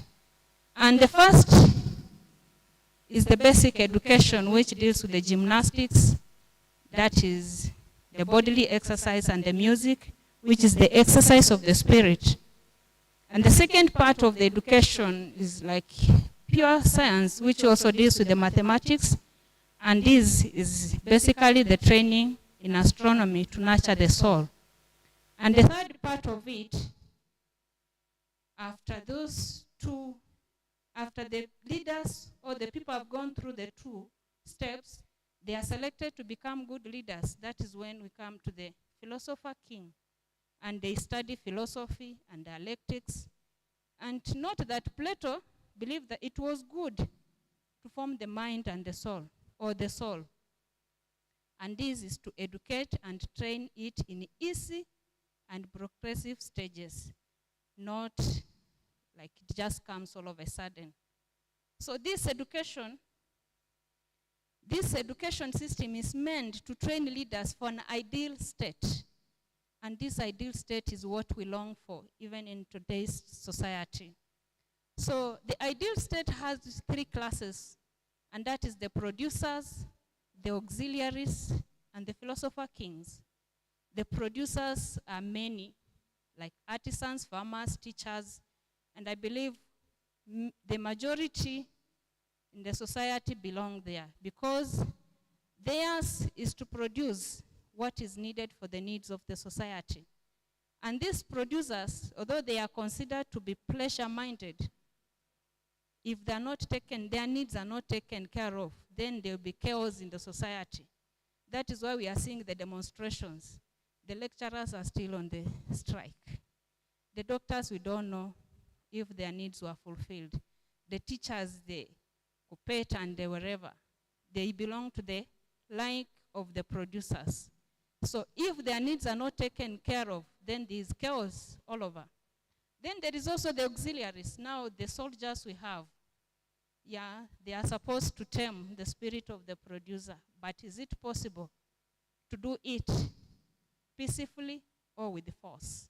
The question still lies in our hands.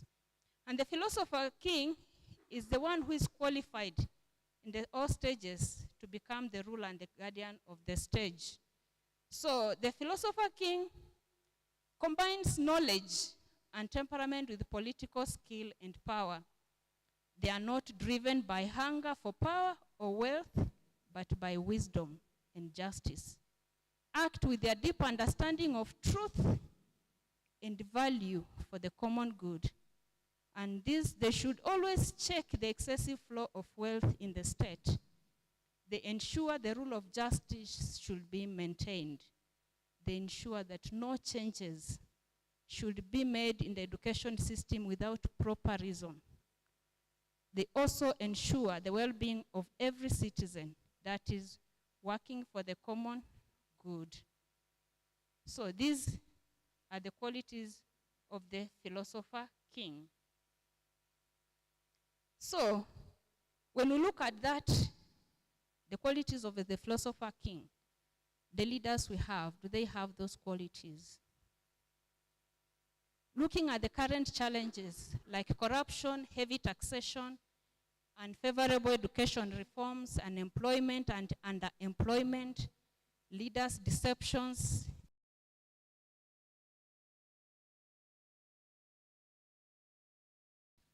inequitable resource distribution. This brings now why many are crying, especially in Kenya, and that is the specific area I'm dealing with.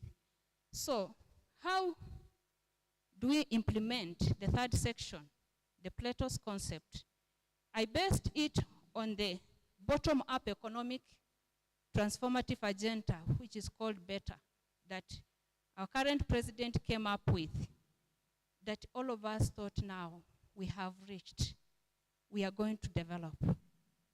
And these agendas are, one, increasing agricultural productivity, provision of affordable housing, raising the labor force productivity, expanding the national fiber optic connectivity network, provision of affordable health care, upgrading road infrastructure, and all that. But have they been fulfilled? Who will work towards this? Do we have a philosopher king for this?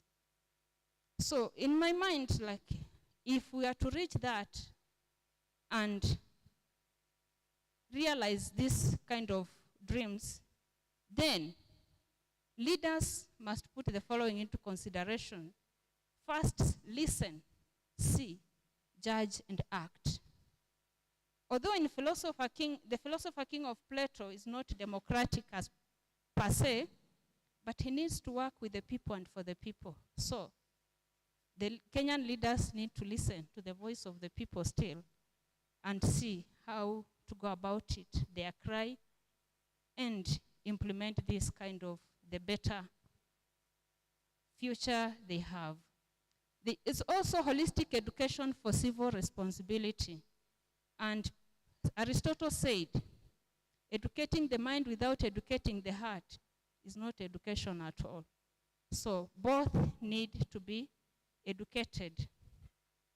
Then they must be embracing justice for an ideal state. So justice is central in Plato's Republic. And our Kenya national anthem justice is our shield and our defender. If we have no justice, then we have no one to defend us, we don't have a shield. So for harmony, peace, unity, and prosperity to exist or to prevail, then justice must be there. So for leaders to ensure this exists, they must enforce transparent and accountable governance, strengthen legal institutions, and then design and implement tax systems that alleviate the burden on the poor while ensuring fairness and reducing economic disparity, among others. In conclusion, Plato's philosopher king can be realized in the world today if only there will be ethical leadership. So education must be both training the mind, at the same time training the heart, so that we can realize the dream we have for a sustainable, developed Kenya. Thank you. So thank you very much, Sister Joy, for your presentation on implementing of Plato's concept of philosopher king. We go now to the third presenter, Reverend Father Dr. Felix Boriga. The paper is entitled Relationship Between Politics and Religion. Father, if you can do under 10 minutes, it will be awesome.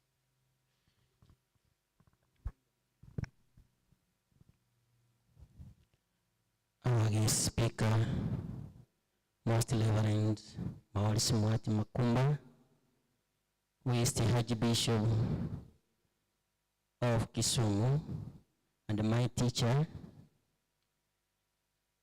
the school administration, and all the members present. I welcome you to our presentation themed the relationship between politics and religion. First, I begin by disclaimer that I'm not an expert in philosophy, so you don't expect much of philosophical dictums. This theme calls us to reflect deeply about the state and the church. Relationship is divine because, as you can read in Genesis, God made a relationship with a human person. So to relate is something good. And that's why we are proposing the church and the state ought to relate. The aim of this paper is to demonstrate the relationship that exists between the state and the church as leadership institutions with the same divine origin and purpose, that is service to humanity. It's also to encourage the two institutions to serve humanity while maintaining their independence in pursuing their mission. And also it's also to reawaken the faithful, in particular the laity, to take an active part in the politics of their own motherland in view of promoting good governance and the rule of law. Correlational existence of the state and the church. Many times or often, tension, misunderstanding and mistrust witnessed between the state and the church are an essential, since both institutions of leadership have common elements. And one of the common elements is that the origin is God. They both originate from God. Secondly, they serve the same citizens, the people of God. And they also have the same purpose, that is service to humanity and not otherwise, as one of the esteemed scholar, Machawa, teaches. The church and the state are two sides of the same coin of God, and they must always serve the same people of God. The object and subject of the two institutions is none other than the human person. And how are they going to serve? By providing what's crucial, or the necessities that will help the human person to attain the highest good, soon born true happiness or God. As St. Augustine, a philosopher and a theologian, converses, our hearts are restless until they rest in you, in God. St. Augustine's teaching is a clear witness that leadership in both institutions must work for the betterment of the human person. And how are these two institutions going? What is it going to guide them as they carry out their mission? Is divine wisdom, the word of God, which calls both houses to servant leadership. And now, what's the obligation of the church in politics? The question whether the church should engage in politics or not is a recurring query that begs for a response from experts in different fields of study. And one time when the third president of this country was asked, as President Mike Kibaki, is it right for the church to engage in politics? What did he respond? He responded like this: politics and religion are inseparable. To suggest that politics should be left to the politicians and religion to the clergy is terrible intellectual arrogance. That's why the church or the faithful ought to participate in politics, because it touches the life of humanity. And what's the role of the church then?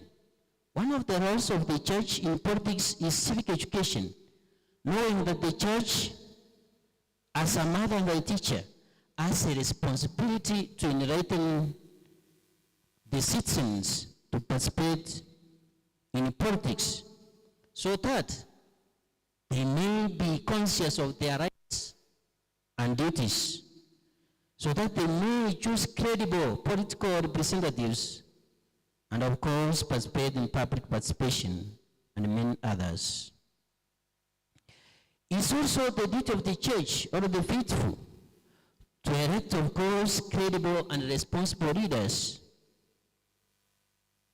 knowing that every human created in the image and likeness of God is a leader who is able to lead himself and the community and witness the Lord in a simple life. Therefore, in choosing leaders, they should ensure that the leaders they elect are those who respect the common good and the human dignity. Another role of the church, or before that, it's important that also these people, it's not their duty also to be electing as the faithful leaders, but also they should contest for these leadership positions so that they may bring transformation founded in Jesus Christ's manifesto in quotes, as you can see in Luke chapter 4 and the following. Cardinal Chu, when he was asked the role of the laity in politics, he said, Christians must not become spectators but seekers, seek to be elected to influence the society. That means they should not shy away from politics, because they have a role to play in transformation of the society. Another role of the church is rule of law and constitutionalism. Rule of law is essential for tranquility in the society and for the progress of the society. As the church ensures that the rule of law is followed, whatever that is contrary, the church must be up in arms to reject. For instance, laws that are punitive in nature of taxation, denial of the right to worship, unfair electoral laws, laws against human nature. For instance, LGBTQ, the church must stand to condemn this in the strongest term possible. Cardinal Sarah, hearing his voice on draconian laws, he says like this: if the orders issued by authorities are clearly against the common good, then disobedience becomes sacred. Mothers bear witness to this before the Sanhedrin. Peter declared, we must obey God rather than a human person. Which is the role of the state? One of the roles of the state is to promote human dignity, which is founded on creation, as in Genesis chapter 1, verse 26. This means that the human person should not be treated as an object, but rather as a human person worthy of all of the rights that are worthy to him as a person. Another role of the state is to guard the common good. That means is to, first of all and first should provide the necessities that are important for the human person to live a life worth living. Secondly, the state is to maintain law and order in promoting the stability in the society for development of the citizens. In summary, it means the state must have a human person at heart, and is what is called to serve. In conclusion, the state and the church are not alien to each other, since they share a common origin. The two families are called to share, talk, and greet each other, since they are called to the service of humanity. Thus, they are to respect each other and cooperate in fulfilling their divine mandate. Thanks. Thank you very much. Father Boriga, we clap for him. We clap for Father Boriga. Thank you, thank you, thank you. Now, one question per presenter. Already there are 3 hands up. So don't put your hand up. Already we have 3. Where is the mic?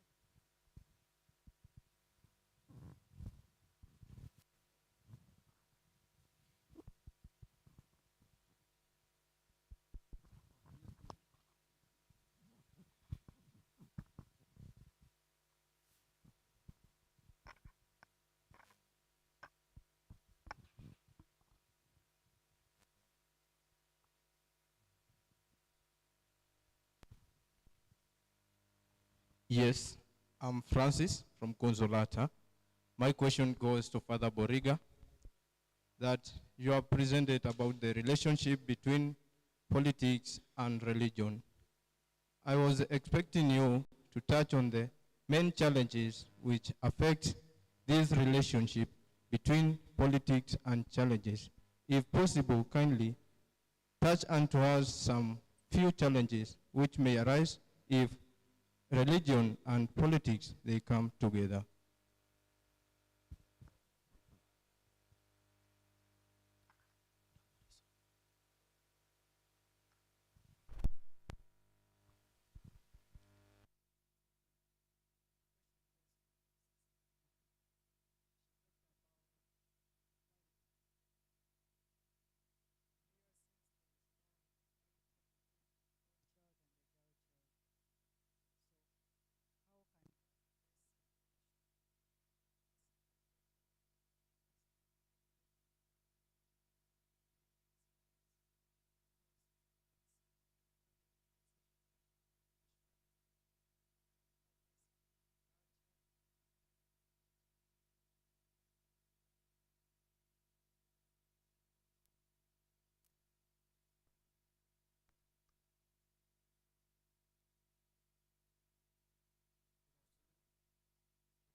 Okay.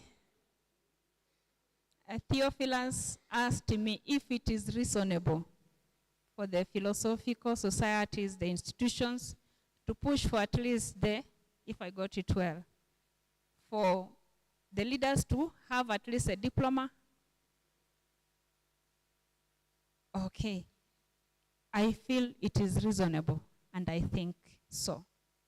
Simply because the role of philosophy, the role it plays in sharpening at least one's mind, the way you think and the way you act must go hand in hand. So, if someone has studied philosophy, it will make an impact in the way you think and the way you act. So even what you say. So I feel it is good for all leaders to have a training in philosophy. And that is why for the philosopher kingship. So we need the philosopher kings to lead. Not until the philosophers presented about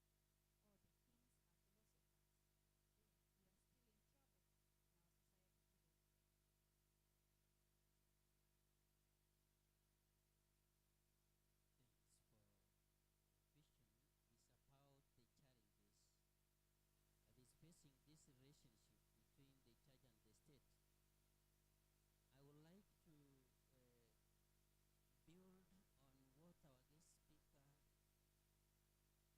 interest, as well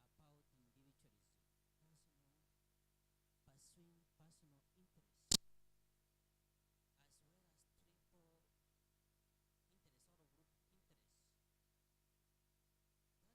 has ruined this relationship. Why? Because people like that what they want, people destroy all of that. If you are benefiting the common good, but personally, and that individualism is against the divine commandment of love of neighbor. So this relationship between the church and the state can only be realized when we love our neighbor, we love each other. Without it, then it means that we will continue to experience this tension, this misunderstanding, mistrust, and therefore causing havoc and not promoting the interests of the people.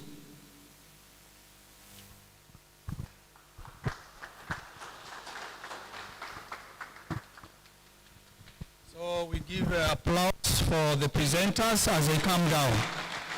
Thank you, our presenters. Allow me to call another fourth set of presenters for the second session of this afternoon. So the first presenter, Othiambo Cornelius Joseph, Understanding Democracy in Africa, Challenges. So welcome your colleague, Simon Gitao. The paper, Post-Colonial Political Crisis in Kenya, the interplay of political liberty, morality, and religious influence. Thank you. The third presenter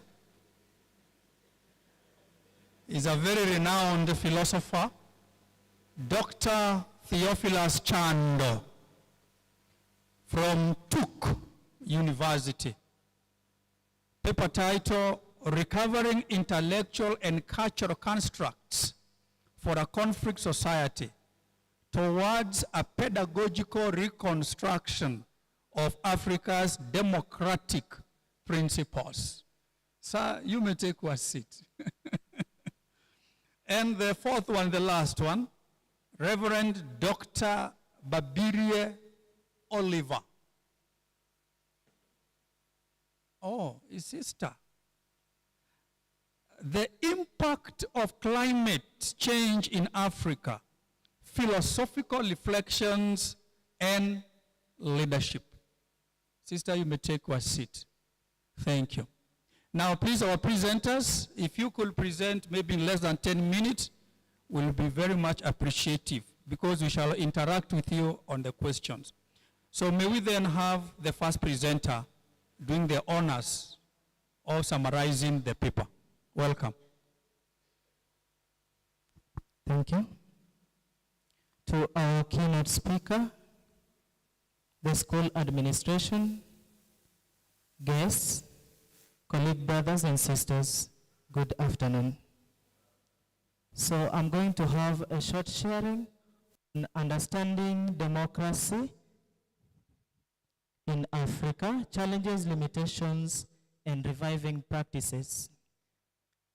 Other speakers have spoken about democracy, and it has been a great challenge in our day-to-day lives. And my paper is focusing on direct democracy, whereby, according to our Kenyan constitution, it is a government that is formed from the people, by the people, and for the people. And this is also supported by Carol Gold.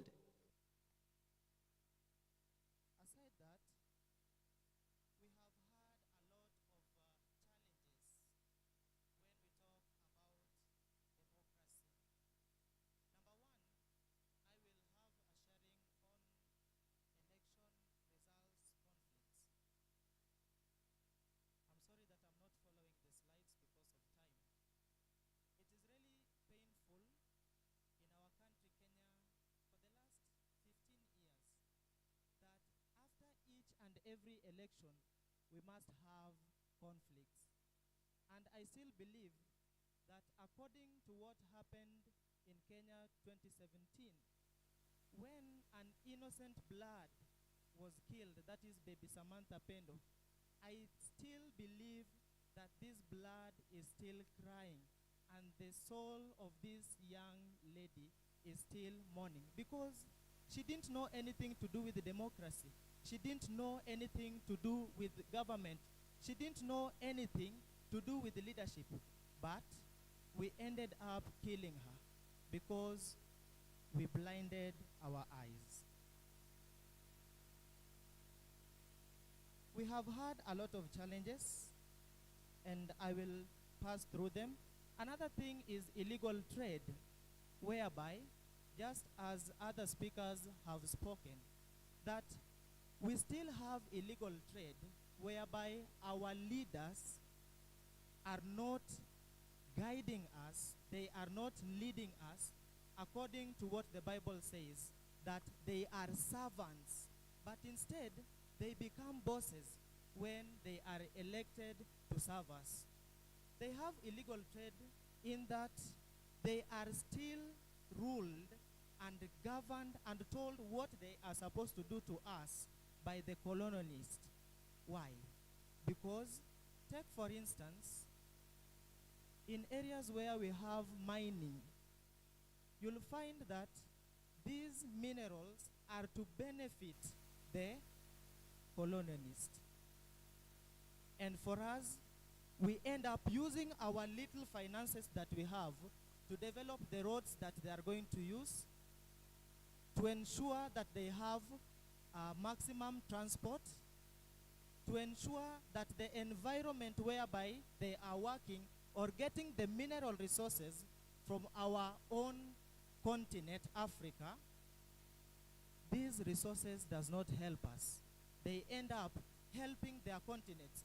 And to make matters worse, and the paining part of it, is that they still despite us. Despite the fact that the Bible itself tells us that we are all equal. We are not less because we are black. We are not less because we are Africans. This power must be revived. And that one will take me, aside other challenges that we have, we also have corruption, whereby each and every individual or the leaders, when they are requesting for our votes, they are very humble. They come in the churches, and I will quote PLO Lumumba when he says that when these leaders come to ask for our votes, they are very humble. They don't take the front seats. They sit at the back. But after they have gotten what they want, they now brag and they step on us. Thank you. This must come to an end. I have reviving practices. Number one, according to the Kenyan Constitution, is fostering human values and dignity. And this one will go to the question of freedom. We can never speak of freedom when we do not mind of the human values.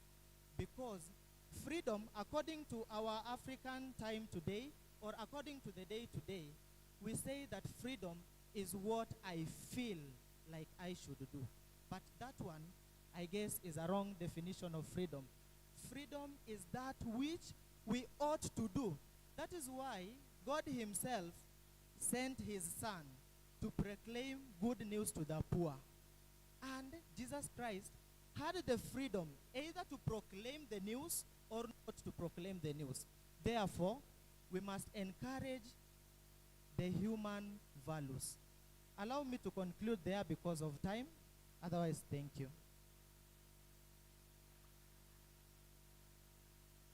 Very well. So let's clap for him again. Our second presenter. These are really digitally enabled people. Your Grace, the Archbishop of Kisumu, Vice Chancellor, all protocols observed, good afternoon. Now, in my paper, it's about political crisis in post-colonial Kenya, where I was checking about the influence that morality, religion, and politics, what kind of an influence they have on each other. And in my paper, I was looking at the various philosophers, what they have said about the issue of politics, whether morality has a place in politics, whether religion has a place in politics. And in virtually most of the political philosophers that I looked at, majority of them agreed that morality does have a place in politics.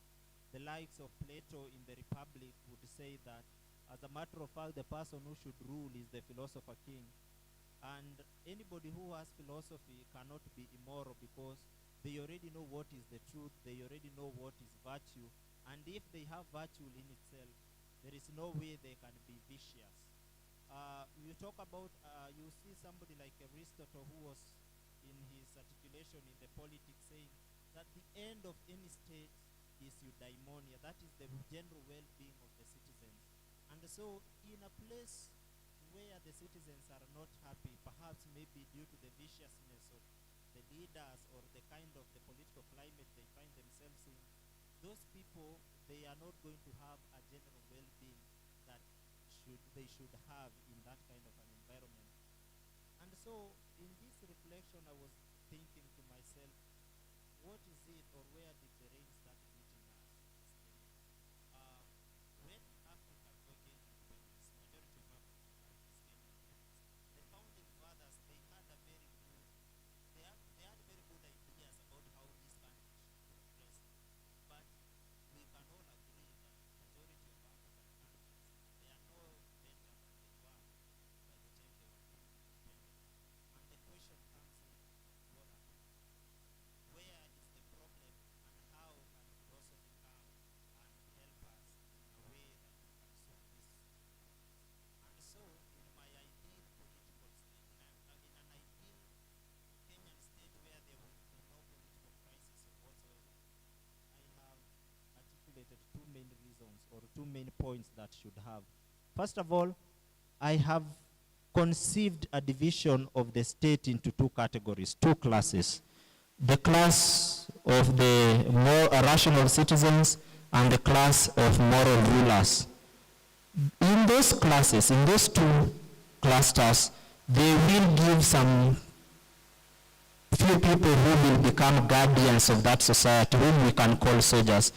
But there is also another class that is not there, and are those people who who have been proven to be irrational and those who have been proven to be immoral, they should not have any place in politics. As a matter of fact, their work should only be to take directions from the rulers and to respect the decisions that those citizens who are rational have come up with. And that can only be done when we focus on education. From the moment of birth to the moment of your death, there should be a subjection to philosophical education to all these people who are supposed to be in any kind of a state.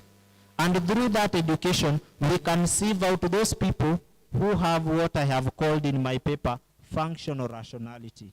While everybody, we can agree everybody is a rational being as an inherent characteristic of the human person, but not everybody acts in a rational way. Some people may know what is right to do, but they choose not to do the right thing. And so those people should be excluded in making political decisions. Because as our Archbishop was telling us about the philosophy of chenyu chenyu, yours is yours, ours is ours, if somebody can say he is a thief, but he is our thief, that person should not even participate in voting.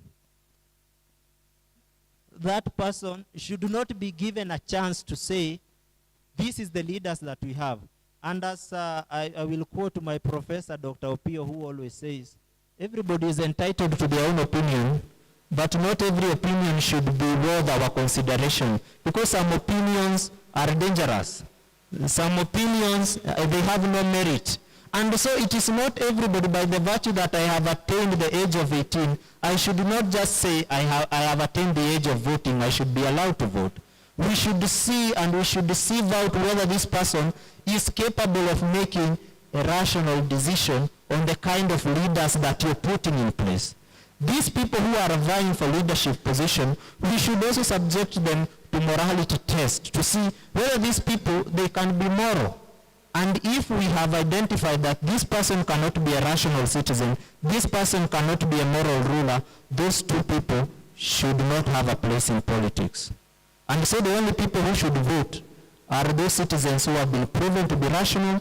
Those people who should be voted for are the leaders who have proven to be moral. Thank you. Let's clap for him. Thank you. Now I have the honor to introduce a colleague. We have a long history in academia, Dr. Theophilus Chando from Technical University. Kindly, sir, give us a gist of the thesis of your paper. Thank you. There was the guest speaker of the day, Right Reverend Maurice Makumba, Archbishop of Kisumu Diocese, the Vice Chancellor, Consolata International University, the DVCs here present, my fellow presenters, and in a special way, very, very special way, King Michael Karaoke. Ladies and gentlemen, good afternoon. My position here is a very difficult one. This podium has started intimidating me because when your speech is preceded by so eloquent speakers like my two colleagues who have just spoken, you feel like withdrawing your own because you don't think you're going to the standards, okay? But I'll try to gather courage because I believe in your prayers. You pray for me to withstand the storm. Very quickly, I think they should put my topic, bring my topic down a little bit because it has changed a little bit. There we are, reconstructing political pedagogy in Africa, a quest for the recovery of Africa's intellectual and cultural foundations of democracy. I want to start by saying that Africa is a continent of interest, and it's a continent of interest for so many people, but particularly for non-Africans. And these people are interested in Africa in different ways. Some are interested in Africa because of the wealth that Africans tread underneath their feet. Others are interested in Africa because of the climate. It has a wonderful climate. Others are interested in Africa because of the possibility of exercising slavery. What do I mean? What I mean is that Africa has a young, energetic population that can provide cheap labor. So people who are interested in Africa are interested for various reasons. And this makes them relate with Africa in different ways. But these interests have had one particular outstanding outcome, that the political organization of Africa has always been in turbulence. Africa has never been at rest. Colonialism perhaps marks the official beginning of this turbulence, because colonialism was introduced into Africa by the colonialists. It found a fertile ground for oppression of kinds. The colonialists came into Africa with the assumption that Africa was a virgin, uninhabited land, and those that they found, the natives or the savages, were people with either subhuman level of thought or were not at the level of humanity yet. Let's go. For that reason, Africa was thought to be unserviceable for good governance, specifically democratic governance. And one major reason which made Africa unserviceable for democratic governance was Africa's culture.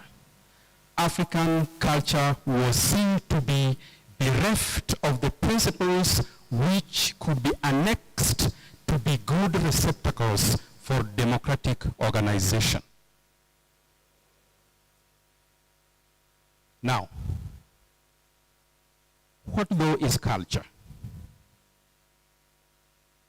As you can see, I'm quoting someone there. Culture is the sum total of the original solutions that a group of human beings invent to adapt to their natural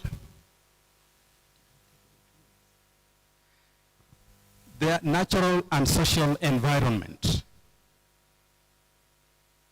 For that reason, culture is specific to localities, and it is worked out by human agency. It responds to physical and social peculiarities of a place. For that very reason, it is actually arrogant to try and compare any two cultures, so that you cannot say that there are cultures which are superior to others. Culture is the pivot around which human development, including political organization, revolves. Democracy itself is a cultural construct, because it is a way of responding to the human reality of collaborating for the sake of contriving a reasonable life for themselves. And for that reason, democracy is a demonstration of a people's self-understanding as members of a political community collaborating with each other to procure for themselves the common good. Democracy then cannot be imposed.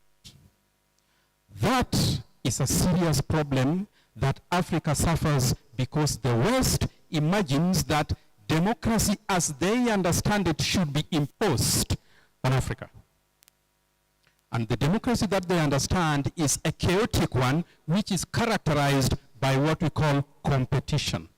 In African original framework of social organization, people collaborated. They did not compete.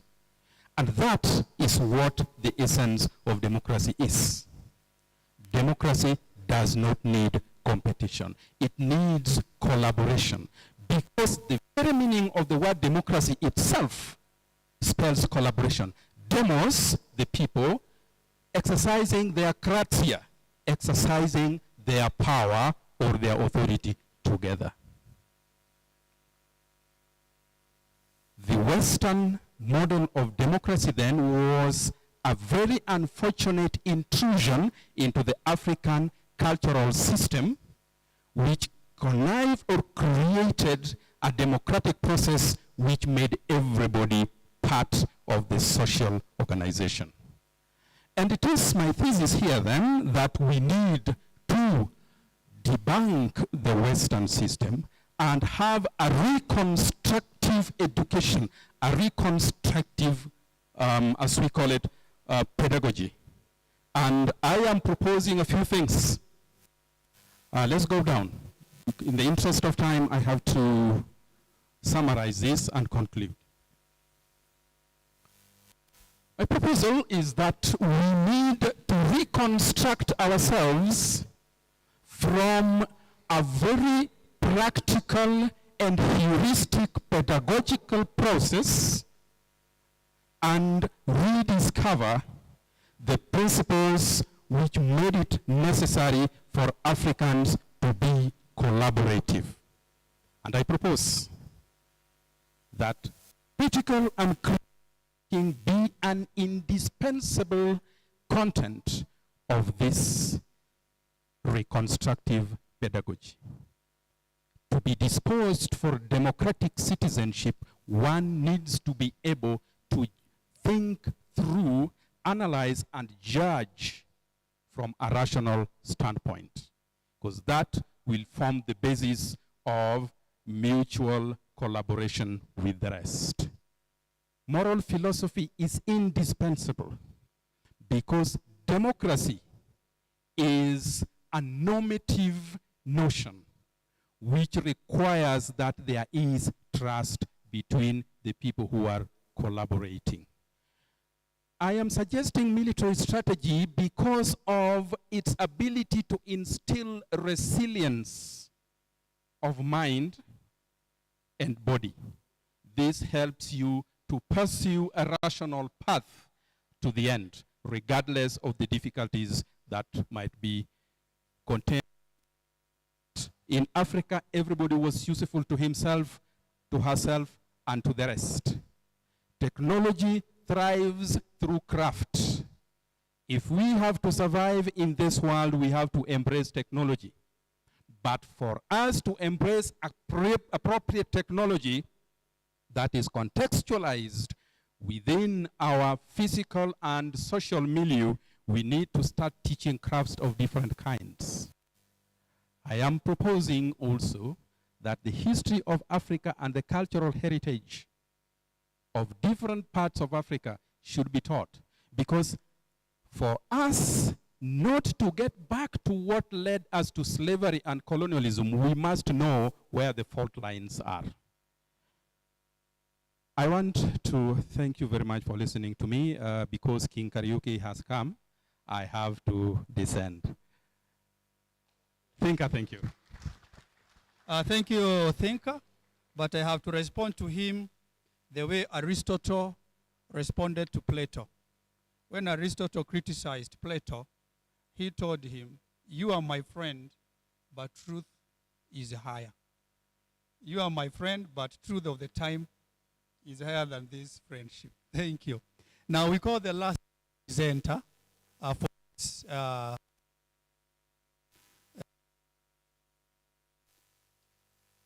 but don't articulate that correctly. Reverend Sister Dr. Babirie Oliver, kindly come to the dais and read for us the summary or gist of your paper. Karibu sister. So before I start, I have a request to make, that I greet you as a Franciscan. May God give us his holy peace.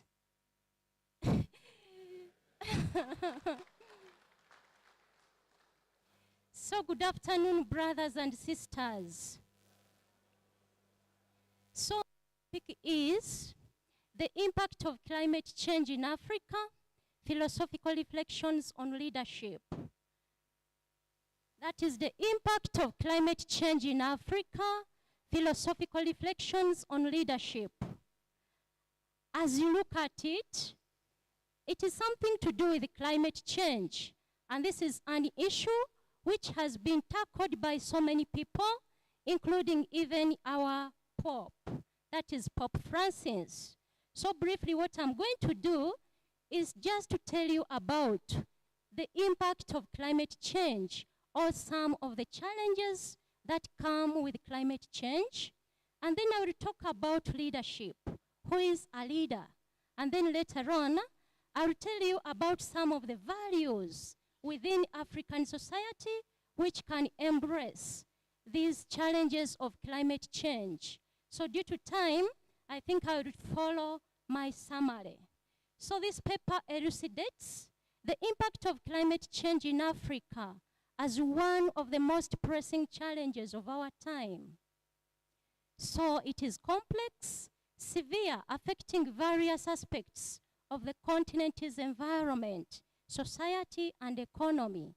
So this is mirrored in the rising sea levels, droughts, impact on agriculture, health impacts, displacement, and migration. So what is it that I'm going to do? In this paper, I will stress that African philosophical perspectives of leadership offers valuable insights into communal responsibility, interconnectedness, and sustainable living practices that are relevant in addressing the challenges of climate change. So briefly, this paper comprises of 3 sections. In the first section, I will focus on the impact of climate change in Africa. In the second section, this will expound the philosophical perspectives on leadership. And then the third section will offer some philosophical solutions to climate change. So let me move on now to the challenges. First, we have changing rainfall patterns. This irregularity disrupts agriculture sector, where farmers are no longer certain on when to plant and when to harvest. Second, we have food security. Variations in temperature and rainfall threatens food security and increases rates of malnutrition. All of you, I'm sure you are coming from different communities, and most of these communities are recognized by the different staple foods that they take. But now, because of this issue of climate change, we find ourselves taking whatever comes, whatever can come up with this issue of changing rainfall patterns. And then we have biodiversity loss. Climate change alters habitats and biodiversity, placing numerous species at risk of extinction. Then we have health impacts, political instability, challenges in adaptation and mitigation. Another challenge that we have is migration and displacement. Due to climate change, certain areas become uninhabitable and people may be encouraged to migrate. The example I have here is what happened in Uganda, in Mbale. Those who come from Uganda, I think you heard of the landslides in Bududa. So such challenges, when they come, people are encouraged to vacate the area. And then we have economic disruption. Agriculture, a key component of many African economies, is threatened by climate change. So the second part, the philosophical perspective of leadership. So first of all, we have ethical responsibility, and here I will note a key philosopher, that is Plato.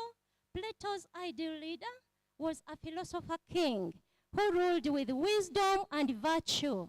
And then for Aristotle, the leader should guide the members of the state to live virtuously so as to attain happiness. And then we have existentialist philosophers. These focus on the need for authenticity and individual freedom. So from such a perspective, leadership involves encouraging people to take responsibility for their choices and action. And then we have pragmatists. They maintain a practical approach to leadership. So they focus on solving problems and adapting to change. Then we have our African perspectives, that is Ubuntu philosophy, which emphasizes interconnectedness of individuals within a community. So thus leadership is a collective duty for the well-being of all. And then eldership and wisdom. Leadership in many African countries is linked to age and wisdom. Elders are expected to mentor and guide young generations, ensuring continuity of wisdom and respect between generations. So if you are an elder here, automatically you are a leader. We take it that way. And then ethical principles. African leadership emphasizes integrity, accountability, and adherence to ethical principles. Cultural identity and heritage. A leader's identity in Africa is often linked to their ethnic background and customs. This fosters loyalty and respect among the followers. So the third one, philosophical solutions to climate change in Africa. First of all, we have Afrocentric environmental ethics. This approach emphasizes a holistic relationship between humans and nature, countering the Western focus on anthropocentrism. We have Ubuntu philosophy, which highlights interconnectedness and mutual care. And so this encourages engaging communities in decision making. And this can lead to more effective and culturally relevant climate strategies. African cosmology and harmony with nature.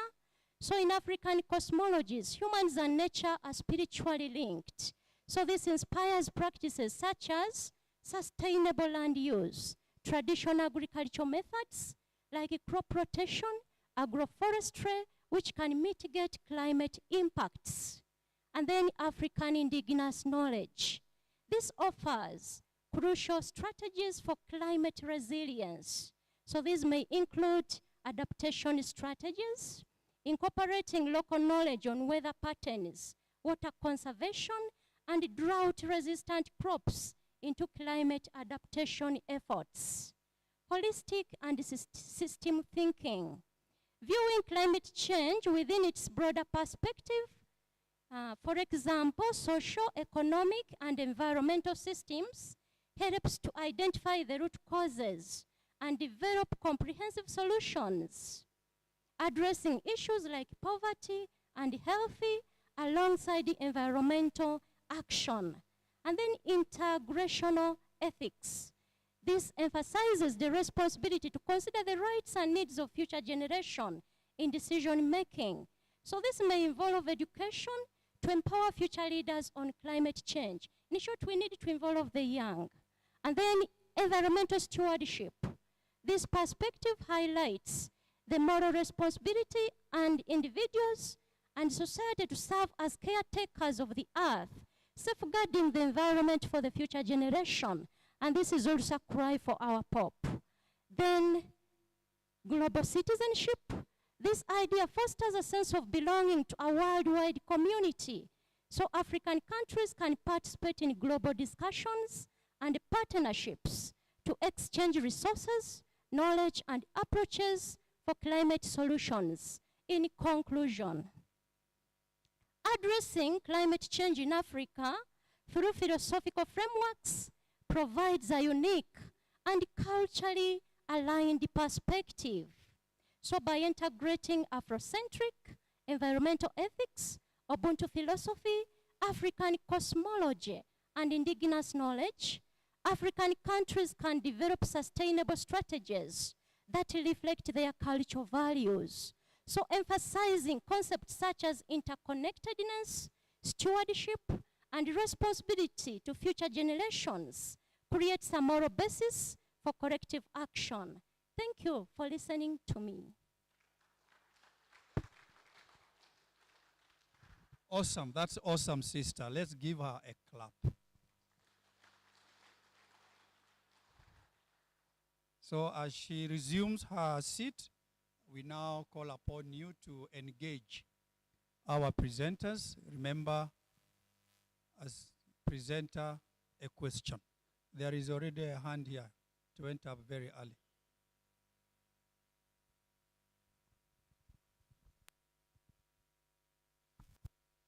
Thank you very much. I'm Kaisi Ochieng, a consolata, and I've got a question to my brother Cornelius. You have been supporting your presentation by quoting the scripture, that's the Holy Bible.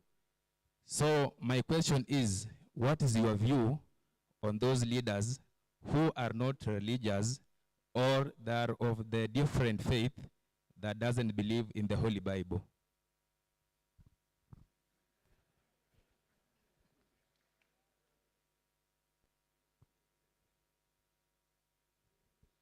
My name is Boniface. My question goes to Simon Gitau. He said that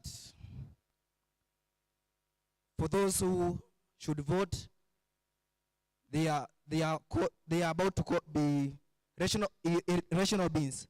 So he said that irrational beings should not vote, whereby it is very difficult to determine if someone is rational or irrational. Irrational beings, in my consideration, I can say that maybe someone who is insane, who is mad. So, in a democratic country, it is very hard for someone, for example, for a country or leaders to say that this person should not vote, and it is a democratic country. So you have no chance to define anyone to vote. Thank you. So question for Dr. Chando and Sister Oliver.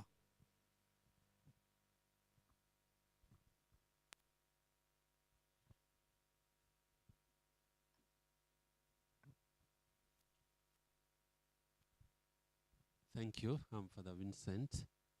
My question is to Dr. Chando, but I think which kindly bring the mic. Yes. The point is, the question is, to what extent is Africa an enemy to itself? To what extent do we share the blame? Because 70 years after independence, 100 years after evangelization, could we say that we who are here, these philosophy scholars who are here, do we represent a generation of people who are making, pioneer generation, who are bringing a new breath of healing, communion, equity, because we continue highlighting all the issues which have been there. To what extent are we contributing to the situation? And can we say it is beginning to be better from ourselves? Are we saying we feel from this, we are beginning to change the situation? Thank you. Last question for Sister. Father Kubai.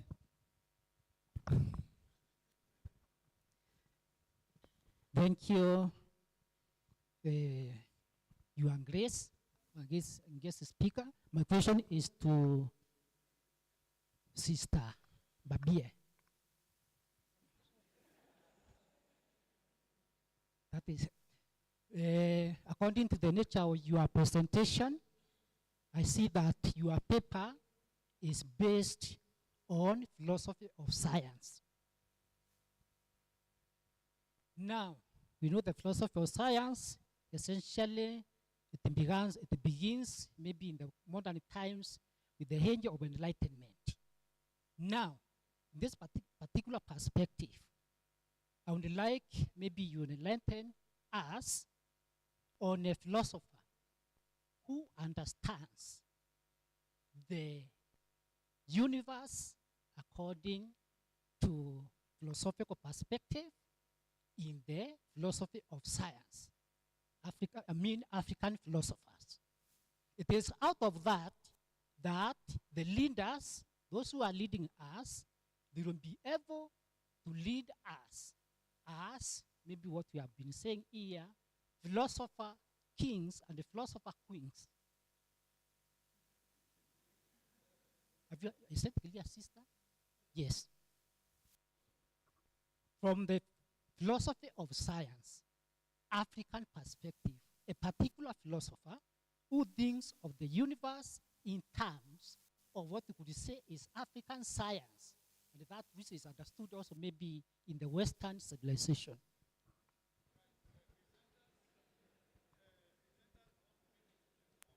Okay, thank you so much for your question, brother.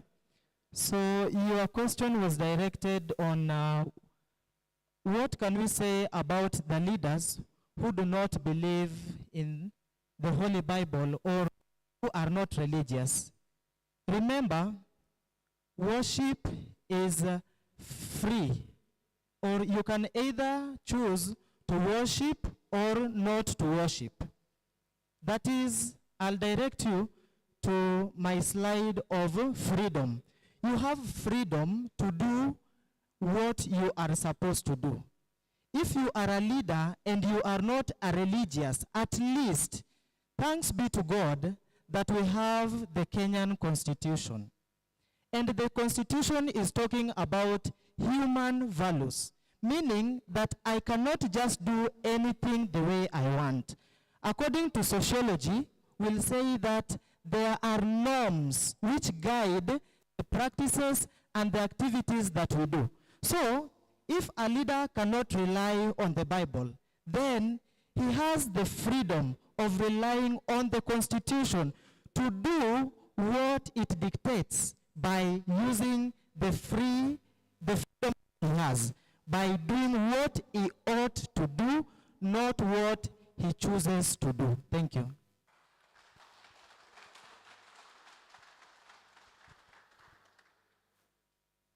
As a response to the question that I was asked, my political philosophy is not democratic. We start there. I feel like democracy has very many loopholes for exploitation. And so if you read through my paper, the argument I'm making is that we discard the common and the conventional kinds of governments: aristocracy, theocracy, oligarchy, democracy, and all those things. I am proposing a new kind, a new form of government, what I call sophiacracy. Sophiacracy. Now, what I mean by that is, it should not be, when we talk about democracy, it's the rule of the people. Here it is the rule of wisdom. Now, you are asking whether we can determine rationality and irrationality. When you interrogate Odero Ruka's sage philosophy, he says that when he went out to see whether Africans do in fact have a philosophy, he said that whoever should be a philosopher sage must have an adequate knowledge of the culture. But more than that, he must be in a position where he can question that culture. And for that reason, we can interrogate somebody to see whether, yes, all human beings, by their nature, intrinsically, they are rational. But I also put another point across and said, we are looking for functional rationality. You can be rational, yes. You know what is right. You know what is virtuous, but you choose to be vicious because you're free. Okay? Now, if we can determine through philosophical interrogation, philosophical education, and we look at you and we discern philosophically that you are not exhibiting the rationality that you should have, then we can deem you irrational. As Socrates says, no good person who knows what is good can do bad things. So if you are an ethical person, if you are a moral person, there is no way you are going to do unethical things, immoral things. Thank you for obliging. Thinker. We refer to each other as thinkers. Yeah, that is our common name, thinker. Now, Father, You asked the question, to what extent do we carry the blame for our disorganization? To an embarrassing extent. That is the answer. We carry it to an embarrassing extent. Why do I say so? We know what should be done, but we either are too afraid to do it, or we are simply, for some reason or another, sinking our heads in the sand. We know we inherited a colonial education system which was meant to serve the interests of the colonialists, but we have refused to reevaluate it. We are still going on with it. We know we inherited political structure and practices which were given by the colonialists in order to control us for the interests of colonialists. We have refused to reconstruct that according to our context. We are going on with it. I could go on and on and on, but King Kariuki is sensitive about his time. Thank you very much, Thinker. And therefore the last. Sister, may I bring the mic to you, please? Okay. Thank you, Father, for the question that you asked. Though a little bit tricky because you are specific, you want a philosopher of science, but I will answer basing on my paper. I was focusing mainly on African philosophers and how some of the values that they consider can respond to climate change. So some of the things that Africans treasure, for example, we look at the environment as sacred. Another one, we can also use something which is not as that extraordinary, but we can mix crops, different crops together, those which are drought resistant and maybe those which are not. And also, we know how to preserve water. And if we look at it from the perspective of leadership, our leaders take the idea of duties seriously. So it is in African setting that you find leaders gathering people to come and, for example, dig around the road. Apart from that, maybe the wells around the places of worship. So in brief, maybe I can pick one person that is in Mbiti, that Africans are notoriously religious. So in that perspective, even when we look at the environment, like the trees, wherever we are, whether we are harvesting, automatically we are worshiping. And so we look at nature as sacred. I think that's what I can say. Thank you.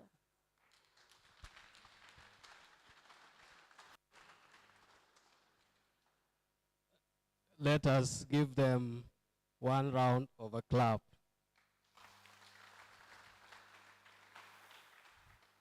Thank you so much. We are almost coming to the tail end of our program.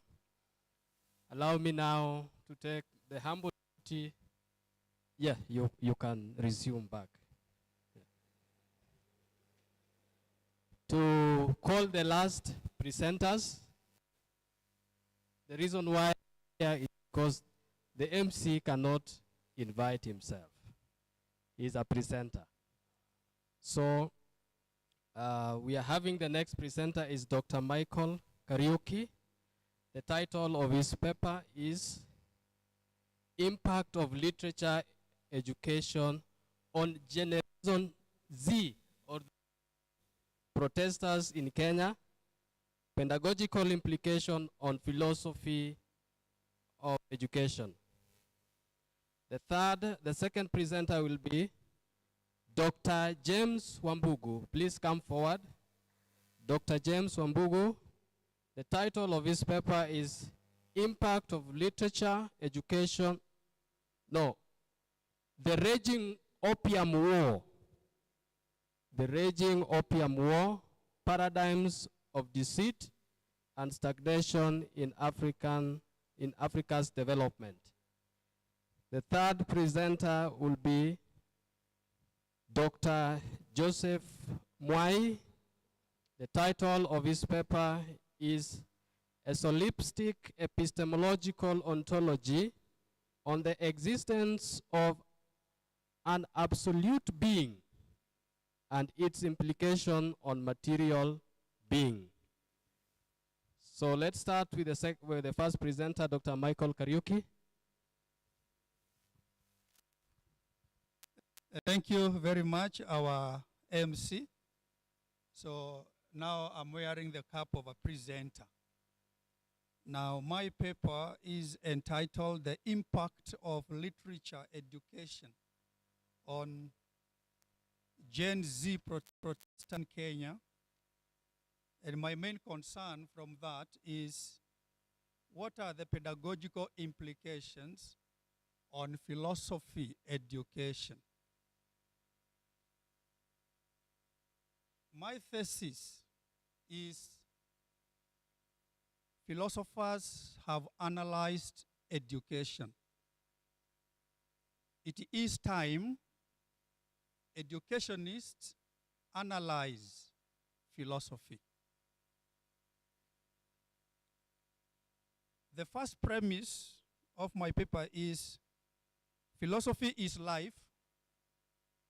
Philosophy is life and it feeds from life. In other words, philosophical reflections arise from life experiences. The life experience in question here is the protesters, modern day protesters who came by the name of Gen Zs. When they were protesting, the Gen Zs have placards demonstrating the literature, books they read at high school. They had placards like Tumbo, Lisilo, Shiba, Kifo, Betrayal. So you did observe what was happening. If indeed literature education has such powerful impact on learners,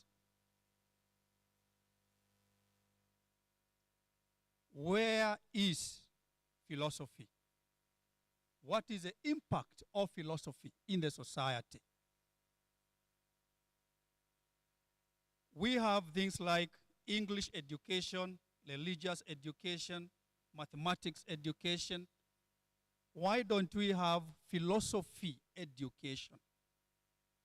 I'm raising this question because, one, philosophers already, we have said, analyze education. I am a professional philosopher of education. That's what I do. I teach teachers how to philosophize as teachers. Two, education in Kenya reaps from the fruits of philosophy, but without philosophizing. For example, under the competence-based curriculum, one of the core competence is critical thinking and problem solving. How is that to be mainstreamed in CBC where teachers are not educated as teachers of philosophy or teachers of philosophical concepts? Two, at the university level, philosophy is usually used as a common course. All universities in Kenya, particularly the public ones, you must do critical thinking as a common course. The question there arising is, why is critical thinking delayed until learners are at university? Why is critical thinking not inculcated as a distinct area of learning at basic education? Because there are societies where we have philosophy for children. So why is it here in Kenya you have to delay development of critical thinking until their first years at the university? Therefore, I am saying that it is time then we talk about philosophy education.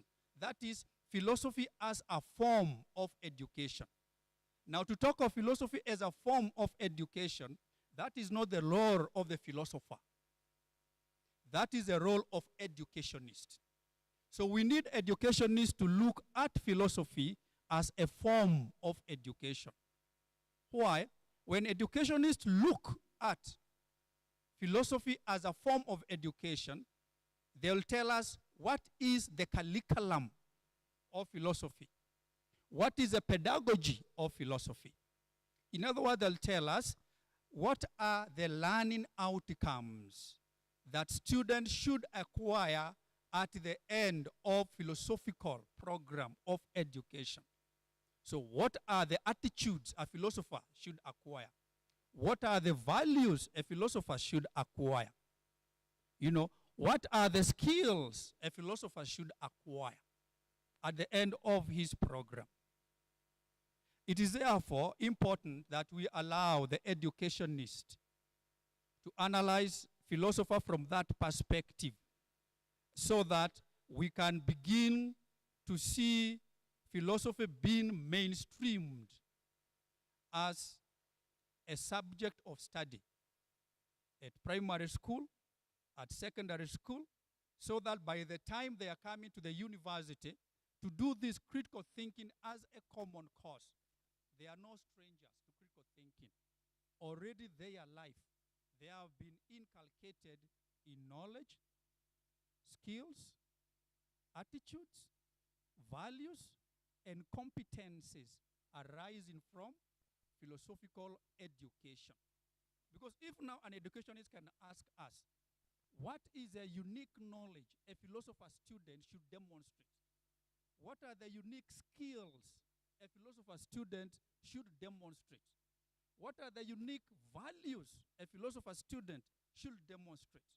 What are the unique competencies a philosopher student should demonstrate?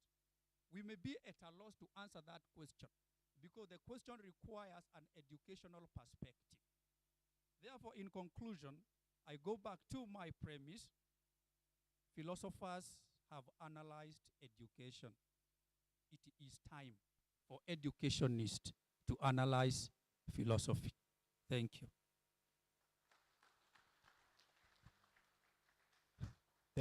Thank you very much. Sorry, I forgot one presenter, Dr. Philemon Makoa. Please come. The next presenter is Dr. James. Please proceed.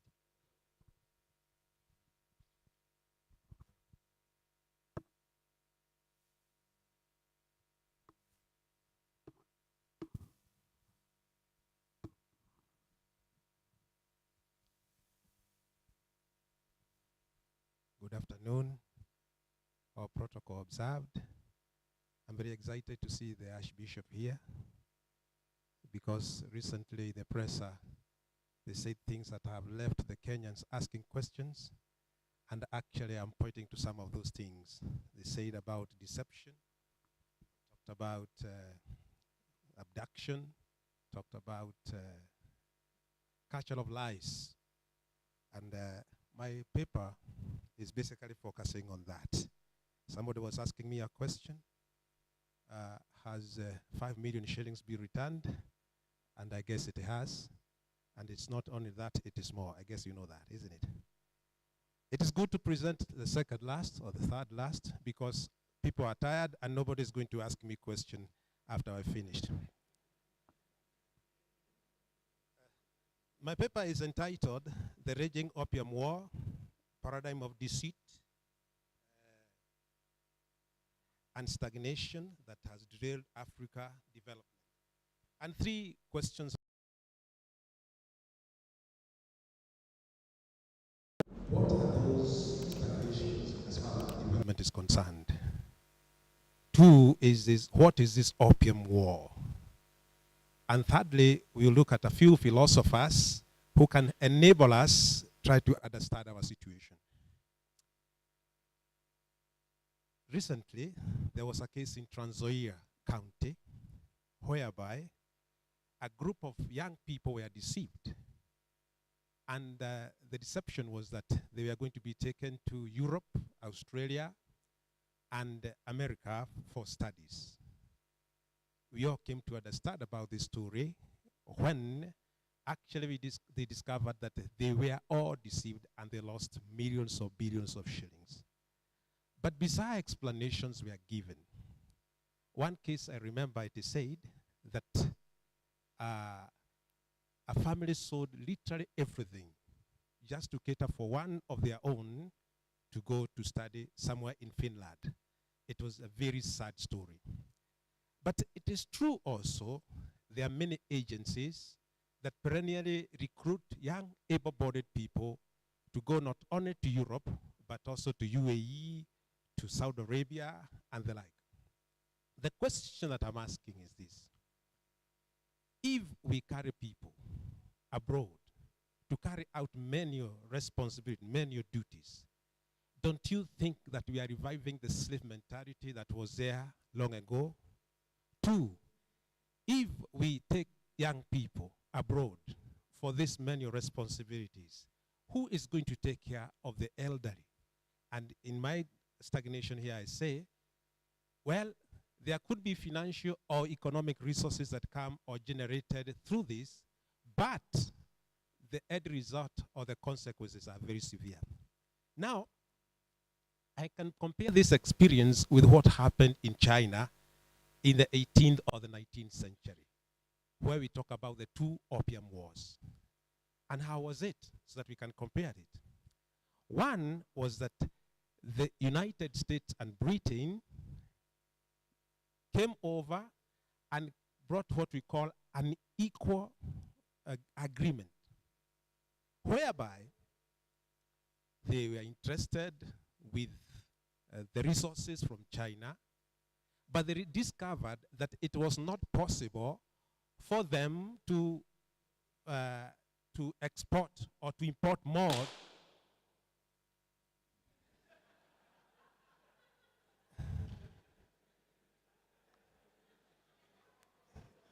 Okay.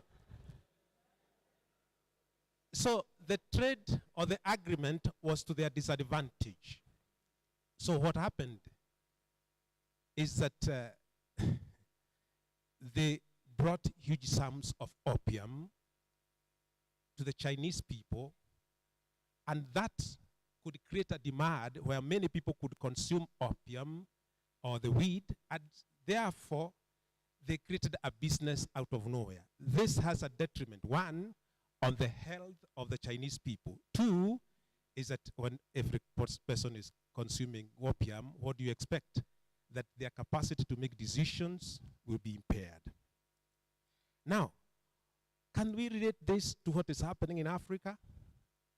The answer is yes. Why? As you can see, the case of opium trade in Africa, I mean, the case of opium in China, we can pick a few philosophers, let me say this, just to analyze the situation. 1, Socrates and Francis Bacon. Yes. Francis Bacon talks about the idols of the marketplace. And this is embracing or endorsing wrong ideas and make them as your own. We can also talk about René Descartes and the like. So what is my conclusion? 1 is this. The Chinese people relegated their installation, just like the way we are relegating our standard gauge railway, our major installation like the airport, and giving it in what they are calling PP, public, private, public, or something like that. What are we saying? We are giving out that which belongs to us to the people out there to take care of it. I'm told that there are some countries, their airports have already been taken by some foreign countries. As you go to the standard gauge railway, most likely you are going to find a Chinese there, right? That is exactly what is happening in Africa. So, in the story of Opium War, there's another case scenario whereby the United States and Britain used what they call extraterritorial laws, whereby if somebody committed a crime in China, he was supposed not to be prosecuted within the context of China, but within the context of the jurisdiction of America, putting it so much disadvantage. So we are saying like this, as a conclusion. It is wrong to send young, able-bodied people to Europe for many responsibilities. 2, if they have to go, there must be bilateral agreements whereby our Africans go there on the basis of expatriates. Therefore, they can be given stipends and salaries that can be able to uplift their lives. Thank you. Thank you so much. The next presenter is Dr. Joseph Mwai. Welcome, Daktari.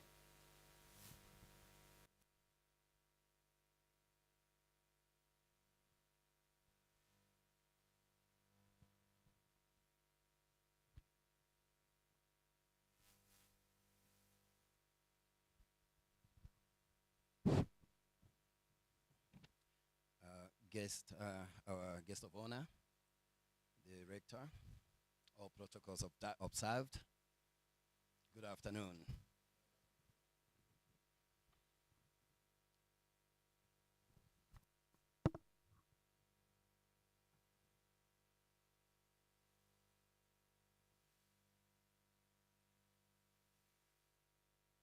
I know I have very few minutes, and especially for a solipsist metaphysician to be asked to talk about infinity in 10 minutes. It's amazing.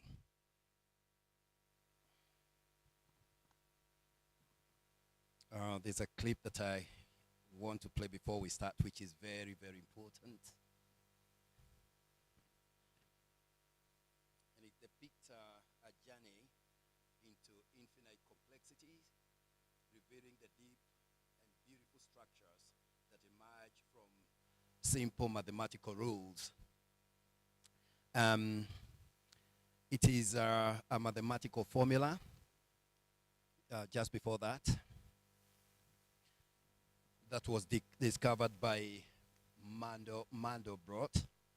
It is called Mandelbrot fractal zoom. Yep, there we go. Just click play.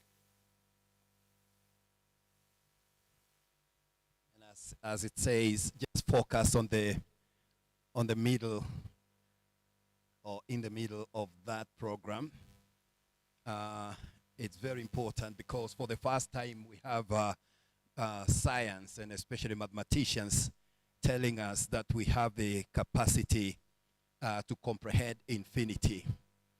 As a solipsist metaphysician, is something that I use for my meditations, and it has helped me a lot to understand or to tap into the infinite universal intelligence on matters that I will partially speak with you today, and also on an upcoming book that possibly you will have the opportunity to read in the near future. Yep, you can finish that and go to the next. The next one is a quotation by René Descartes. It is based on his 5 meditations when he was called upon to determine whether the soul of man dies with the body and whether God exists. And as a result of that, René Descartes, as you can go to the next one, as the father of modern metaphysics. So as it is with the title of my discussion here, or my paper, Solipsistic Epistemology on Absolute Being.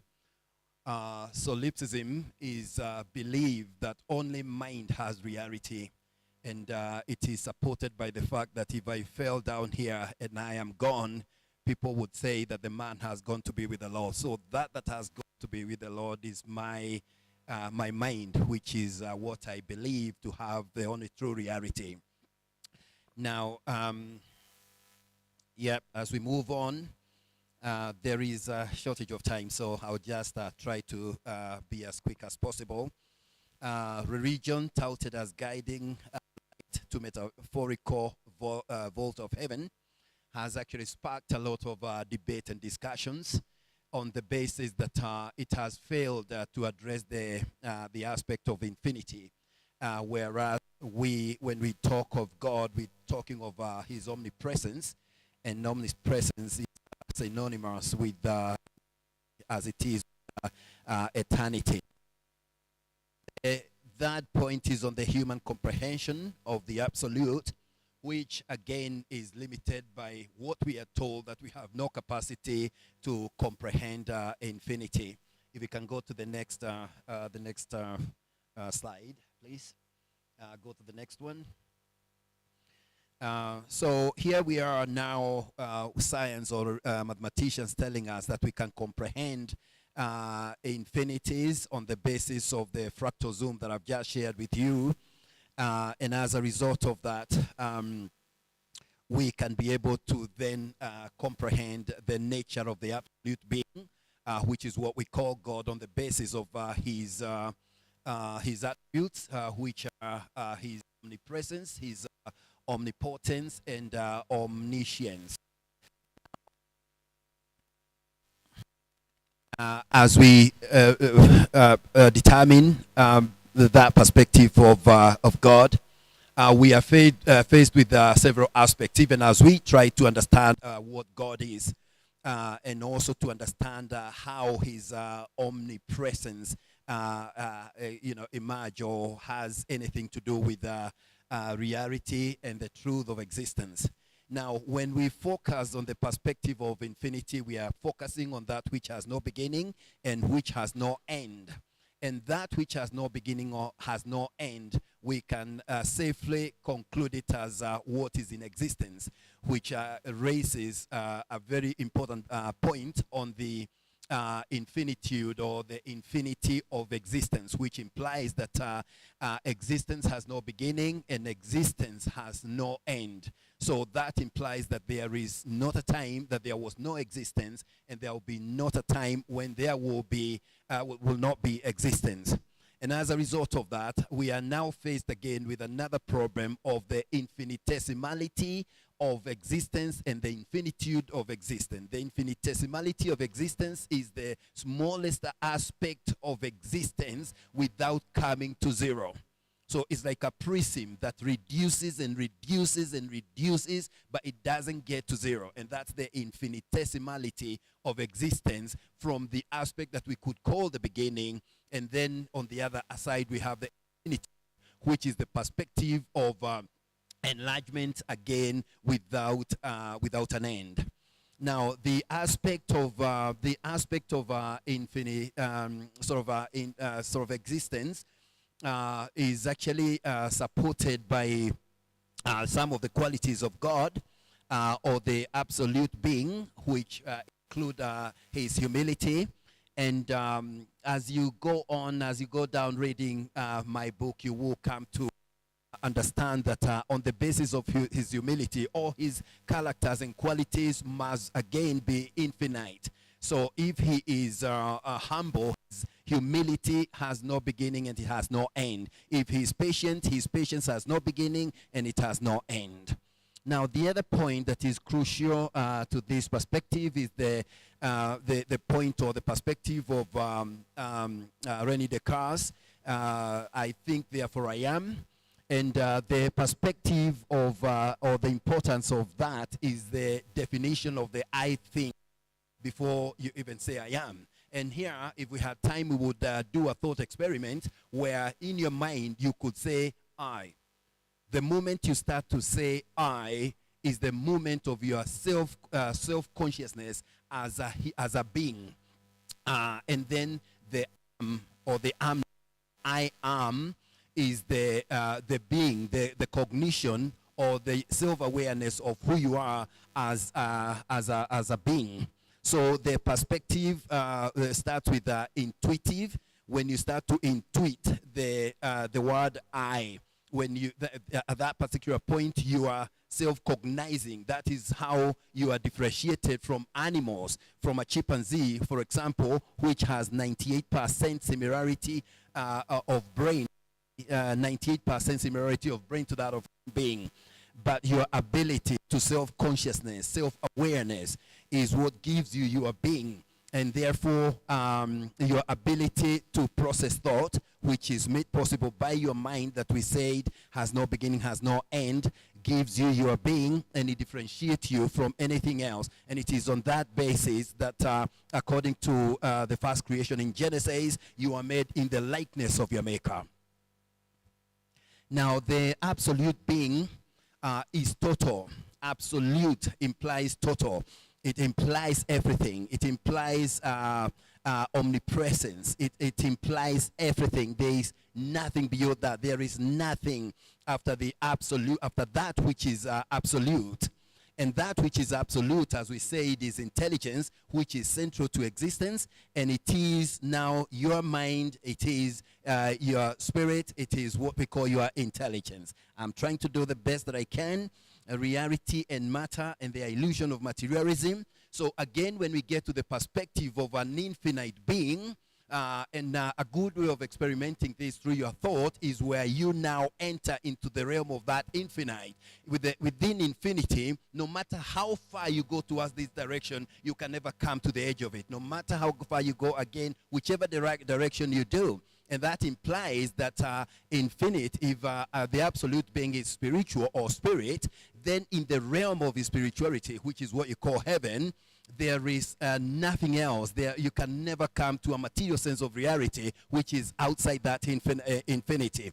And a good way, as I conclude, of saying that, a good way of looking at that is looking at the Albert Einstein's theory of relativity. The reason why he succeeded was because he saw himself not as an observer just watching the speed recede by, but as himself riding on a photon that makes the light. And as he rode through the photon, he realized that everything was frozen in time, including time itself. And if we now consider the perspective of ourselves on that infinite realm, then we will see that the material sense of reality, which is the opposite of that which is infinite, on its finiteness basis, is obliterated to oblivion. I would like to say more, but time is gone. Thank you so much. Thank you, Dr. Mwai. Dr. Philemon Makoa, proceed.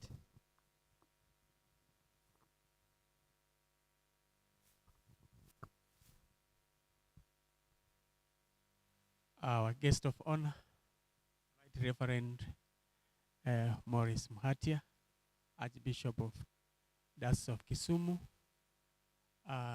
Vice Chancellor, Consolata International University, DVCs, and all protocol observed. Good afternoon. I think, could you display my slides? I'm coming here, I think I'm the last presenter of this, the National Philosophy Day. And I'm giving a reflection on epistemological implication of artificial intelligence, redefining knowledge in the current system of education. I've been listening to previous presenters and I've discussed a lot democracy, leadership, and one thing just came across, that the system of education we offer to our people matters a lot when they are going through the education. An inspiration for this reflection came up last year. I teach epistemology, and I have taught it for 3 years in Pwani University, and something happened last year. I give my students an assessment, assessment card. What happens? They do a sitting card, and I collect those scripts to mark. And at the end, I realized that there are some words and some way of framing questions comes out, and I suspect this one couldn't be really from my students. There's something must have happened. And what happens, I mark those papers. The card was out of 15. Almost half the class got 15. And I decided to do a rough test and check. I realized that many students were using various AI. softwares to do the exams because they're having a phones. ChatGPT, Lingua, and all those softwares. And I decide to give out the papers to those who I realized they were sincere. And those who I realized there was some, I suspected, I said, if you haven't received your paper, you will come for an oral exam because I'm doubting your way you have written this exam. And through my interaction through oral examinations, I realized that those students were using various AI sources. Now the question comes up that brings for us these reflections. How can we determine the acquirability, the communicability, and the applicability of knowledge in our current society? We are lecturers and we have students. How do you determine that this student deserves this? This comes from this particular student. So the determination, acquirability, communicability, and applicability of knowledge is a bit challenging in our current society. Now, as per it stands for epistemological point of view, epistemology is concerned about knowledge. How do we know? How do I know that you know? And how can I determine this? And this one brings me to reflect on the essence of education. Etymologically, education from Latin word educare and educere means to bring up or to bring forth. What is this should be brought up, and what is this should bring up? It is my conviction that we have to deepen much more to bring on values, strength, weaknesses, and capability from our students. And this one is possible through 4 dimensions of education: dialogical aspect, cognitive aspect, normative aspect, and creative aspect. All of them are required for the common good for the society, because we form these students to go out there to practice this knowledge to change the society. But this is difficult. Now, apart from reflecting on the essence of education, again this paper asks the possibility of epistemology, the possibility of alternative epistemology for digital mindset generations. What is this digital mindset generations? Those who are so much into AI sources. And on this, I asked one of my students while I'm teaching, between ChatGPT and you, who is more intelligent? I don't know, student in this room, how could respond on that. And the student was open and he said, ChatGPT. Why? It is efficient, it is faster, and it can analyze complex problems at the same time. And then I asked him, between the creator and the creature, who is more superior than the other? Says the creator. So for you, you can conclude by yourself what it implies. Because of time, I'm just issue to give a platform for your reflections. Both Plato and Aristotle hold the common ground while illustrating the essence and the value of knowledge. 2 things come up. Knowledge as an end in its own. Its intrinsic value, knowledge for the sake of knowledge. Second, knowledge as a means to an end. And this is where many people, we go to school, we acquire knowledge, we go outside there to demonstrate, to impact, and to change the society for the common good.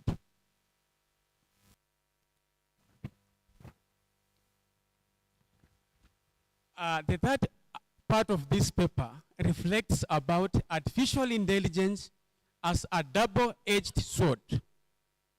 Two things comes out, as a blessing, as a curse. As a blessing, artificial intelligence has been of great essence, while with learning analytics and how to apply them. For educators, learning analytics enables supervising learners' progress and evaluating their capability.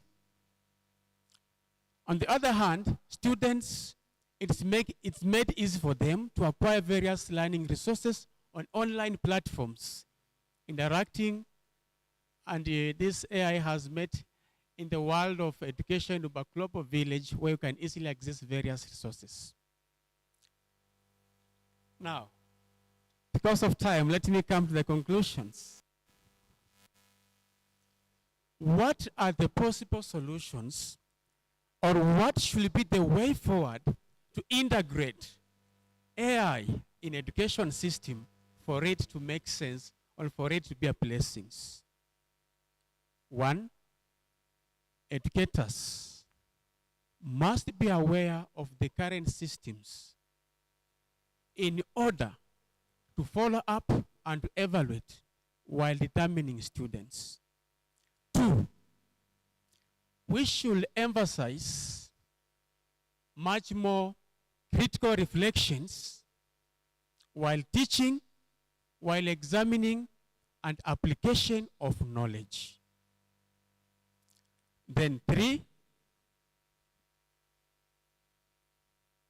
technology by its own, left on its own, can be not judged to be evil or good. It is under the guidance of the human person. So it is good to help our students to change their mindset, their attitude, while integrating various artificial intelligence platforms to carry out their education, research, and analysis while interacting with various resources. Thank you. Thank you so much. Thank you. Now we are going to Q&A section. Yes. The VC has a question. Well, my question goes to Philemon. First, I feel so proud, you having been my student in Korea, and now you are doctors teaching epistemology, and here and Pwani. You remember I caught somebody who tried to use artificial intelligence, and we dismissed completely the paper. But for this, I am encountering day by day ChatGPT answers. And I don't know at what extent do we call it knowledge anymore. I don't know. Philemon, you have done a lot of studies on this area. What should we do to improve? Is it the questions we ask that are so direct, or is it the papers that we give that we are asking the obvious so the student can always Google them out? I am lost this time because really, even I read these papers, I say, this one resembles this one is. But not only on that, the speeches of our politicians. Not only that, the congratulatory messages to Donald Trump coming from African presidents, they were all ChatGPT.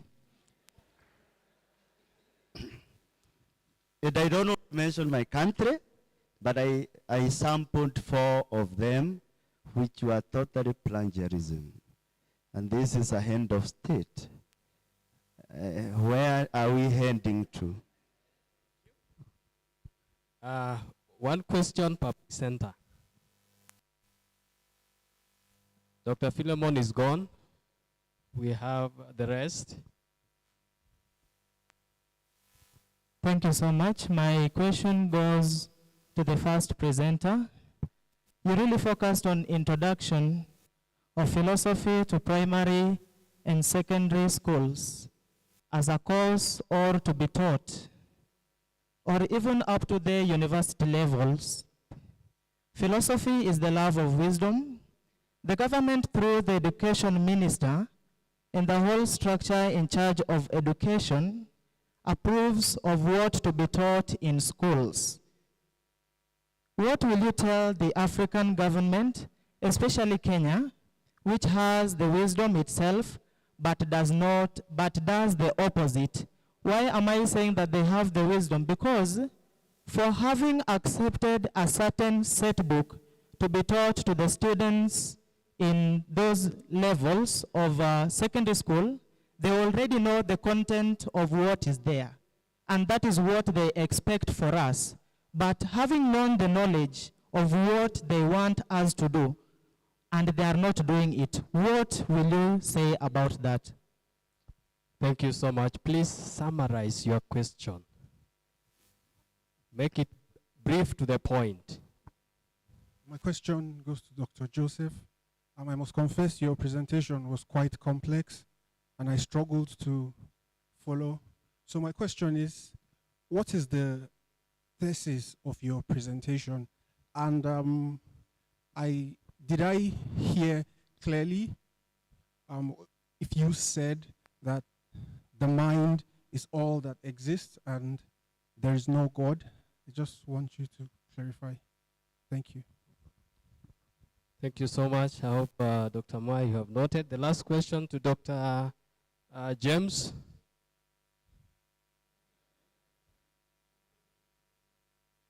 No question. Please, let's proceed.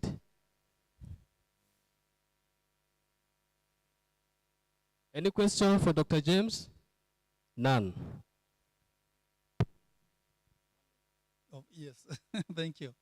To the questioner about the government that knows what it ought to do, yet fails to do. They know the good they ought to do, yet they fail to do that good. Now, there are mechanisms in place, particularly because we've been talking about democracy. In a democratic society, the government has to be made to do the right thing. And this is through advocacy. We have very many NGOs that have a lot of interest in education, and they have always fought against certain policies that the Ministry of Education has always attempted to do. Look, for example, about sex education. The government of Kenya has always wanted that introduced because of influences from external. But the interest groups have always been able to push back. And one of that is faith-based group, very well represented here by the chairperson of KCCB. So therefore, the government can and should be compelled to do the right thing by those who are serious stakeholders and they have the capacity and the means to push the right buttons. So that's a question about implementation. And that is my humble response to it. Thank you.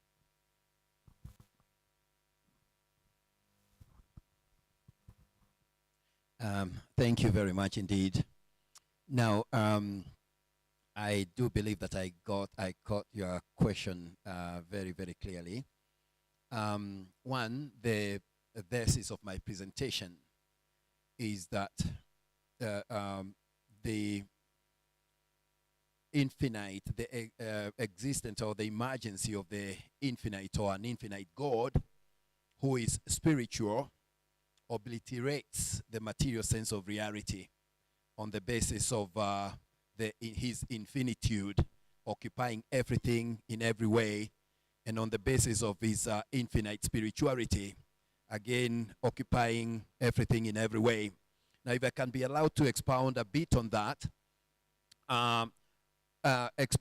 explaining God as everything, and then going further to show that existence is the only, intelligence is the only reality in existence, implies the spirituality of God. Because if you are to sort of break down the understanding of being, you would understand it as the ability to self-consciousness, which is the ability to self-awareness, and this is a quality of intelligence. And if God is to then be omnipresence, he would have to be self-aware of himself at every smallest or infinitesimal point of his infinite existence.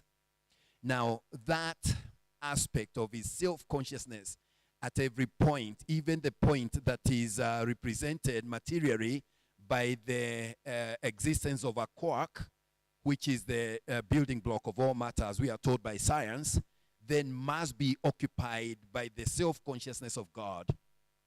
Now, secondly, or the second point or question that you asked was on whether mind exists. And mind, when I talk of mind, I talk of, again, being. And when I talk about you from a metaphysical perspective, I do not talk to you as what I see or what you see when you stand in front of the mirror, but as who you are as a thinker. And as a Christian would say, as the inner man. And that inner man is not just a spirituality, because spirituality doesn't say anything, but spirituality is the intelligence of God. Because if you look at the three attributes of God, and I'm about to finish, we have his omnipresence, his omnipotence, and his omniscience. But what is omnipresence without any power? It's like a vacuum. But again, what is omnipresence? Only with power. If we consider this place, for example, which has electricity, if we bring a chimpanzee, which has, I said, has a 98% brain similarity to that of human being, apart from the ability, memory aspect, and you put it here in the evening and it gets dark, it will not know that it can switch on the light so that it can extend the night, but it will go to a corner and it will just lie. So omnipresence with omnipotence without omniscience is nothing. And that then can bring us to a conclusion that it is the all-knowingness of God that obtains all power and that occupies everything in every way. So that again answers your third question, whether God exists or not. God exists, but not in the way that we have been made believe, because we can talk of a God from an anthropomorphic God or a man like God. But when we talk of an infinite God, an omnipresence God, then we are talking of something else. Thank you very much. Okay. My professor here who taught me while I was still studying here, what should we do to improve on maybe the value of knowledge or to overcome these predicaments? I have a friend of mine doing computer science to master's level. And I was talking to him. He likes provoking me because he knows I'm a philosopher. At the end, this is what he told me. I love artificial intelligence. I use it for almost everything. I am worried that my brain might stop working because AI does almost everything on my behalf. And this is the reality that we're experiencing in our society today. Put it, as you have said, writing speeches, even doing research theses, dissertations, examination, and all these stuffs. One thing we have to accept, technology is there, and its acceleration is still there, and is continue growing. We accept that fact. The second thing, there have been developed various systems to counter, check if someone has used AI software to do some assignment, works, or whatever stuffs. The other one was launched, I think, in the month of June or July in JQuat University. The fact for me, it is this. We have, as educators, to find a proper ways that we have to impact the mindsets and the attitude of people whom we are interacting every day in class, to accept the reality that this AI is there just to aid us for research. It's not there to substitute our natural or our human intelligence. Thank you. Thank you so much. We have actually come.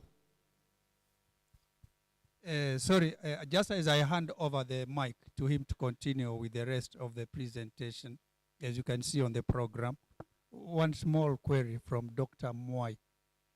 If God is part or in that yes, quack. So that means God is in matter or God is matter. Now, if that is the position of this solipsistic epistemology, how then does it differ from the philosophy of Baruch Spinoza, who talks of Deus sive natura, God or nature?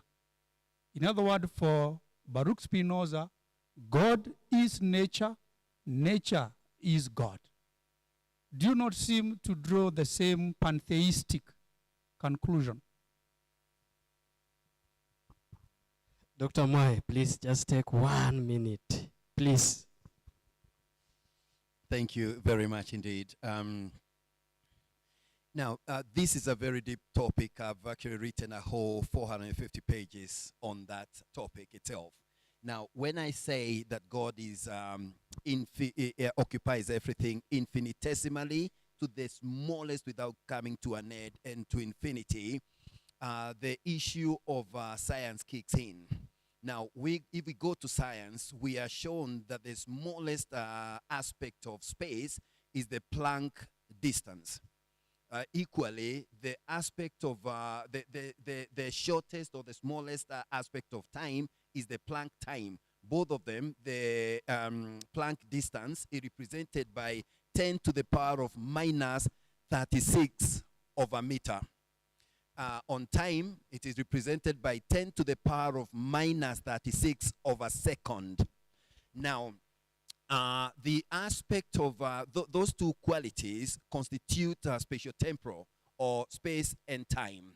Now, if we are to consider that God is infinite, omnipresence, and he must then be conscious of his infinity, just as you are conscious of your whole body by the virtue of the nerves, such that there is not a point of view that can be pricked without you feeling it.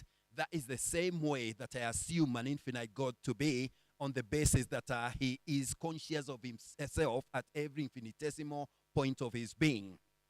Now, the aspect of Planck time and Planck space are aspect of now the emergency of the Big Bang, which is the creation of matter. But infinitesimal, as it goes beyond that, is actually shorter than the Planck time and the Planck distance. And that implies that in the presence of an infinite God, the emergency of a finite material sense of reality is sent to oblivion. Yes,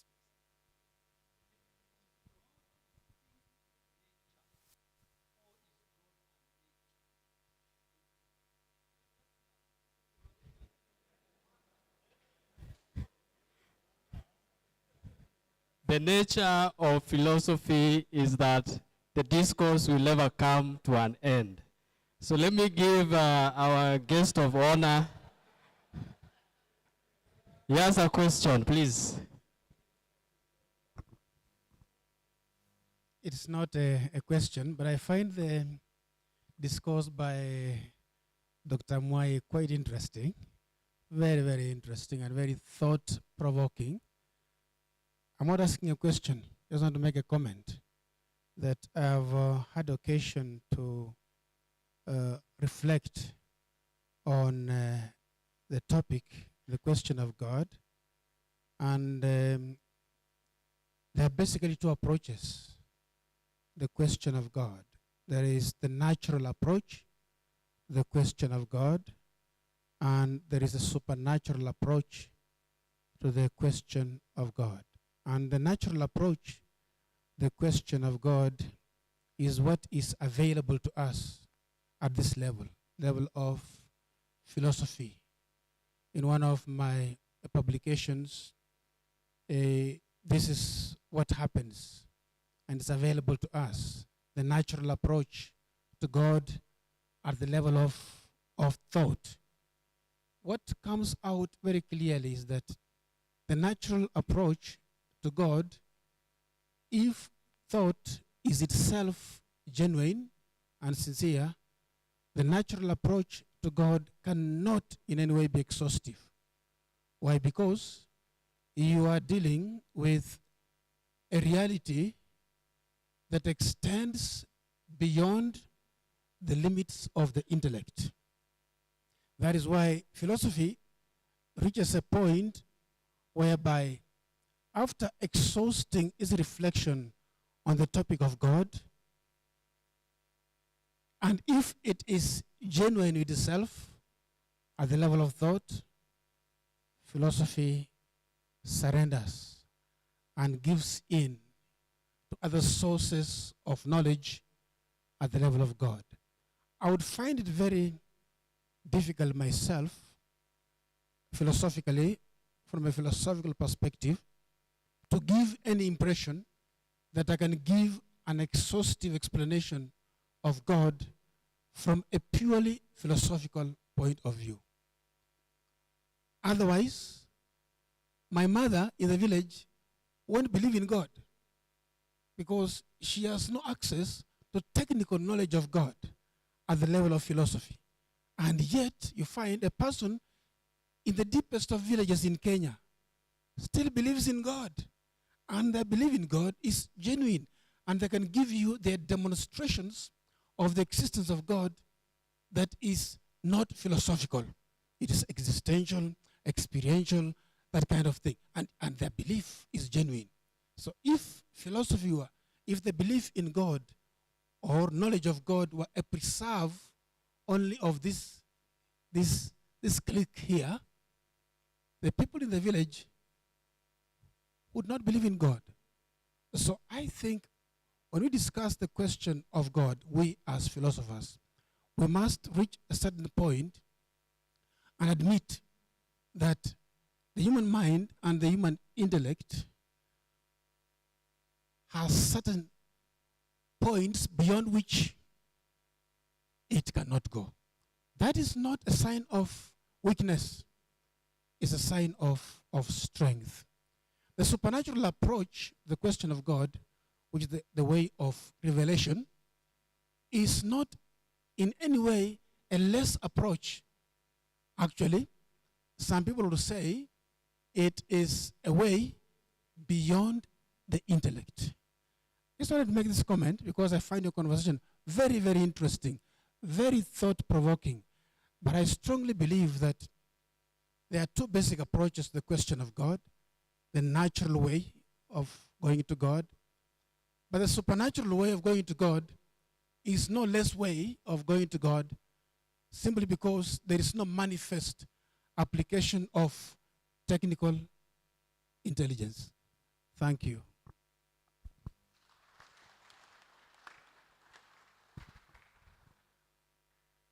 Thank you so much. Let us give our guest of honor another round of applause for that elucidation. Dr. Mwai, your topic has attracted a lot of attention, and I hope you have taken the comment the guest speaker has given you to improve on your work, because finally these papers will proceed to the publication process. Let us give a round of applause to our presenters who are here 3 rounds of applause for their work. 1.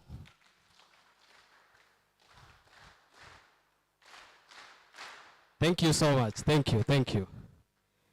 Now it is my humble duty to close the program. I want to thank you, first of all, our guest of honor,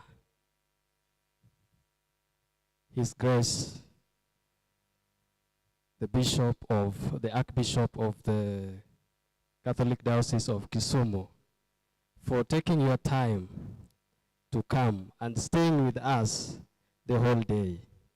Thank you for sacrificing your time to be with us. Let us give him 2 rounds of applause.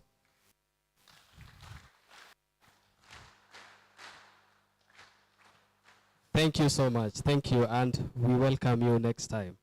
I want to thank the administration for organizing this event. The sacrifice they have put in to make sure that it has come to success. Let us give them 2 rounds of applause.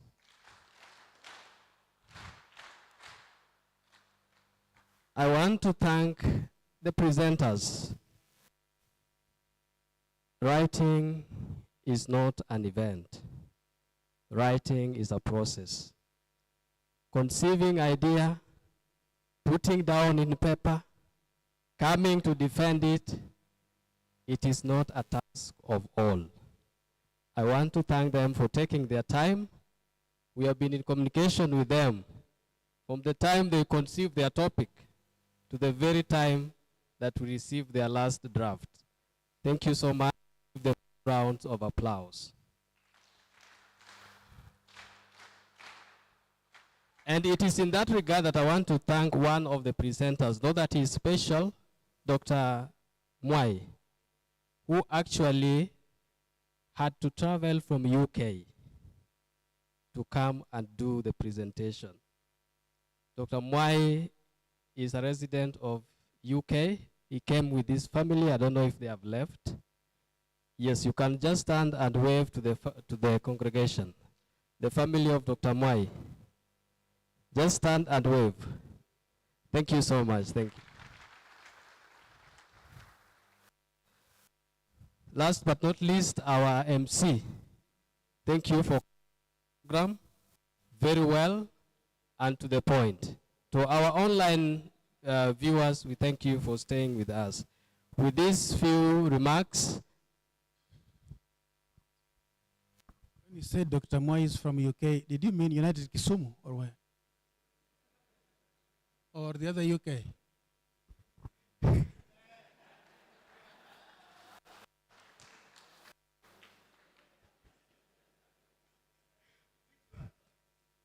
The United Kingdom.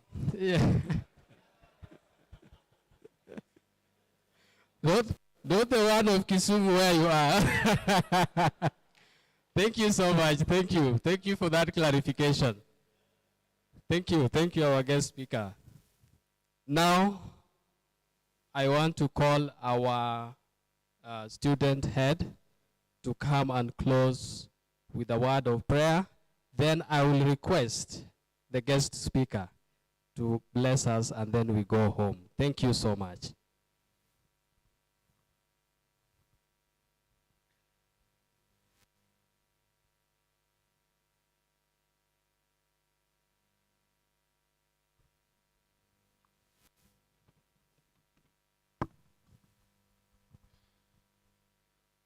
Okay.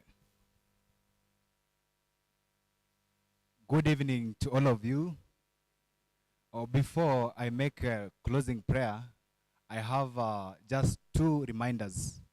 Tomorrow we shall have our Christmas carols here in this hall from 12:15 p.m. And all the administration, students, and members of staff are hereby requested to avail themselves for the same. Then also to remind the communities to bring with you all that you are allocated to come with for the same event. I request all of you to arise for closing prayer. Dear Heavenly Father, we come before you with grateful hearts, thanking you for the gifts of wisdom and the opportunity to reflect on the vast realms of thoughts and understanding. As we close this gathering on World Philosophy Day, we acknowledge that all truth, knowledge, and insight comes from you, the source of all wisdom. Lord, we thank you for the scholars, thinkers, and students who have shared their insight and perspectives today. In a special way, our chief guest, Most Reverend Bishop Maurice Muhatia, the Archbishop of Kisumu. May the conversations and reflections sparked here continue to inspire us to seek truth with humility, to challenge ideas with integrity, and to engage with the world in ways that reflect your love, justice, and compassion. Grant us the courage to explore difficult questions, the wisdom to approach them with grace. May we never cease in our pursuit of understanding, knowledge, and also knowing that true knowledge leads us closer to you and to a more just and compassionate world. Bless this, our Consolata International University, all the students, members of staff, and all who are part of it. May we continue to grow in wisdom, unity, and service to your will. We make our prayer through Christ our Lord.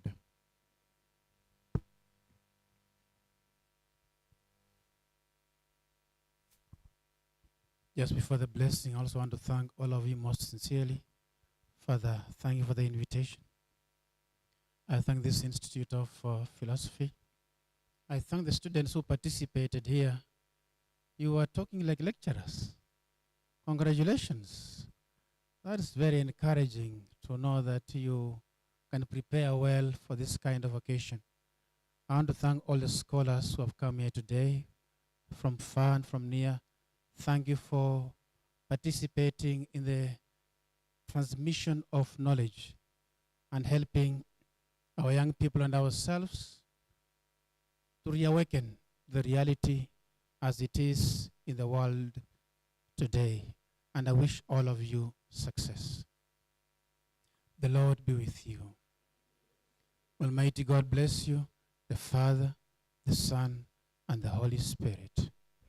Thank you very much. Thank you so much. You can leave at your own time.